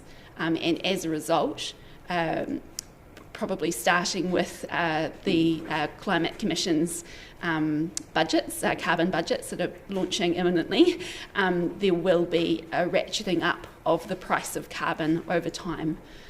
What that means is that industries that we might participate in or purchase from that have a high carbon footprint will become increasingly expensive prospects. The magnitude of that is, at this stage, the Productivity Commission have done some work around that, but they have a wide range of answers. Thank you, that was a very fulsome answer. My second question was around item 61, which talks about EnviroSchools, and that was around the decarbonising school energy systems. But I just wondered, in terms of this as a detail, I've often reflected that actually children are a great way of educating parents, be it recycling as an example, and I wonder if there's any thought about the education of our community through that EnviroSchools program through children, primary age children and high school age children. Would you expect that would be a part of that work? Yes, so there is in the budget that has been provisionally included in the 10-year plan, there is a focus on outreach and certainly conversations with EnviroSchools and our school community, I suspect would be a significant component of that. Thank you. And question 3, I recall some years ago when Dr. Maureen Howard did her wonderful waste minimisation courses, and I believe she's a behavioural psychologist as her background. I didn't see the word behavioural psychology mentioned anywhere in here, but I'm assuming that's part of the approach around people changing their behaviour. I'm no expert in that area, but certainly engagement and enabling and empowering people to bring about change, whether in their professional lives, whether in their personal lives in relation to carbon footprints, would be part of the piece of work that we need to do over the next 2 to 3 years. And final question is around, I, like Councillor Walker, was I think the figure 27 on page 336 was fairly extraordinary in terms of the amount of the equivalent area of land required to offset Dunedin City's corporate emissions was pretty confronting. And I didn't see anywhere in here, and I'm always thinking about unintended consequences, but the first thing I thought of was fire risk, actually, as the climate changes and there's more risk of, hotter temperatures and so forth. So all of those things, presumably in the detail, would be a consideration too? Yes, so I think that's one of the reasons why offsetting and the role of offsetting is important to consider as part of plan development, because there are both benefits and risks associated with having a high reliance on that route, both financial and other types of risk. And thank you, the report was extremely educative, and I'm sure all colleagues feel better informed. Councillor Wiley. Thank you. Ms McTavish, I'm just looking at the report that we've been given here. It's dated the 11th of January 2020 in the attachment. And is that the true date? No, that will be an error. Apologies for that. Yeah. So the date should be? So the date should be 2021. Okay. Yeah. Thank you, because I was deeply concerned that we had not been presented this report in December as part of the decision-making process. So I appreciate that clarification, because that was, to me, was quite an important one. What is the cost? And I see in the paper here, we're talking $800,000, and that was noted that was agreed on at the December meeting. No, that wasn't agreed at the December meeting, I don't think, Councillor. That's been put in the draft budgets. It's put in the draft budgets for consideration today. Okay. And that's... Can I get clarification for that? Sorry, I've just lost the page on where that is and what that covers. It covers the costs of employing, I think, 3 FTE in working in this area, plus operational costs to deliver the programme over the next 10 years. So it's 800, I'm sorry, what's the exact number? 831,000 over 10 years? Yep. Not an annual, not an annual... Per annum, yes. Per annum? Yes. Okay. Yeah, because it's 3, yeah. Okay. And for example, when I was looking at the strategic plan from the Otago University, and when I started looking at other documents, the feeling I'm getting is we're in isolation here, we're in our own silo. And you've commented about working with others. Is there truly a lot of work being done across with the ORC, the university, the Polytech, the new hospital build, and those organisations? So the Zero Carbon Alliance, which was the focus of an earlier report to Council, is Council's first step in relation to partnership with other agencies on this matter. Council has clearly been doing some work across some operational departments that is in partnership with others, whether it's on district heating scheme work or travel management planning. But in terms of bringing it together into one work program or a single collaborative entity, the Zero Carbon Alliance would be the first step in that regard. So we are in active dialogue with the agencies that Council endorsed as prospective founding members of that alliance, and are hoping to bring a progress report back to Council shortly on that. So the ORC are doing their own work in this environment. We're not doubling up and that type of thing. That's what I want to get a clarification on. So the ORC are currently doing a regional carbon footprint. We have provided our data to them so as to avoid any double up that can possibly be avoided, because we have already footprinted. Some other parts of the region have not footprinted. So yes, we are working with them on that part of the process. the next step, I guess, would be through the Zero Carbon Alliance, and then if council is keen to progress with a zero carbon plan and allocates funding in the budget for that, then we would work through that zero carbon plan development. Okay. I'll direct this question to Ms Graham because I'm conscious of what I might say here. And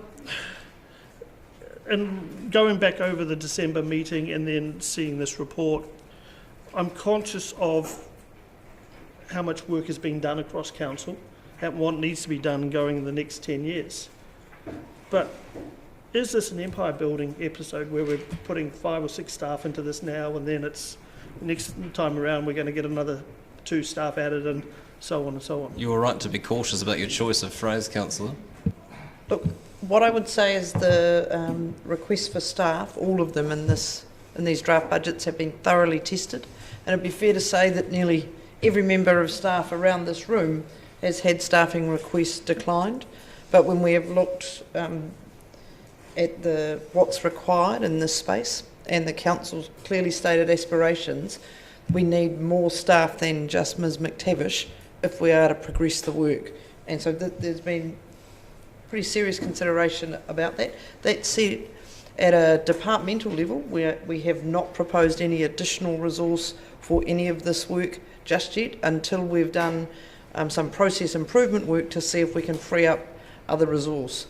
And so it's challenging. We will be stretched as the budgets are currently written to progress this quickly, but I am conscious that we can't keep adding resource in until we're really clear on what it is that we're trying to deliver.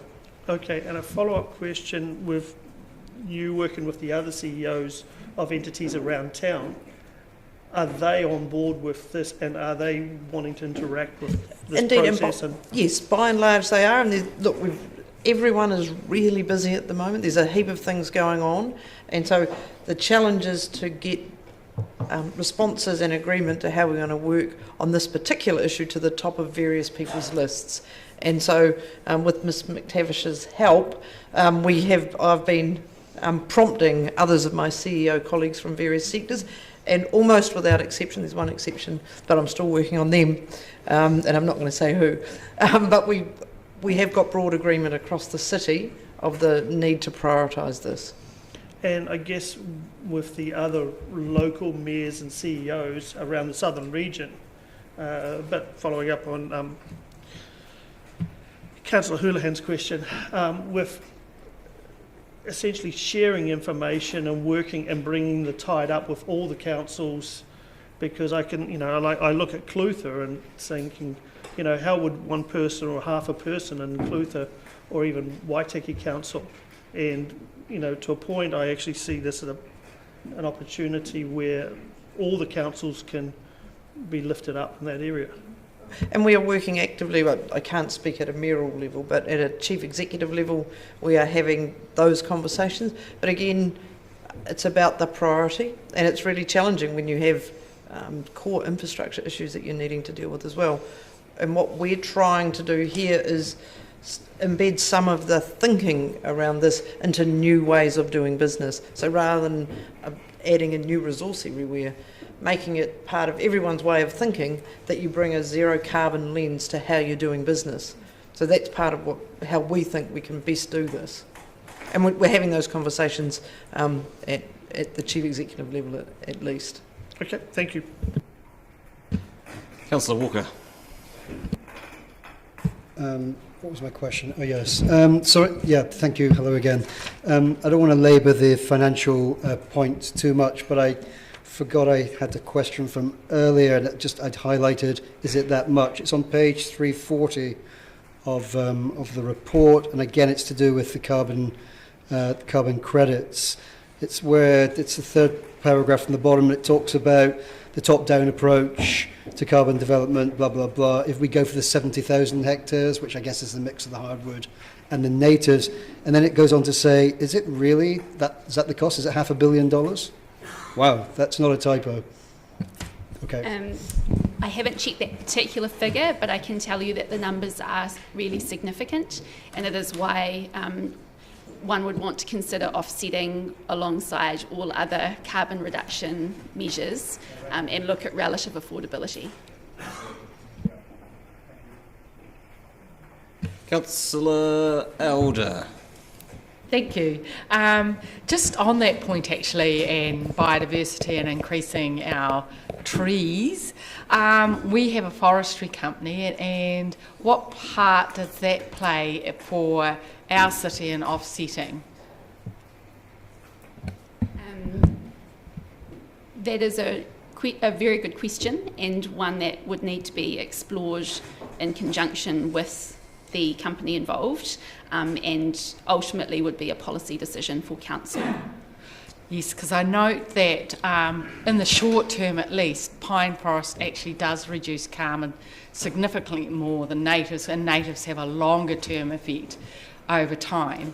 And with regard to the biodiversity and the opportunity maybe to increase biodiversity, are we talking with the ORC who have a responsibility in that space about could we do an integrated plan, say with the ORC, DOC and DCC, for example, who have a lot of land between them?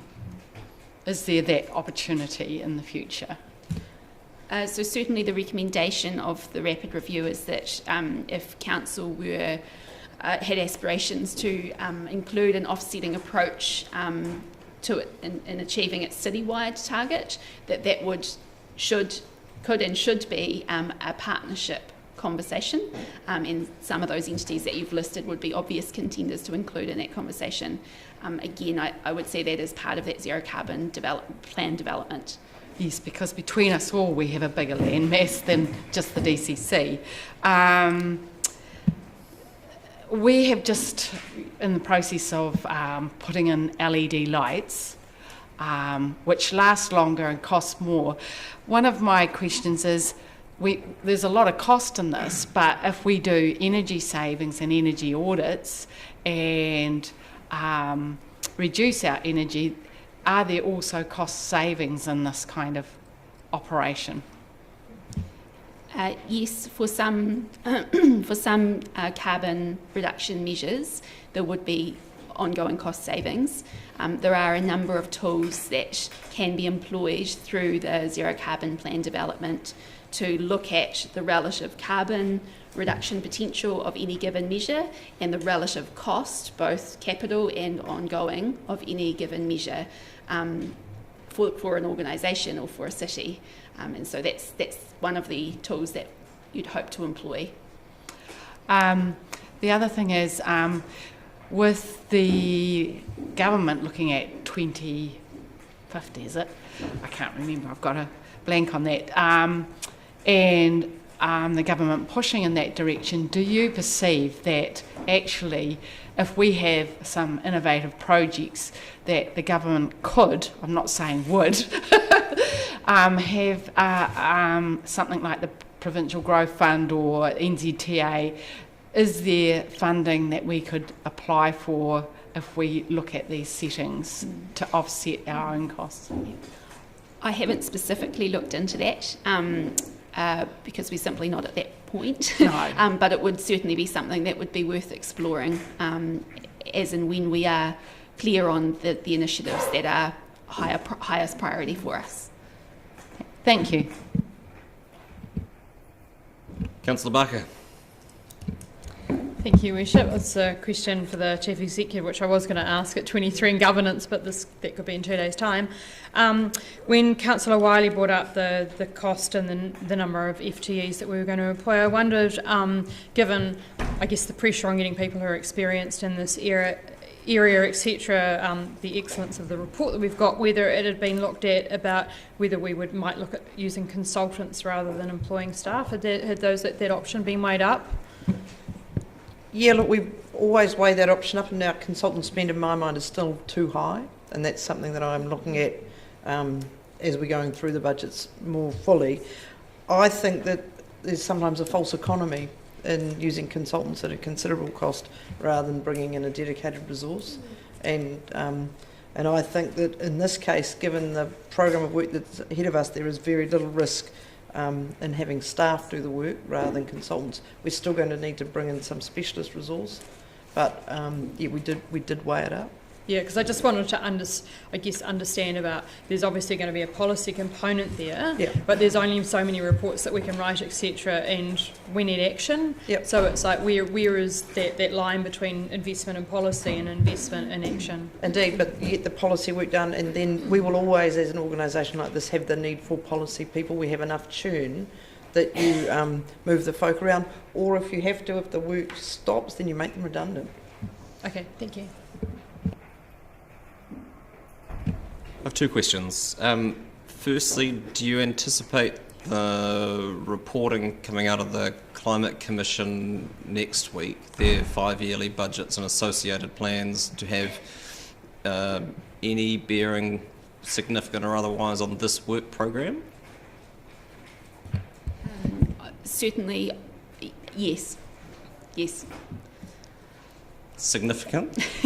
I think because this is the first carbon budget that will be produced by the Commission, and because the government's response is essentially a political decision, it's a bit of an unknown at this point, the magnitude of the implications of those budgets, but the Minister responsible has indicated, I think, that he intends to adopt the budgets that come from the Commission, and one would expect policy settings to shift at a government level in response to that.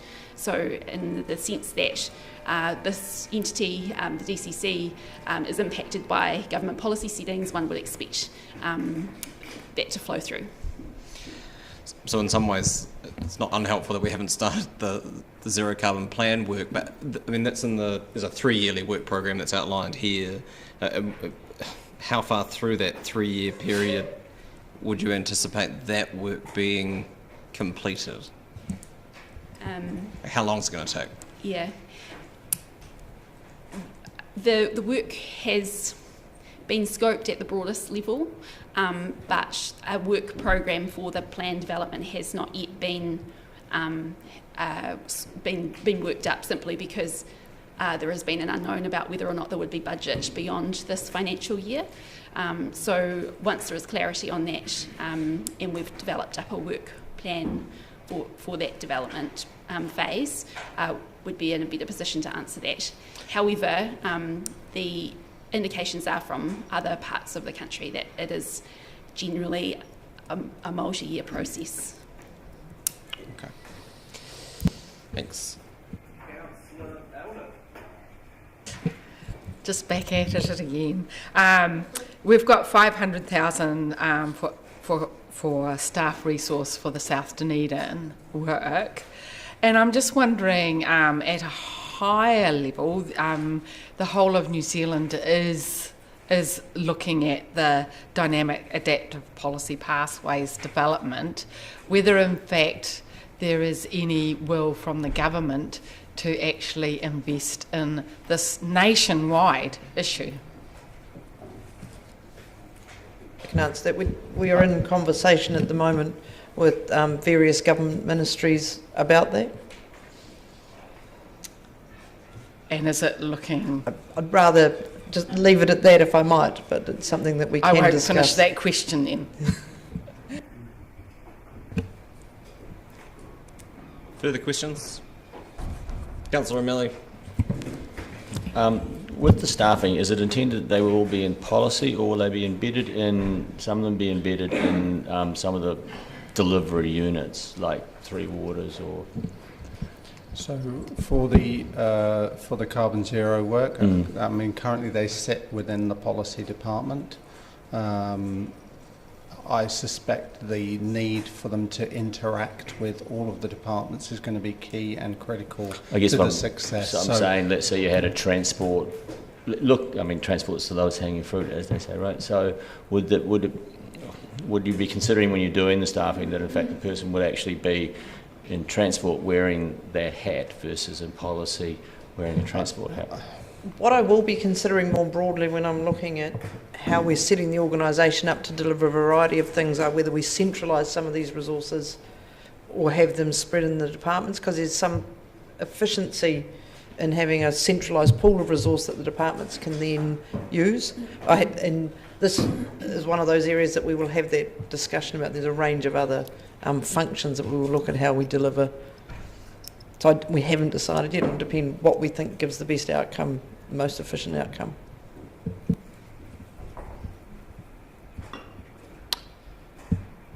No, Councillor Elder. Just in time. Sorry about that. Something triggered me, and it's something to do with actually what Carmen said. And one of the things is, you know, I now take shopping bags to the supermarket. I don't use plastic bags anymore, and that was actually quite a fast change. And so, what are we doing in the sense of front-footing?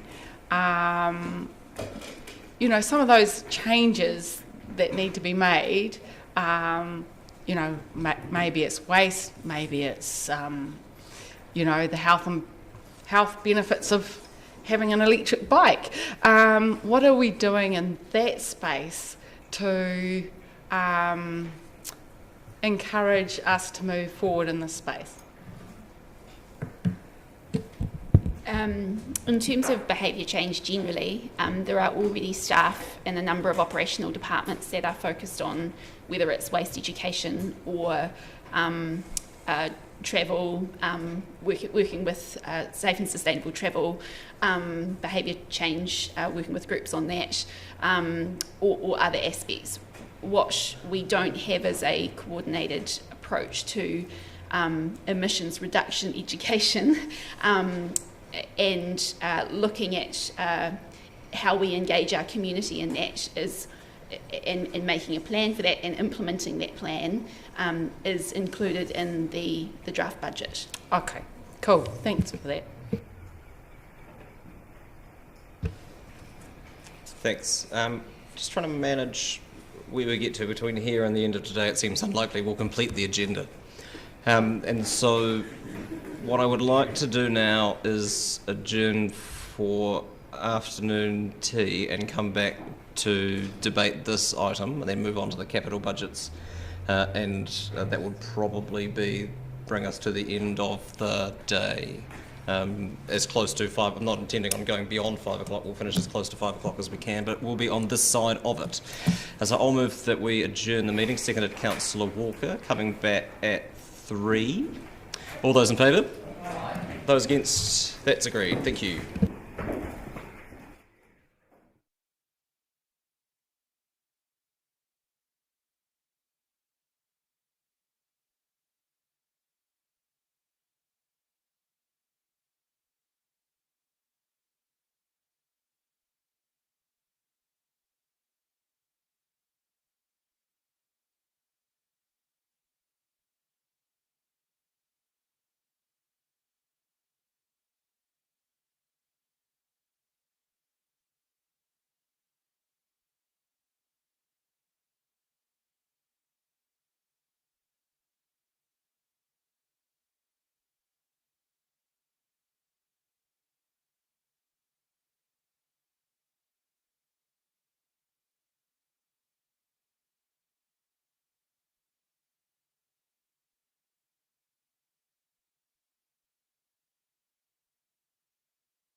Assuming further questions haven't been dreamt up in the break, because the staff who are potentially able to answer them have gone.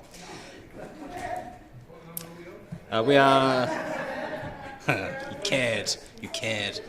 We're on page 212 of 1,070 something. Item 12, Climate 2030 Rapid Review and DCC Emissions Reduction Opportunities. And I'm happy to move the recommendations per the order paper, seconded Councillor Gary. Speakers? Councillor Fiscal. Tēnā koe, Your Worship. I'd just like to take this opportunity again to congratulate and thank the staff so much for all this hard work that has been at our request, and I just want to also acknowledge 2019, the declaration of a climate emergency. It wasn't popular at the time, but I just want to acknowledge that. I want to acknowledge the work of Gen Zero and the climate strikers who made their demands for us as the boomer generation, if you like, to actually ensure that they have a future. So I just want to acknowledge that this is not out of left field, it's not random, it's again work that is going to be investing in future generations, 7 generations hence. I think we have to be making decisions that are that far-reaching. We are living with 7 generations of decisions, such as the signing of the Treaty of Waitangi, and look at that mess.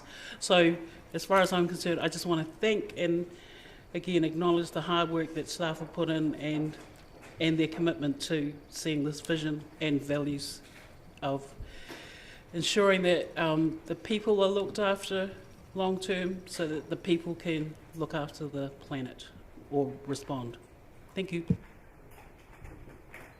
Thank you, Councillor O'Malley. Thank you, Worship. I just want to comment on the GPS, Government Policy Statement on Transport and NZTA. It is mentioned in the Government Policy Statement, but there's no activity class, I believe, that supports it. So don't know what that really means in the long run. There's some been commentary about our carbon neutral target of 2030 versus the government's of 2050, and I know that there's been some people saying, why should we start on that sort of stuff? And not in this room, I mean outside of this room. I think if you're waiting for others to start, it often means that nobody steps forward. And any of the activities that we start now will still be consistent with a 2050 target start date. So there's nothing wrong with us targeting the 2030 date as we go forward. And I think, as Councillor Elder pointed out, if we get going early, we may in fact be used as an example from central government, and maybe central government will step in towards us one way or another. In terms of the report, I'm thankful for the report, and I think there's enough information in there now for us to actually be considering how we're going to convert that into activities.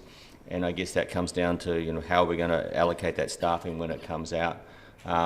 We really, I think, we're going to have to balance up between development of the risk that happens when you put everybody in the same room is you can develop a silo as you go after your efficiency. So I think it will be a challenge of balancing those two. I can certainly see, and I certainly do agree with the CEO, that by the time someone's working for you 5 days a week, 52 weeks a year, then you're better to have them in-house than as a contractor. They are much cheaper. Thanks. Thank you. Councillor Walker. Yep, thank you. I just want to echo the thanks that were put forward by Councillor Lefiso, and of course the tremendous work by Ms McTavish and the team in getting us to this stage. And I think this, along with many other climate-related reports I read, are always, I guess, sort of the agony and the ecstasy, for me anyway. Lots of wonderful potential solutions, but often getting to those solutions involves fundamental shifts in people's thinking, and also lots and lots of that thing councils don't have called money. I think fulfilling the contents of this report will be extremely challenging.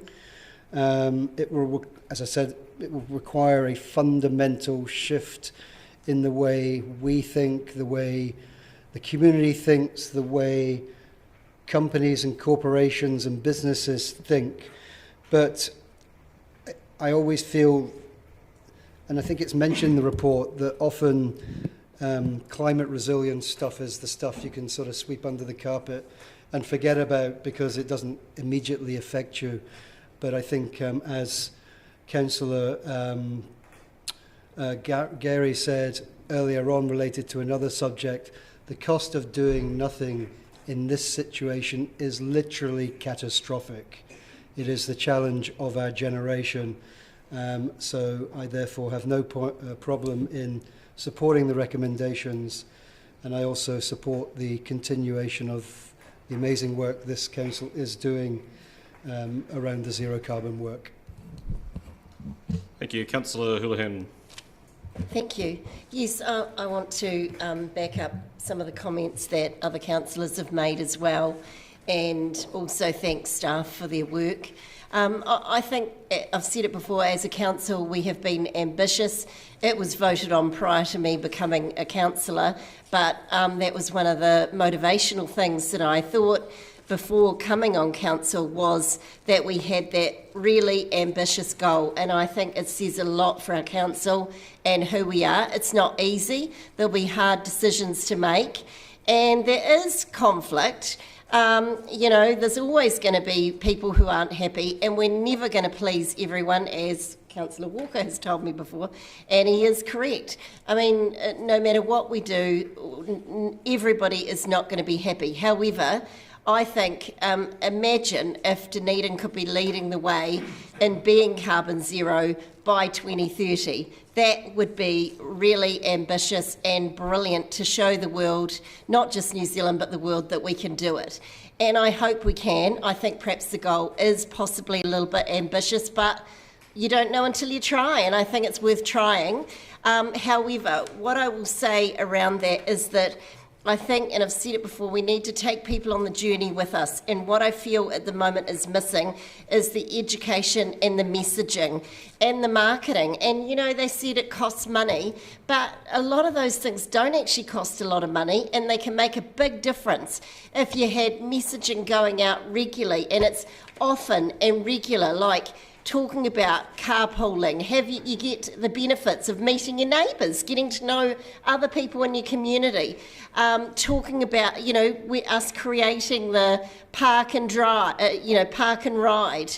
That's fantastic. Having more buses. We need to do a lot more of these things. I know they're starting to happen, but I think it needs to happen quicker, or we need to change some of the things we're doing, because otherwise we're going to have a lot of people in our community who are just angry and frustrated and don't understand why it's affecting their lives. Because at the end of the day, a lot of people just want to know, what are the benefits for me, or what's in it for me. People, you know, that's what people do, and that's what they say, and fair enough. But that's where it's our job to sell them the benefits of generational differences we can make if we make these changes now. But the way people make a decision is if it's made easy for them. So the easier we make things for people, the more likely they are to take them up. And I think the first people we need to target is someone who comes in as a single person. They might not be single, but one person out of a family who drives a car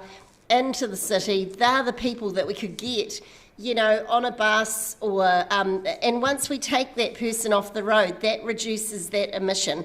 And I want to reinforce again, just because someone drives a car does not mean that they don't, you know, want to see the climate improve and want to see us achieve our climate goal. I think actually the results prove that's absolutely the case, that people are wanting good parking, they're wanting a city that you can get around well, but they're also wanting to see benefits to our climate and our environment. So I think that all goes together, and we need to work out a way to do that better.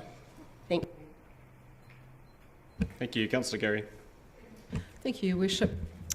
As I said earlier, I found this report, which we're noting, a very challenging report. It was very confronting, and it was incredibly informative and educative. And what it said to me, and it was overwhelming really, to think about the monumental change we have ahead of us. It's a bit like a train coming and we have no idea of what's ahead. So it's going to require a great deal of courage to carry out these suggested recommendations, and I believe there is that courage and that will and aspiration around this table.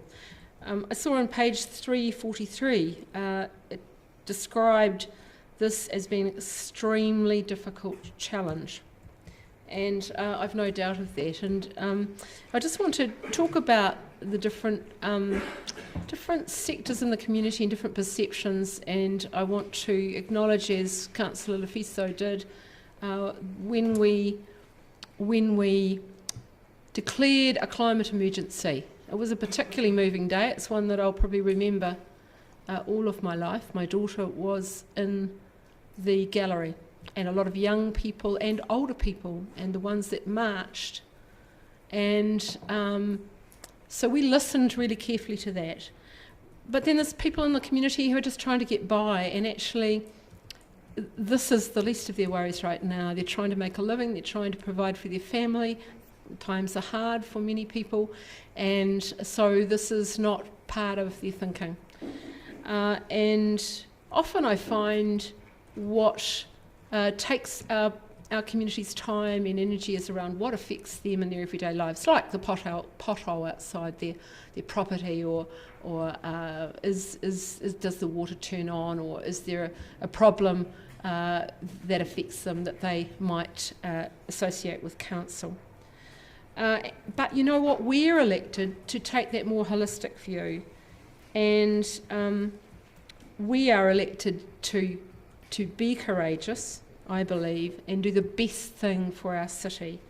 And so Councillor O'Malley's comment about I think it was Councillor O'Malley's going early, I guess my response to that is we're late already, actually. We're late already, and we need to get on. So I encourage all colleagues to, as we go through this process, this is a part of a journey, to have courage and to remember that you'll want to look your children and grandchildren in the eye over this one. Thank you.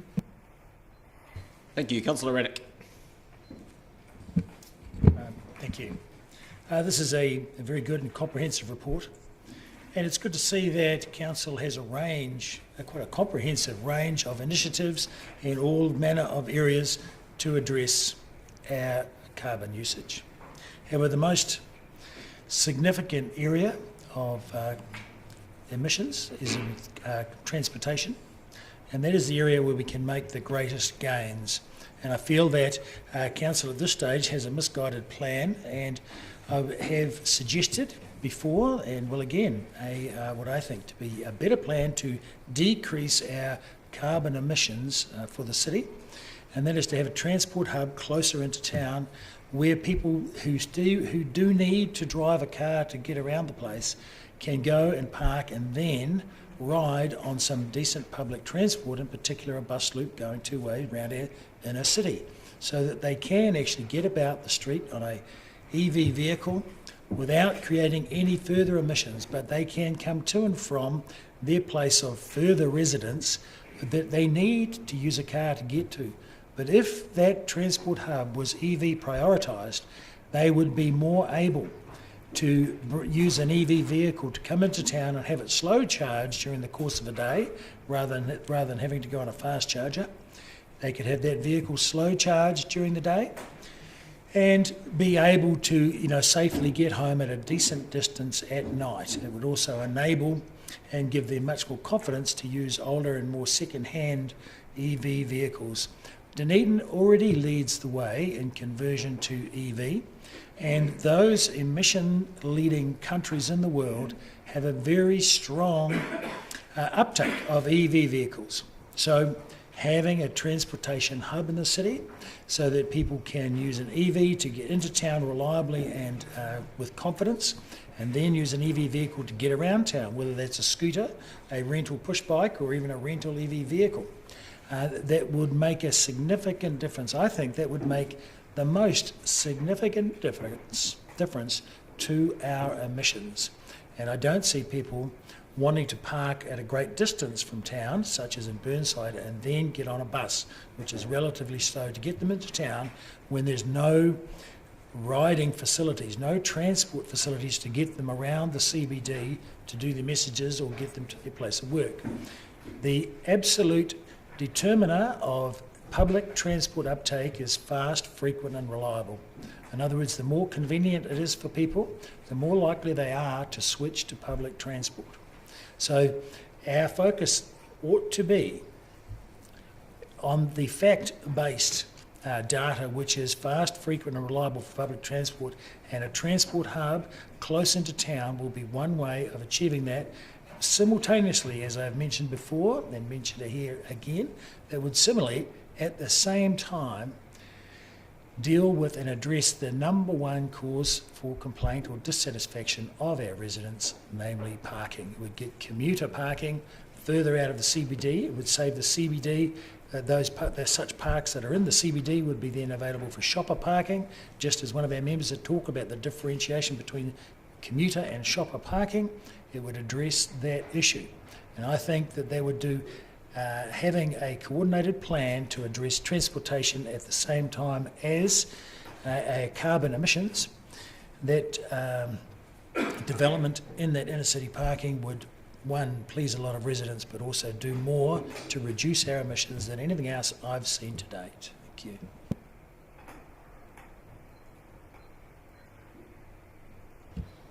No further speakers. Councillor Wiley. Thank you. I will be supporting this based on the questions I asked and the answers I got, and also looking at what our work plan is over the next 10 years. And pretty much what I said in December still stands. The fact that there is so much going to be happening around the construction sector, the whole growth of the city, we do have to have this lens put across the city. And whether some residents find that frustrating or disappointing or do not agree with the spend, it is the life we live at today and the life we want to create for the future. At times I struggle with some of the assumptions and comments in these reports, but that's my personal opinion, and it's really about the governance of the city and looking at the DCC emissions reductions and the opportunities. And some of those decisions will be debated in future meetings, and I look forward to those discussions. And I think overall the report was a good report. It was actually a very good report. And again, whether I agree with all of it or not, we'll soon find out in other discussions. But I do appreciate everybody and the consultants and also the staff and Ms McTavish and her team for putting it together. Thank you.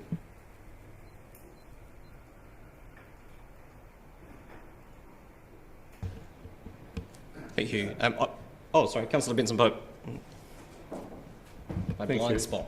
Thank you. I'd like to join the colleagues, especially those who spoke earlier, in complimenting the staff on starting to put the runs on the board on these issues.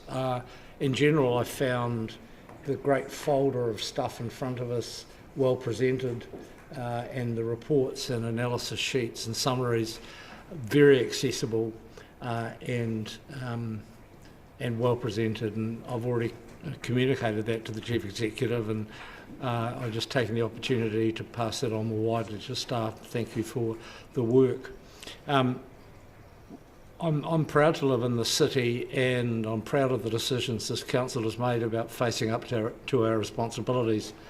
But it's one thing to agree on policy, and it's another to put the runs on the board, if you like, for those cricketers surrounding me. This starts to do that, and I think Ms McTavish's work, while already acknowledged, is a really important part of this, just as the extra staff resource will give us fewer excuses for not actually achieving realistic goals. I'm sure a good performance in the direction of these targets, even achieving them, will be something that will attract even more people to the city. People like people that are principled, actually. And in the context of misinformation that's out there, and we got one today, apparently Greenland's not melting and nor's the Antarctic, and pity about the Ross Ice Shelf, and it's all very well because it's all fibs. People are confused about what the reality is. I've got no doubt about that. I also know what this council's policy is, and as I said, I'm proud of that because it faces up to the reality.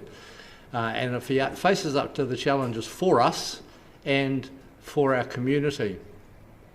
I support the stuff we're talking about in these budgets about infrastructural improvement and maintenance, but the best sewage system in the world is not going to attract people to live in the city. Principled decisions, we have to do it, of course, but a city is more than just providing one or two things that some people want and scratching one or two backs. We've got to do everything actually at some level or other, because to be a proper city we have to have the things that we have now, and we also have to have principled decisions about what we are doing to contribute to improve conditions for our environment.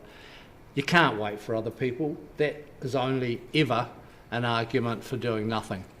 And the situation is such, I'm sure almost all of us agree, is that sitting around waiting is potentially even more catastrophic than what faces us anyway.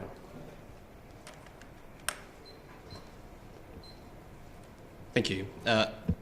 In reply, I'd like to thank Councillor Lofiso and Councillor Gary for the comments they made around how we got to this point as a decision-making body, and the degree of community agitation that was involved in getting here. And while I share Councillor Benson Pope's pride in the decisions that we have made ultimately, I don't know if they were necessarily built on the back of our leadership in a vacuum. These are decisions that we have taken with the mandate of our community, who have demanded that we make more of an effort. And I share and echo the thanks to Ms McTavish's team of one and the consultants that we hired to do this work. It's a phenomenal body of work for a very limited staff resource, which we should all be proud of. Because this is a budget meeting, people have focused quite naturally on costs in the questions around this, and there will undoubtedly be costs associated with climate change. They will be both public and private, and they will happen whether we do nothing or whether we take action. It'll just be different costs, apportioned differently for different things. And I want to use just one example. We know that in a less stable climate we are facing more frequent and more intense weather events. And anybody who's been up to Middlemarch recently will know what that looks like.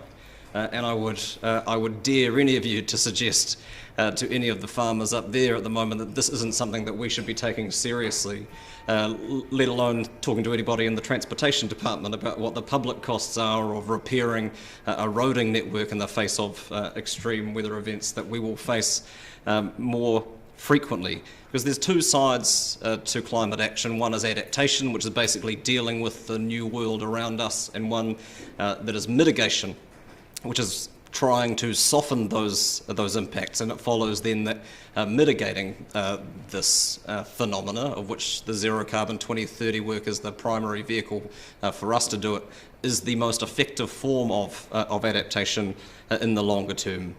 This will require investment. It will also require behaviour change, and it will require system change. And we need to do that. We talk about a just transition, which is basically what are the solutions to this problem that are equitable for society so that we don't leave people behind in this work. And it's quite clear that council can't do this by ourselves, the city can't do it by itself, and our country can't do it by itself. We need to do it collectively. The answer is collective, anathema as that may be ideologically to some people. There is no free lunch, there are no shortcuts, there are no band-aids, not electric vehicles, not carbon offsetting, not a methane vaccine. To borrow another sports analogy, I mean, there are a lot of Hail Mary options which are very high risk strategies in terms of whether you're leaving it to 2048 to hit your 2050 targets, or whether you're investing in the hope and dream, the wish and prayer of technology somehow fixing our current patterns of behaviour and our current patterns of consumption to deal with this problem for us. Councillor Houlihan has said we've set ambitious targets. That's quite true, and previously has said that our council has made hard decisions. I can't agree with that. I don't think we've made any particularly hard decisions when it comes to dealing with the mitigation side of things, and you see that it's never more clearly evidenced in the gap between the speeches that you'll hear around our zero carbon 2030 target and the speeches that you'll hear around making even minor shifts in the balance of our transportation network away from the status quo towards people using public transport and active modes.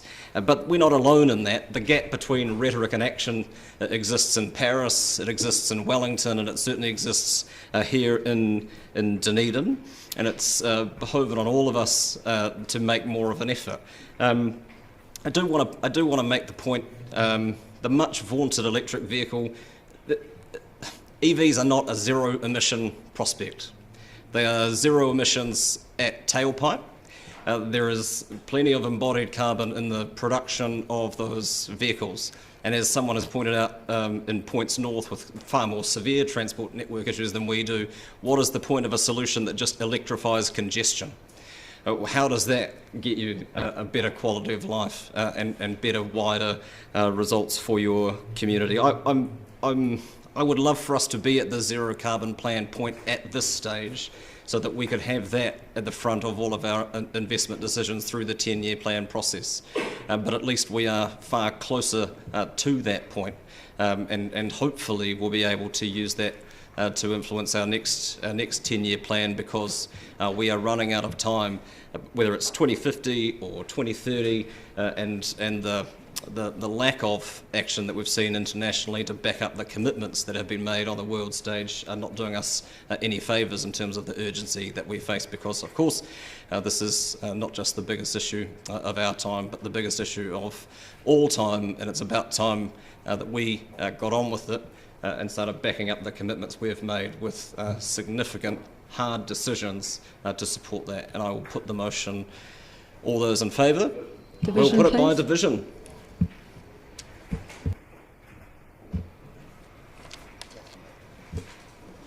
Councillor Barker? Aye. Councillor Benson-Pope? Aye. Councillor Elder? Yes. Councillor Gary? Yes. Councillor Hall? Yes. Councillor Houlihan? Yes. Councillor Lafiso? Aye. Councillor Lord? Aye. Councillor O'Malley? Aye. Councillor Redick? Aye. Councillor Staines? Aye. Councillor Vandervis? No. Councillor Walker? Aye. Councillor Wiley? Yes. Your Worship. Aye. The vote is carried 14 to 1. Thank you. Item 13, capital expenditure 21 to 31, an easy one to finish the day. Ms Graham and Mr Logie will speak to the report. Welcome. It's in part 2 on page 42.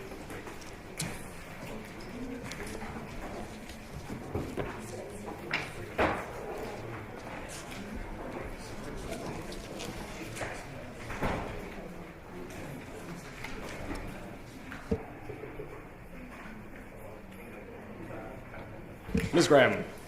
So, councillors, you have the capital expenditure reports in front of you. Mr Logie and I can answer a good many of the high-level questions. Managers are here from the various departments for specific questions that you might have on individual projects.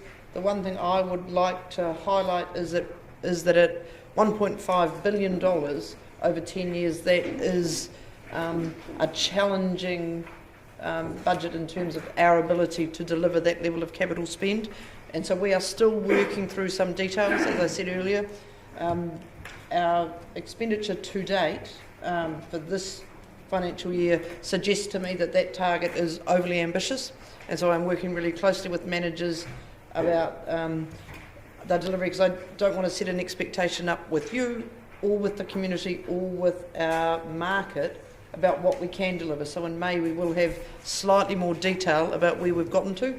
So this sets those projects that we think we would like, that we know we need to deliver, but you can anticipate that there will be some staff recommended changes for you to consider as part of the deliberations process, because $151 million next year does seem slightly ambitious. Thank you. Before I get to questions, of which there are plenty, as you would imagine, you mentioned 3 interested parties being elected members, the community and the market. A 4th would be our auditor. Is that to what degree is over-promising and under-delivering an audit risk? Oh no, absolutely, and that's very good catching me on that, Your Worship. They are very interested already and have passed comment to Mr Logie and the team in the early meetings that we've had, that they don't that they'll be watching very closely our ability to deliver. That'd be a fair assessment, Gabby? Yeah, Mr Logie, I mean? That's the Office of the Auditor General is actually heavily focused on this, so they're doing that through the local provider. Thank you. Questions? Councillor Lord. Yes, look, my question was for you, Sandy. It was just to the speech you've just given, or the opening statements. So what is the greater risk, that we under-deliver? And I just think of the last long-term plan, we had 870 odd million of capex in, and in the first 3 years, obviously some of this money is still in that. It's the latest 7 years plus extras, but it still, to me, looks like we've, even in the first 3 years, the last long-term plan, we haven't met our capex budgets. We've done significantly better than before. But the question is, what do we do, or how do we go if we can't get anywhere near this? What are the options? Because effectively we are underinvesting in our network in particular areas. I mean, renewal's different to new projects, of course. Look, I think it's hard. There are multiple risks. We need to be signalling to the market that we are committed to infrastructure spend, because that means they will gear up their workforces to deliver. So we have to show a program of work to give them some certainty. At the same time, I don't think we can overpromise to our community what we're going to deliver, and then we do need to meet that renewal requirement. So it is really tricky. Many of the, especially the infrastructure areas, have done heaps of planning, so we've got a lot of plans that are well advanced. But from woe to go for something that you know you need to fix, like in Tom's area, it can be 3 years, depending on what it is. So there's a long lead-in time. So it's just making sure that we keep paying for that planning work at the same time as starting to roll stuff out. And then the risk, I guess, is, well, multiple risks, because you say you're going to do something, then you don't. The Auditor General will say, you said you were going to spend 150, you delivered 110, that might be more than we've ever delivered before. Then you have to weigh up whether you think that's a good outcome or a bad outcome. So I don't know. And I guess the next question's probably a wee bit more sensitive, and I'm thinking of projects like the Dunedin, South Dunedin Library Centre, whatever it will be. Now we got advice that that project, for example, was, this was a purpose-built building and it would be perfect. We've subsequently been told it's not suitable, we need a brand new building, and I'm trying to phrase this nicely, but how do we have confidence in that type of decision making when we have things like that have... I think you have to have confidence that if we think we've gotten something wrong or we need to change our advice, we'll come back to you and you can make a decision. And so that was a situation where there'd been a process that had seemed the right one.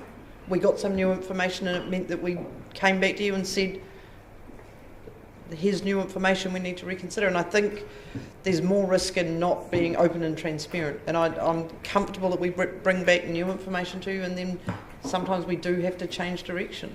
But it has, like that particular example, has locked us into a building now that's going to cost us a lot more, and maybe that in hindsight that possibly some of the other buildings that were considered and neglected may have been better choices. But we had that discussion at, when that the change in TAC came back, and it's still a very good location.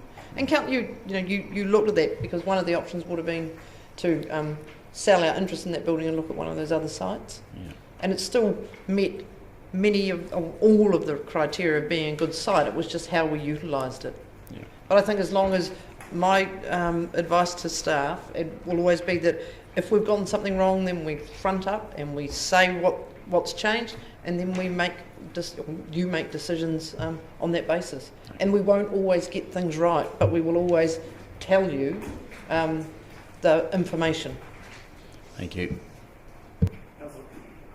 Sorry, Councillor Reddick. Yeah, just follow. I've got two questions, but following on from that, how is that whole discussion an Auditor General risk? You know, that we set a high capex budget and don't make it. What is the nature of the Auditor General risk?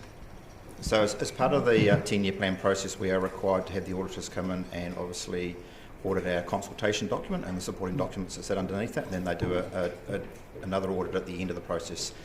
If they believe that we haven't addressed the issue in an appropriate manner, then we could end up with a qualified audit report that says that they don't believe that the information that we've provided is correct. So it is about being honest with the community and saying, hey, look, this is challenging, but we have got some strategies in place. And we talk a little bit about that in the finance strategy, about the things like early engagement with contractors, good planning, recognising that the lead time is significant, and that actually we need to be gearing up. We really need to be gearing up for the next 3 years, not the next 3 months. So I think as long as we can address those issues, there will always be a challenge.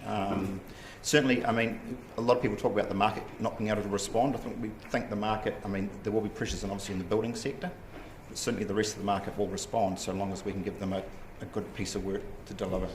So I'll just add to that if I could, and sorry, Councillor, through the chair, there's a challenge between under-delivering on what you say, but there's equally a challenge if we over-deliver.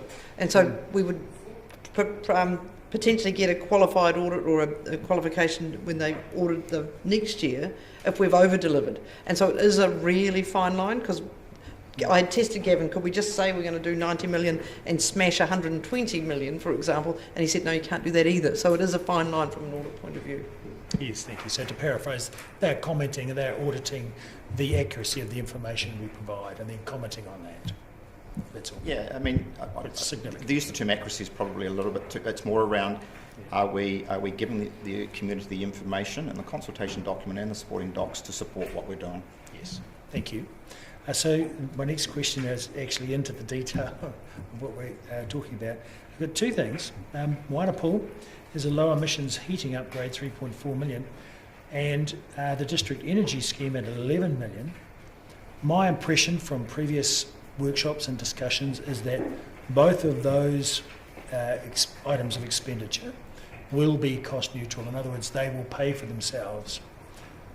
Do I have a correct impression there?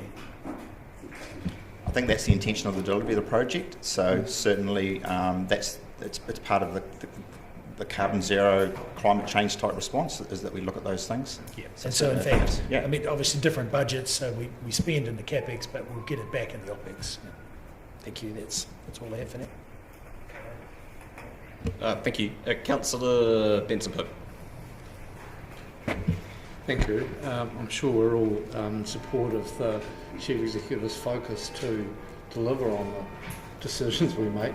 But can I just ask Ms Graham, is it reasonable to expect the reporting of the status, the progress or whatever of whatever capex it might be in particular, given the challenges of other stuff that's happening in town, will be reported as a matter of course one way or another during the committee rounds? Absolutely, either during the committee rounds or to council directly, depending on the project. Thank you. Councillor Wiley. Thank you. I guess question for Sandy more so. Sandy, this is really about, we're not here to horse trade what capital projects we want to take out or add in or anything like that. This is more about just taking it to the consultation process and allowing the community to come back and engage with us on the different projects. Well, that would be my advice, that was the approach you took. That this is your opportunity to remove or add in things if you want to for consultation with the community, but my advice would be this is a considered program of work, albeit with some delivery challenges, that we would recommend as an officer machinery that you consult with your community on. Okay, and right now, this brings us into the document that we saw where it was a 9.8% increase in the first year and essentially 5% over the following 9 years. It does, remembering that with the capital program, a large amount of what we're looking at here, in the 9.8% is the rates impact of the interest costs or the operating costs from those new items in the out years. Yeah. But this feeds more into the level of debt that you're comfortable with in terms of that capex. That'd be fair, Gavin? Yeah, I mean, in the report we talk about depreciation, funded depreciation, so effectively your renewals. If you go to page 45, 193, we've got the table where we've shown renewals versus depreciation. So theoretically, your depreciation is funded from your operating revenue, whether it be rates, fees and charges or NZTA funding. So for the 10 years, that's sitting around $889 million, and the spend is around $950, or the spend that we've put in front of you. So that seems that it's in the realms. I mean, it's a little bit high, but that's probably an indication of some of that deferred stuff, or the fact that the infrastructure is ageing. The other thing is the budget does include, for renewals, $117 million of what we call an inflation adjustment over the 10 years. So what we do is we baseline that budget and then we inflation adjust it. So that's fair. So that responds to some of the questions around the costs going up. Again, it's based on some assumptions. So again, if we took last time's 10-year plan and put 520 against that $800 million, it would show that we're underinvesting in our renewals. The new stuff obviously comes from a combination of primarily borrowing, NZTA for obviously the transport projects, and then obviously something like the Mosgiel Pool would have the funding from the third party that's involved in that project. Okay. And again, I guess the part that I'm conscious of how this could end up in we could be here till 9 o'clock tonight if we were going to go through, and I know we won't be, but we could still be debating this at 12 o'clock tomorrow. Is the part that I'm getting at, if we were going to take each item and thrash it out, or whether it should be included or not. And to me, I'm just trying to get some guidelines on that process, because hopefully to speed up debate, our discussion and questions. Well, and that is an approach, but if people want to add or subtract things from the capital budgets at this point, they are welcome to propose that. That's fine, but equally you could adopt it in its entirety for consultation. They're both legitimate options. So I guess the question I sort of had as I was going through the agenda is that we're pulling this item up, and then yet we then go through the operating budgets of many of these departments afterwards.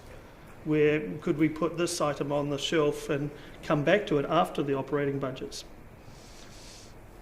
Yeah, I mean, we adopted an overarching resolution at the start of the meeting that allows us to go back and alter decisions that we've made in light of subsequent decisions that we've made. I think, my view is that this is the best, sequentially, this is the best place to debate what the capital works program looks like, and then going through the operating budgets. So that's what I intend on doing. And if I may, if there were any changes as a result of your discussions of the operating budgets, Gavin and Carolyn will reflect that, and when we come to the overarching resolution at the end, we will advise what changes may have happened to the capital program, for example. Okay, perfect, thank you. It's my intention to move the draft budgets anyhow in due course, but don't let that put you off asking questions. Councillor Walker. Yep, thank you. Just a few questions just for clarification. Items 40 and 41, Botanic Gardens and Community Pools. Guess probably for relevant staff. Botanic Garden, what are the specific buildings and structures that have been cited for improvement or? So there are a number of, I'll take that, is that, you can add, there are a number of buildings such as the aviaries, the visitors centre, the cafe needs a refurbish, and there's a piece of strategic work going on around the botanical gardens at the moment that will inform that. Probably the same question to you. So the community pools, I think St Clair and Port Chalmers had been mentioned for 4.3 million. What sort of upgrade is that to both of those facilities? So, what paragraph is that, Councillor? Oh yeah, 40. Yeah. Sorry. Yeah. So there's a backlog or work required in the maintenance area to upgrade those facilities. One that I'm aware of is St Clair, there's change rooms, things like that, just to keep those facilities up to scratch and available to the public in the best condition. So within that, there's no intention of replacing the whole structure in the Port Chalmers pool, which is old and tatty?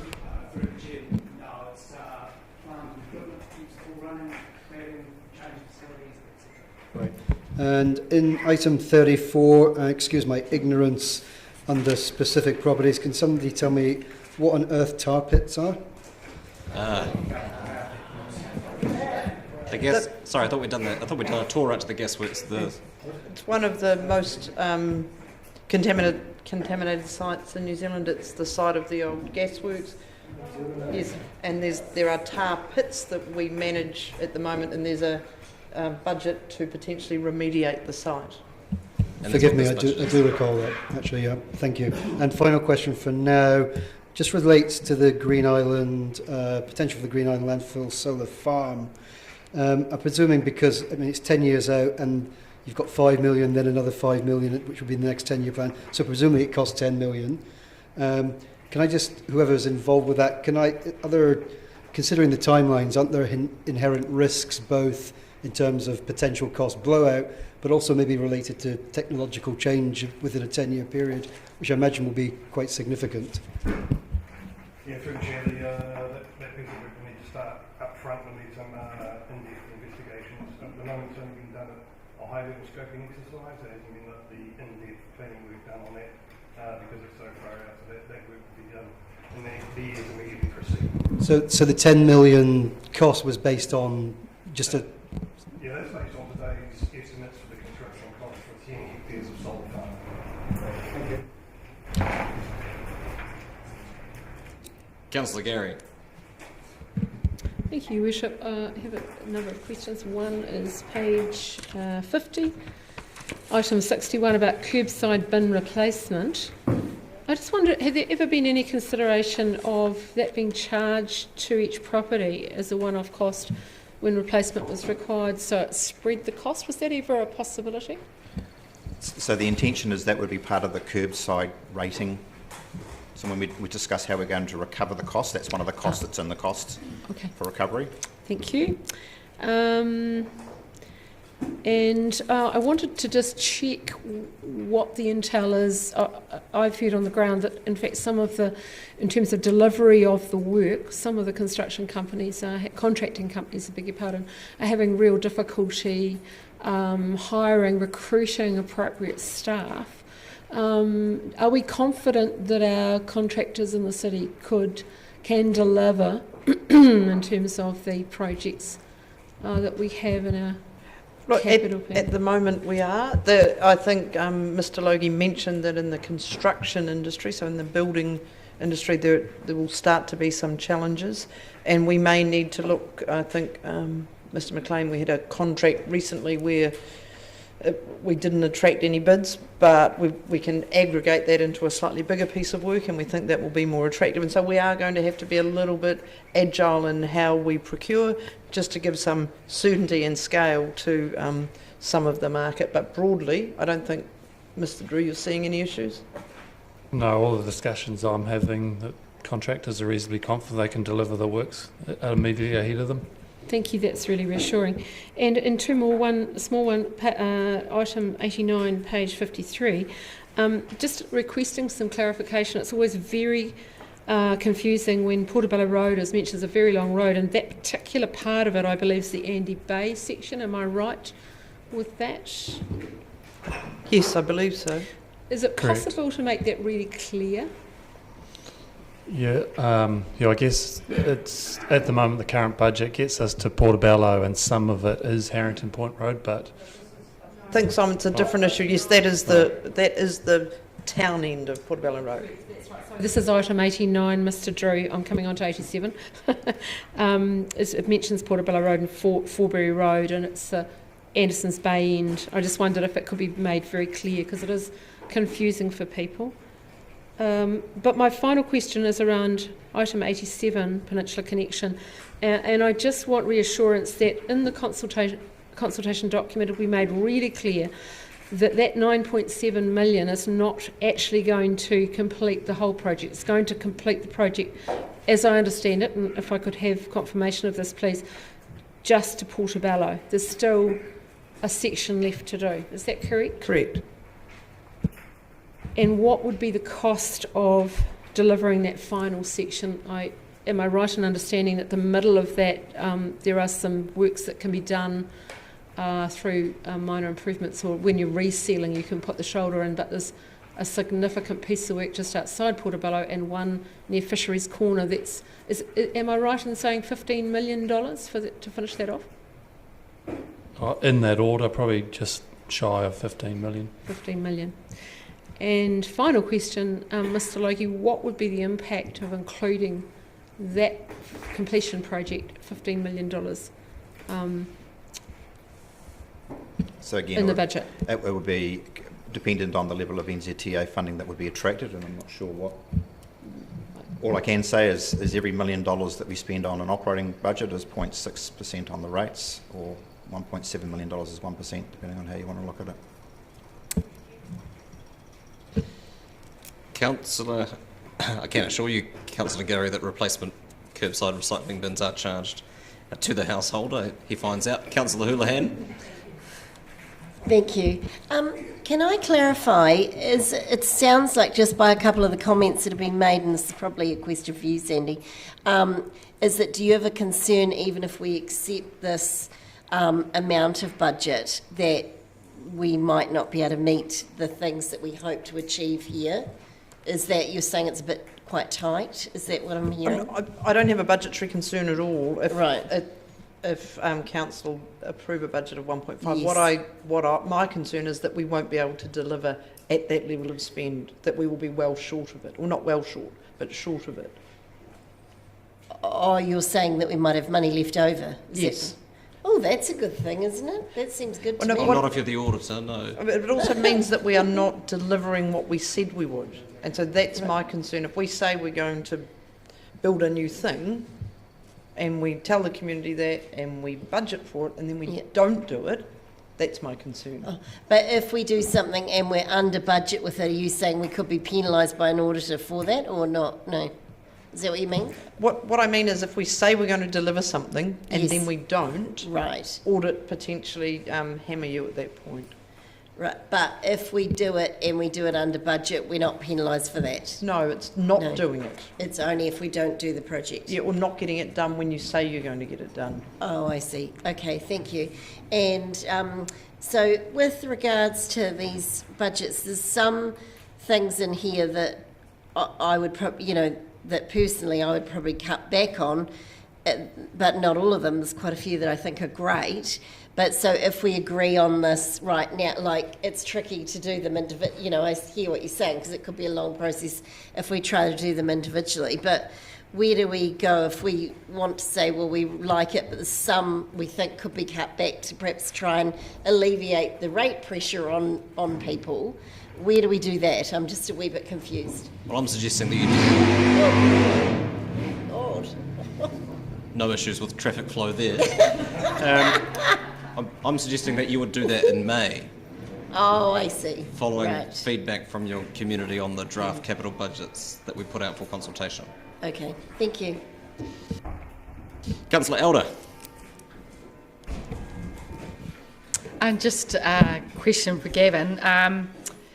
I note that depreciation is 9.1 million and renewals capex is 950.5 million, and we did have a discussion before regarding the cost of doing things and how it relates to that budget. So we had a conversation, and you talked about a figure. So that's the figure I alluded to. So basically, the way the process worked is that we did a CapEx budget with all the group managers to come up with what we think we needed to spend on renewals. Then as we did the 10-year budget, we obviously came up with the comparative depreciation figure. As it turns out, they're close, and there's logic in the areas where we think we need to spend a little bit more. In terms of the additional figure, what I commented on is that the 950 does include $117 million of inflation adjustment. So effectively what we do is we flatline the renewals at what it costs us today, and then we obviously apply an adjuster to get us to a future cost. We haven't done that for the new projects on the basis that council, when they approve these budgets, tend to approve a fixed value, and so therefore we have to deliver the project within that fixed value. So the $60 million, for example, for Central City is what we've allowed in the budget. If it turns out that the timing of that means that the cost of that is different, then obviously that will have to be a different discussion around how we deliver that project, whether we require more money or whether we have to look at the scope of the project. So again, that cost of doing things is 100 and something million. Oh, no, the total renewals budget is $950 million. What I'm saying is it includes a cost adjustment or inflation adjustment over the 10 years because it's delivered over a 10-year period of 117. That's not the cost. Technically, it is the cost increase over that period of doing the same thing. Yeah, it's just clarifying that difference. Thank you. Thank you, Councillor Barker. Thank you, Worship. I guess mine's more possibly project oriented. I'll just get the semis one out of the way. I see that in the last RTP we had semis down for 2019, 2020, and it's not really a number because it's not in this paper, but I see that it's been pushed out to 2026 and it's still in the budget. I just wonder if there's actually a plan around semis or if it's just kind of sitting in the budget in case we do something. Well, we left it in because there was no council decision about the future of semis, and also when we were drawing up the budgets, at the time we hadn't had a decision about the Performing Arts Centre. Now we have one that we're consulting on with the community. I'd imagine at some point there will need to be a discussion about semis and the future use of it otherwise. So there is the possibility that council could make a decision to take that out of the budget if we decided to put the performing arts in. There would still need to be consideration of the use of semis, so we own the building, not the land. So we've left our budget in at this point, but it'll need to be subject of a further conversation. So my next question is around the Central City upgrade and the 60 million. I'm just wondering, there's been talk about doing work on George Street and Princess Street, and I was wondering whether the Octagon is being addressed in the next 10 years? The Octagon isn't included in the current scope of the Central City plan. Okay, not included. So we're not going to do anything about the Octagon in the next 10 years? Unless we choose to. Well, in the current Unless we choose to. Not in the current budget. No, just flagging that one. I just want to understand a little bit more about the customer self-service portal. I see that there's some money put into, I've lost it, self-service kiosks, and people probably want to understand what this means. Is this an online portal, or is it that people would come into customer services or go to the railway station and there would be a kiosk there where they could do their... Can you explain online that a little portal? bit more? It's not.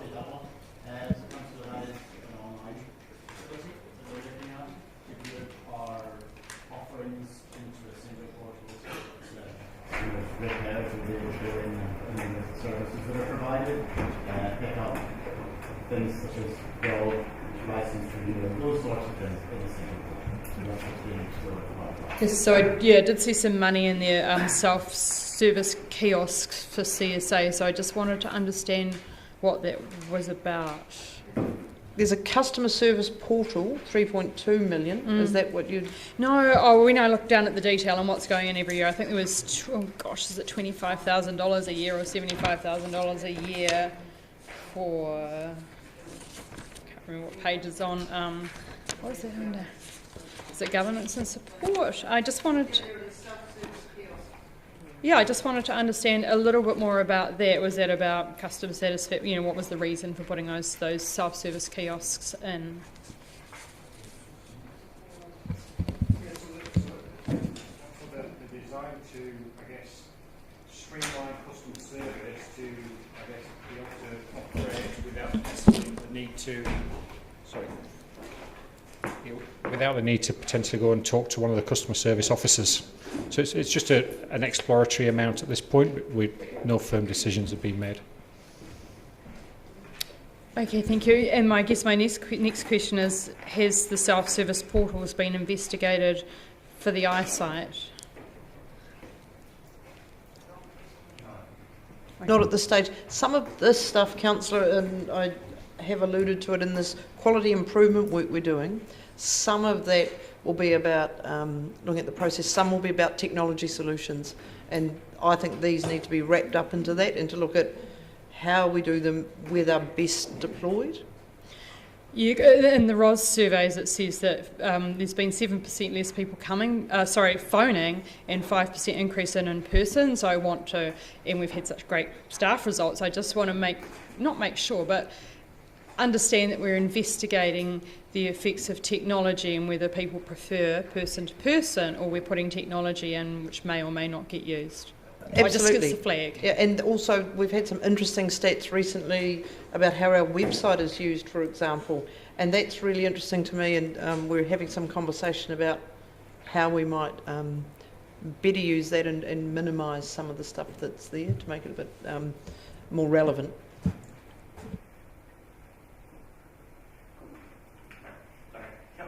Councillor O'Malley.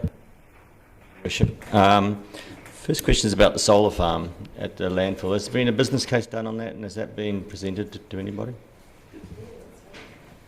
High level only, Chris? Yeah, high level. Yeah. So currently it's high level, so it's more going to hold a place in the budget rather than necessarily a commitment to it. High level, as I understand it, has an 8-year return on investment. Yes, correct. Okay, cool. Thank you. And then I think it's been touched a lot, but I'm just going to confirm it. If you're looking at the Three Waters renewal specifically, you can see it goes up quite a lot, from 30 million and up to 62 million by the 10th year.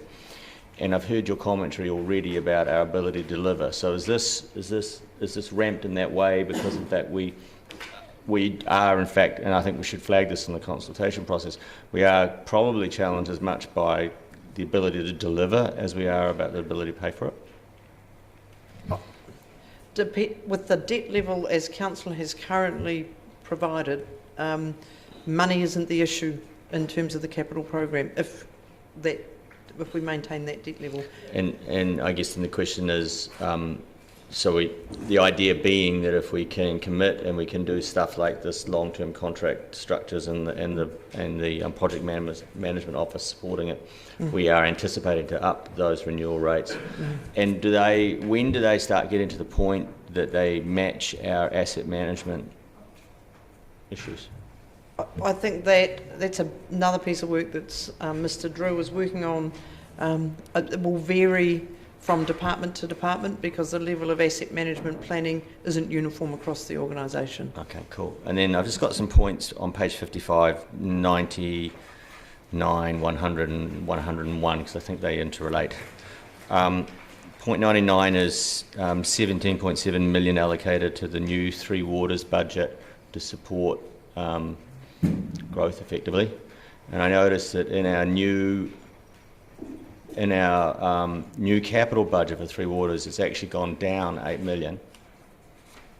So I sort of see 17 million plus 8 million as 25-ish. Because then I go to point 101, which is the development contribution calculations, which haven't been finished and will be done in time for the consultation. When will it? So my question is, when will the development contribution calculations be done, and what kind of money are we talking about there? Given that I think that will be definitely a small item in the agenda, which could make big headlines. So the development contributions are challenging when obviously the 2GP's just come out. It's trying to work out where the infrastructure's got to be built, how we build the development contribution policy to allow us to pass on the charge of this additional spend. What we've done in the budget as it's been presented is that we've just put the dollars spend in the budget. We haven't reflected the DCs yet until we're comfortable that we have a DC policy that we can put in front of council to say this is a policy through which you can recover this money. But it's certainly challenging. when we have lots of areas around the city that can be developed. So it's quite piecemeal. It's not like you've got big chunks of land like other cities have got or other jurisdictions have got, where you can do a 2,000 house development in one area. Ours are a little bit more pockety, so we're just trying to work out legally how we put in place development contributions. So one of the options we may have, potentially, is that we look at it area by area, potentially, and look at doing private development agreements depending on the best way to deliver the money to fund this thing. But at the moment, it's effectively funded as debt. Okay. Can I just ask a question of clarification? Gavin, are we still looking at running a potentially parallel process for this, or is the advice that we can't? At the moment, we're just trying to get a mechanism through which we can recover this money before and then we'll work out how we deliver the question to the community. So that is one of the things that we may need to do because of our audit requirements around the 10-year plan, is because that has very specific timeframes. We can run a potentially parallel SCP outside of the 10-year plan. That's a special consultative process, and have them dovetail in with information when we come towards the adoption, or even for next year, just depending on timing. So then I guess I probably do need some clarity about back to page 59, and you look at the Three Waters new capital, which is the second bottom line there, and you've got the 2018 year projected spend was 96 million, and now it's 88 million, so it's actually down 8 million from the previous 10-year plan, and yet we're expecting to do more capital spend. So does that mean we've just pulled a whole heap of capital spend out of that budget from other places? Largely through the system planning exercise work that Tom and his team has been doing, we've learned a whole lot of new information. So an example, there was a large new capital for Green Island wastewater treatment plant in the previous 10-year plan. What we've learned through the system planning exercises, Green Island plant largely has the right process and capacity, and it needs some renewals of electrical and mechanical plants. So a large portion of that project has been taken out of new capital and put into renewals, and that's largely the result of what you're seeing in the differences of capital spend. Okay. So we're trying to make use of the existing assets than building new ones. That raises another question. Now you've asked me that question, and that is, does that mean the Caversham Tunnel could be opened up earlier?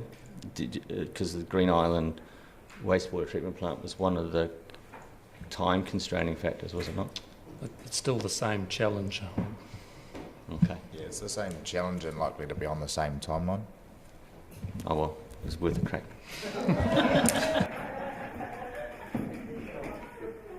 Councillor Redick. Yes, thank you. I had a couple of questions. Firstly, I did notice that there was a drop in development contributions, but there was an increase in growth capital. Is that explained by your previous answer to Councillor O'Malley that, Yes. So I noticed that there was a drop in development contributions versus an increase in growth capital. So there's a bit of a discrepancy, but is that explained by did you actually explain that already to Councillor O'Malley with, the pocketisation of the development areas?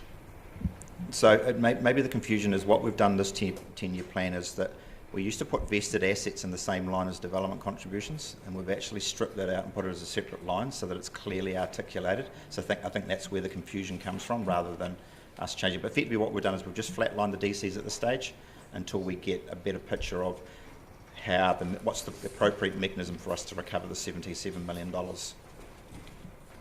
Great, thank you. In property, there's quite a discrepancy between depreciation and the budget for renewals. So typically, in property management, the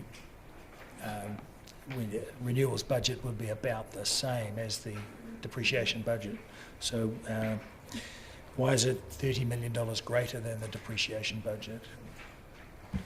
So maybe just refer you to point 11, where we just made a brief comment that the uplift also represents the need to increase the investment on some ageing infrastructure. So effectively our buildings probably haven't had a lot of investment. If you look at the Civic Centre as an example, it's very similar to the Forsyth Bar. It's about the same age, and you notice that they're now starting to having to do some renewal of some of the fabric of the building, and we're in the same situation that our buildings have got to a point where actually they need some money spent on them. So that's probably why it's a little bit higher, because it's effectively recognising that there's been some underspend in previous years that now needs to be caught up. Yes.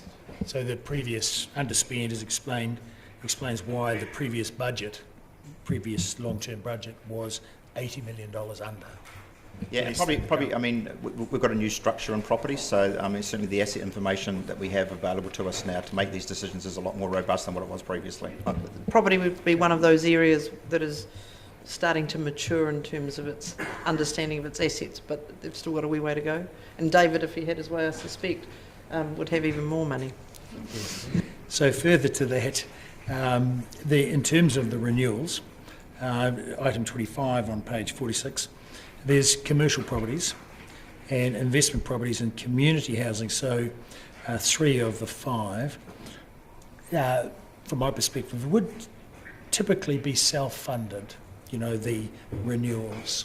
I mean, certainly community property and operational property would never be, but the commercial properties, it would be typical to have that self-funded. Is that an aim to get to that stage? Similarly, investment property and similarly community housing. So maybe if I address them, I can address the investment property. So certainly investment property you would expect so. The community housing is subject to a separate report, which I think Council is going to discuss at some point in time. The commercial property is an interesting name, and maybe I'll get David to explain what's in that category very briefly, so that you understand that the use of the term commercial is a loose term. Yeah, I mean, the quick answer to your question is it will be discussed in the revenue and funding policy report you've got coming up probably tomorrow. Yes, the answer to your question is yes. Thank you. But yes is fine. Thank you.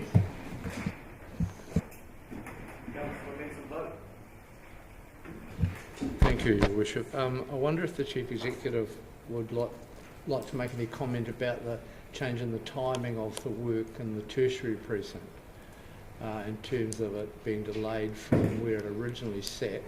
And by the way, on the spreadsheet,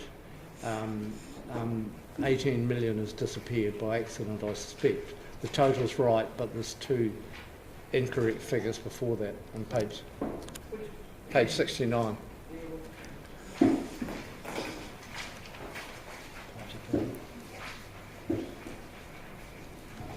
It's the second one from the bottom in the first section.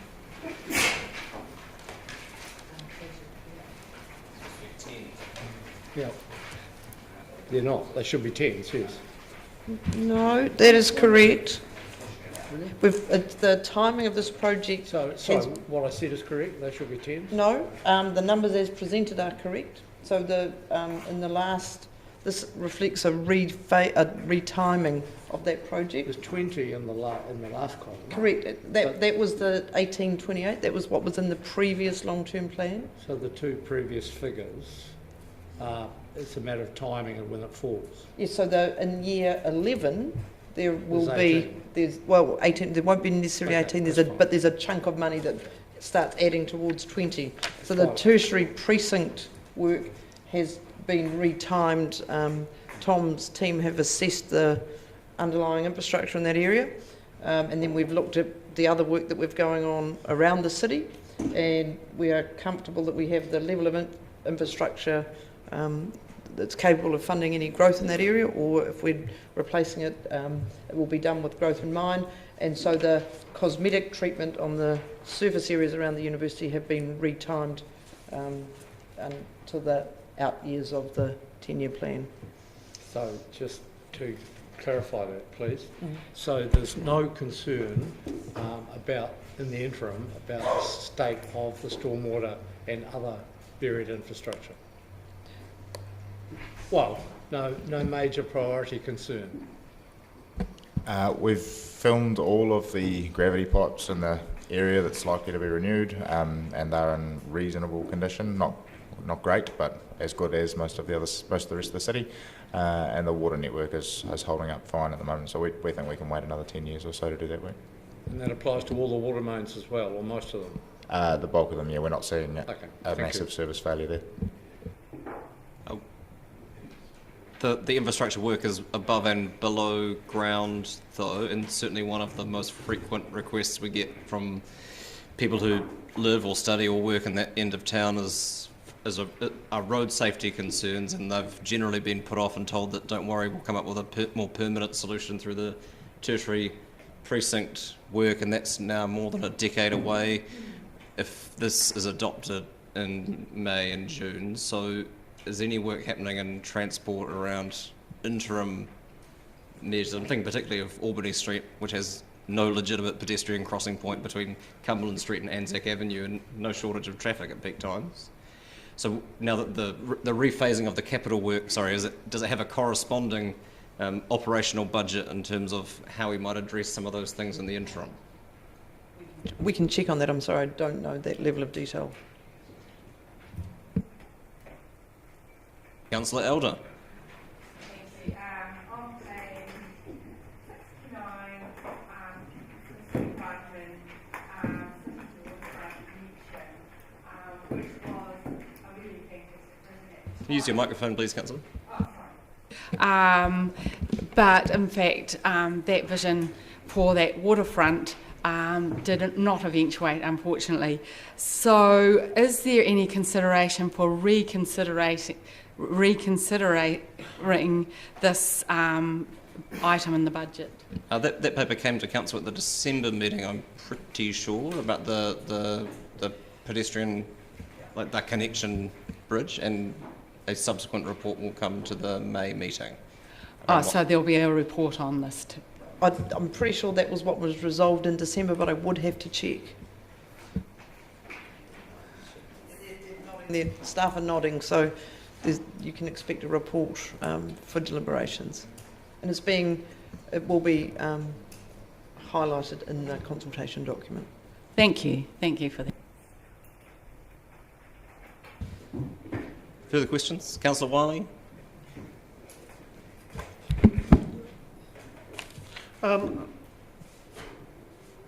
Gavin, probably not a question for you, but for roading as such, or whoever's doing the Centre City upgrade work, I see nothing is budgeted for the exchange area.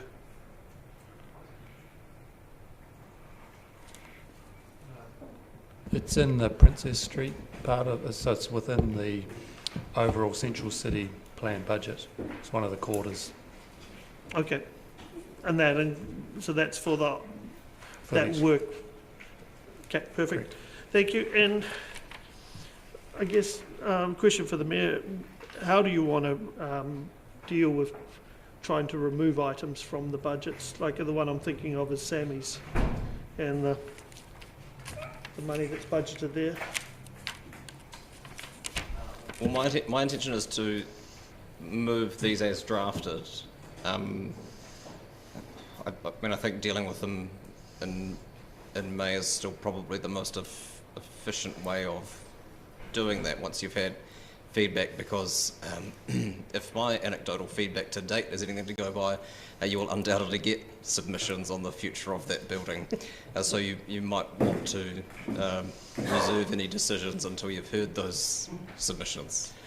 So in other words, keep our gunpowder dry and essentially... I dare give you political advice like that, Councillor, but I guess, again, that's where I asked earlier, was there is going to be quite a lot of debate about a lot of these different budgets and things like that. I would anticipate that, and so making a decision at the end of this process rather than trying to preempt those. I mean, this is what staff have prepared on the basis of what we have asked and what we've decided that we want to do in various areas of the city, and then this asks to approve it for public consultation, and we'll have plenty of that between March and May. No, perfect. Now, the other question I've got actually for Mr. Drew is around, we've got a budget in here of, what was it, 4.3 million or something for Sinclair and the sand sausages and the upgrade work there. are we going to get a report back before the May meeting around some of that, or are we just sort of taking that on trust? No, there's a workshop planned with councillors next week or the week after, next Thursday. So that'll be the start of that, and then there'll be community consultation. This is some of the maintain existing stuff. But no, yes, you'll be briefed. Okay, thank you.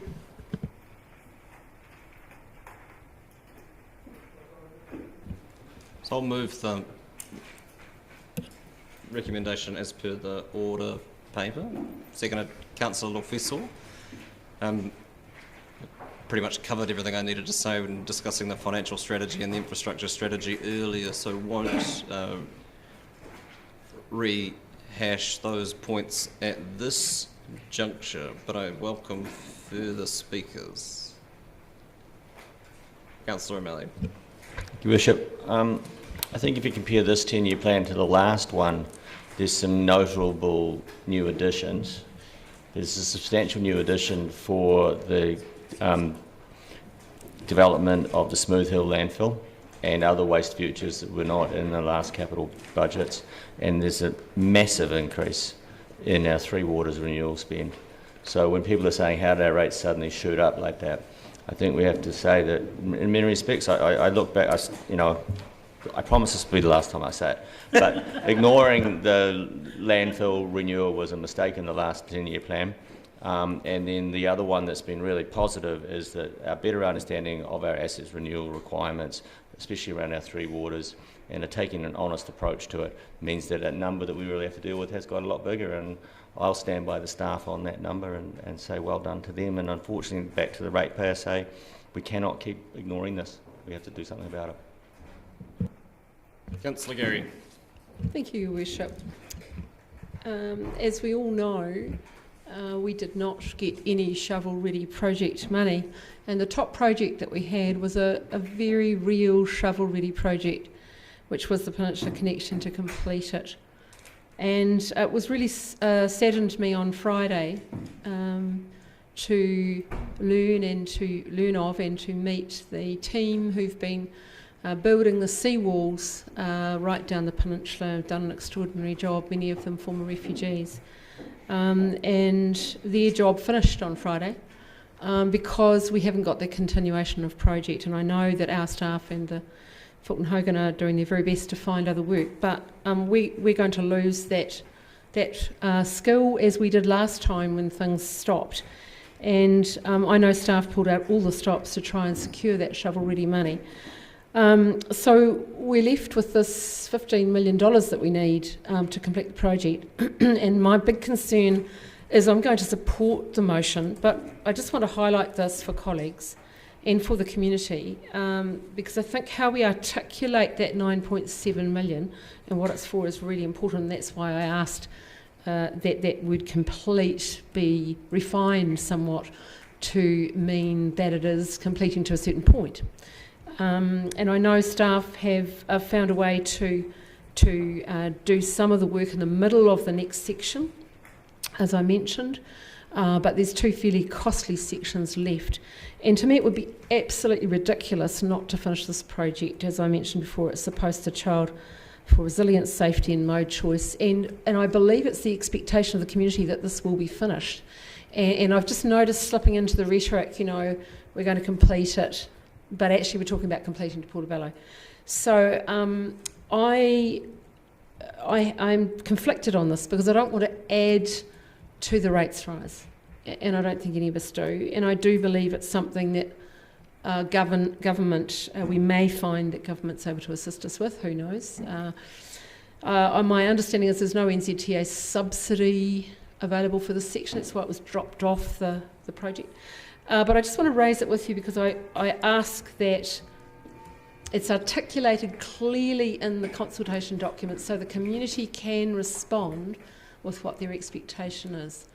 And I believe all of us would like to see this project finished, but there are many ways to approach it. I'm not at this point suggesting adding to the capital budget, but I want to make sure everyone understands what's missing from this budget. But I will be supporting the motion. Thank you, Councillor Raddick. Well, the converse is perhaps also true. There's possibly some things missing from the budget, but there's extra things in this budget that I feel that should not be there. And consequently, I'm not going to support this motion because I don't think it's appropriate to want to take things out of the budget and then speak to that later on, but approve the overall budget. So I'd be much more inclined to be able to take a few significant things out right now before we get to the individual nitpicking of the individual areas.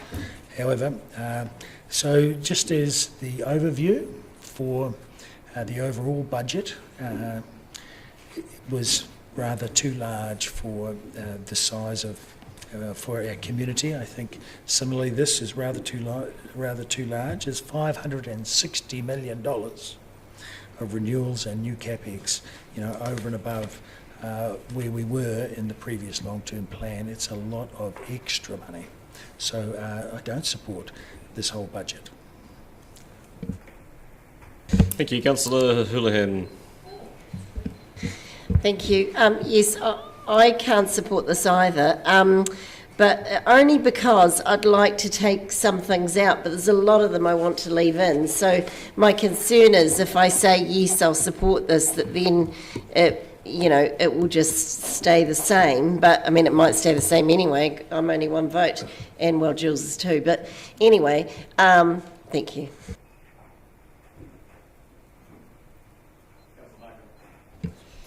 I'll support this as it says for the purposes of consulting with the community. I don't really think it's our place to start horse trading in January when we have a long period of public consultation and can get that feedback, and I think these are decisions to be made in May, so I'm happy to support this.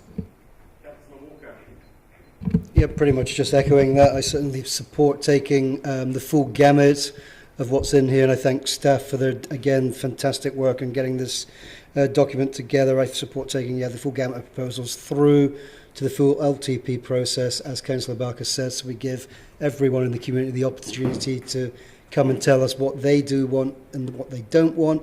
I'm sure, like everybody around this table, I do pay attention to what submitters say when they come along to us, when I make my informed decision thereafter. I think that's a fair way to do it. We'll have plenty of time in May to, I'm sure it'll be a robust debate at that point as to what should stay and what should go. Thank you. Councillor Manivas.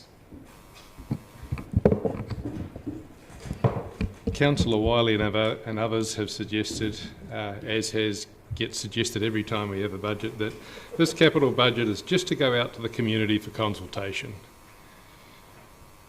I need to remind you all that in the submissions to the annual plan consultation, 200 people submitted on rates.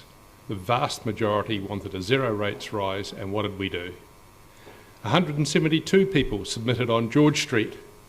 The vast majority, including all but one community group, community board, said, don't do it, and what did we do? The fact that it's going out to consultation doesn't impress me at all.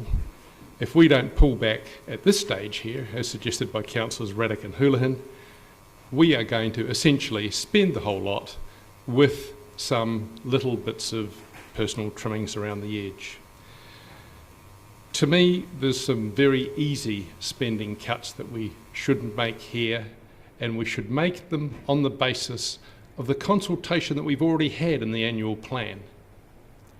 We should simply scrap $60 million for George Street to the Exchange. The public have plainly said they don't want it. They certainly don't want to pay for it. We should simply scrap $20 million for the university surface treatments, unspecified, under the radar, $20 million that nobody that I have spoken to in the public really wants. We should scrap the recently decided $53 million of so-called transportation improvements, which are fundamentally not wanted by people, which are going to do nothing for safety anyway. If you look at the data, it's going to encourage more people onto bicycles, which is a far more dangerous way of getting around the city than in cars. That is $133 million worth of savings that we could make in the next 5 minutes if only we had the guts to do it.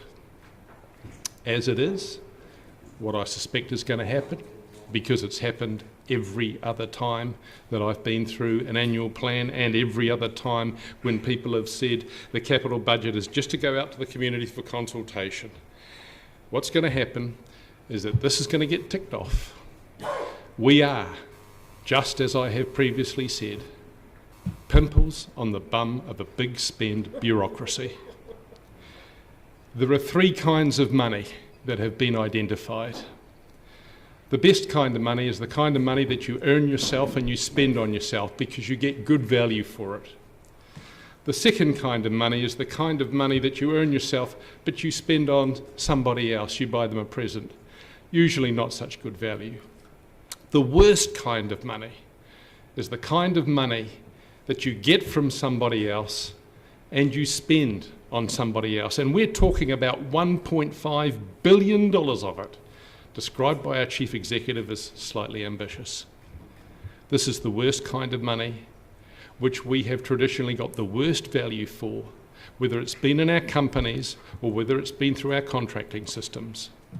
We should be representing the people of Dunedin.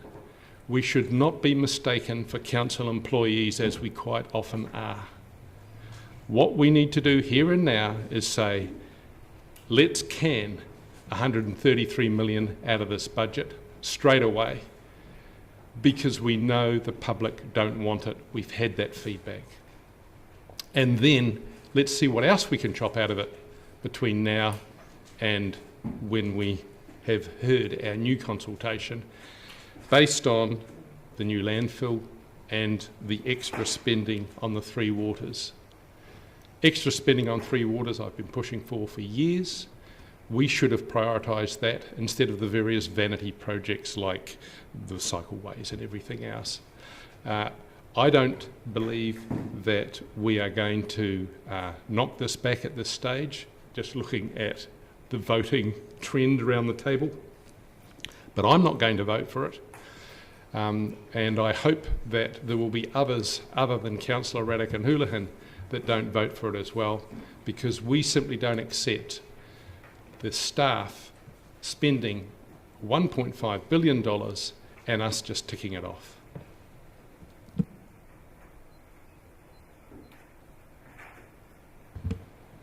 Well, in closing,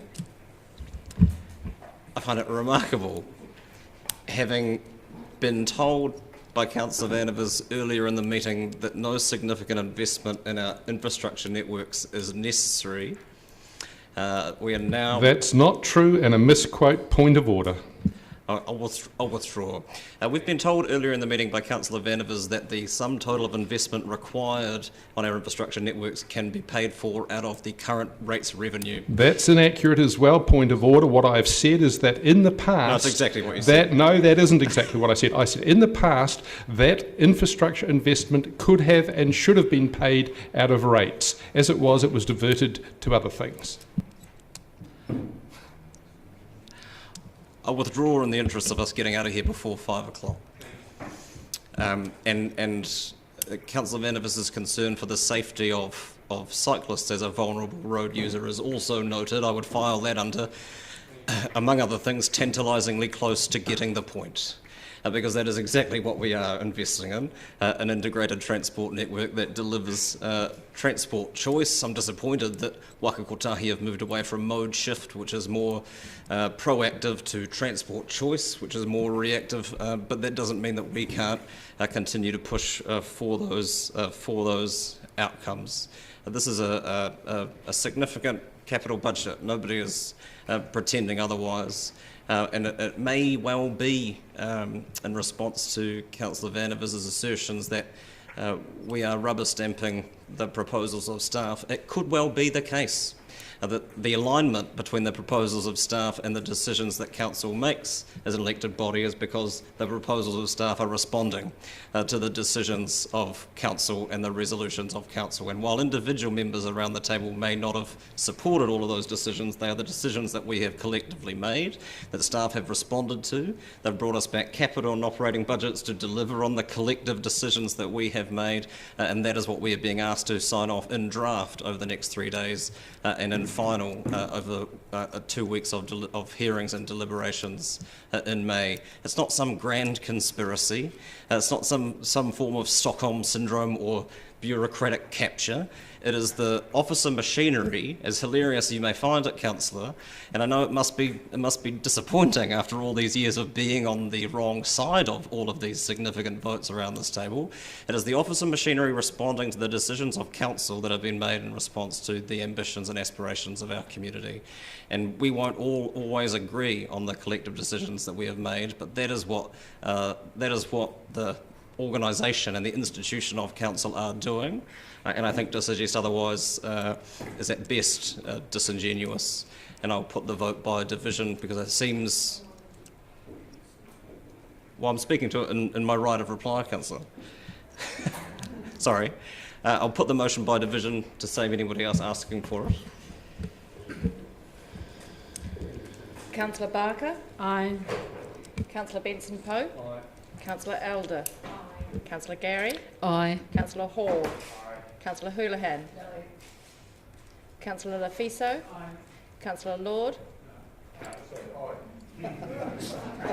Councillor O'Malley? Councillor Raddick? Councillor Staines? Councillor Vandervis? Councillor Walker? Councillor Wiley? Your Worship. The vote is carried 11-4. Thank you. I'll move that we adjourn the meeting at this point and resume at 9 o'clock tomorrow morning. Seconded Councillor Gary. Those in favour? Those against? Any abstentions? See you back in the morning.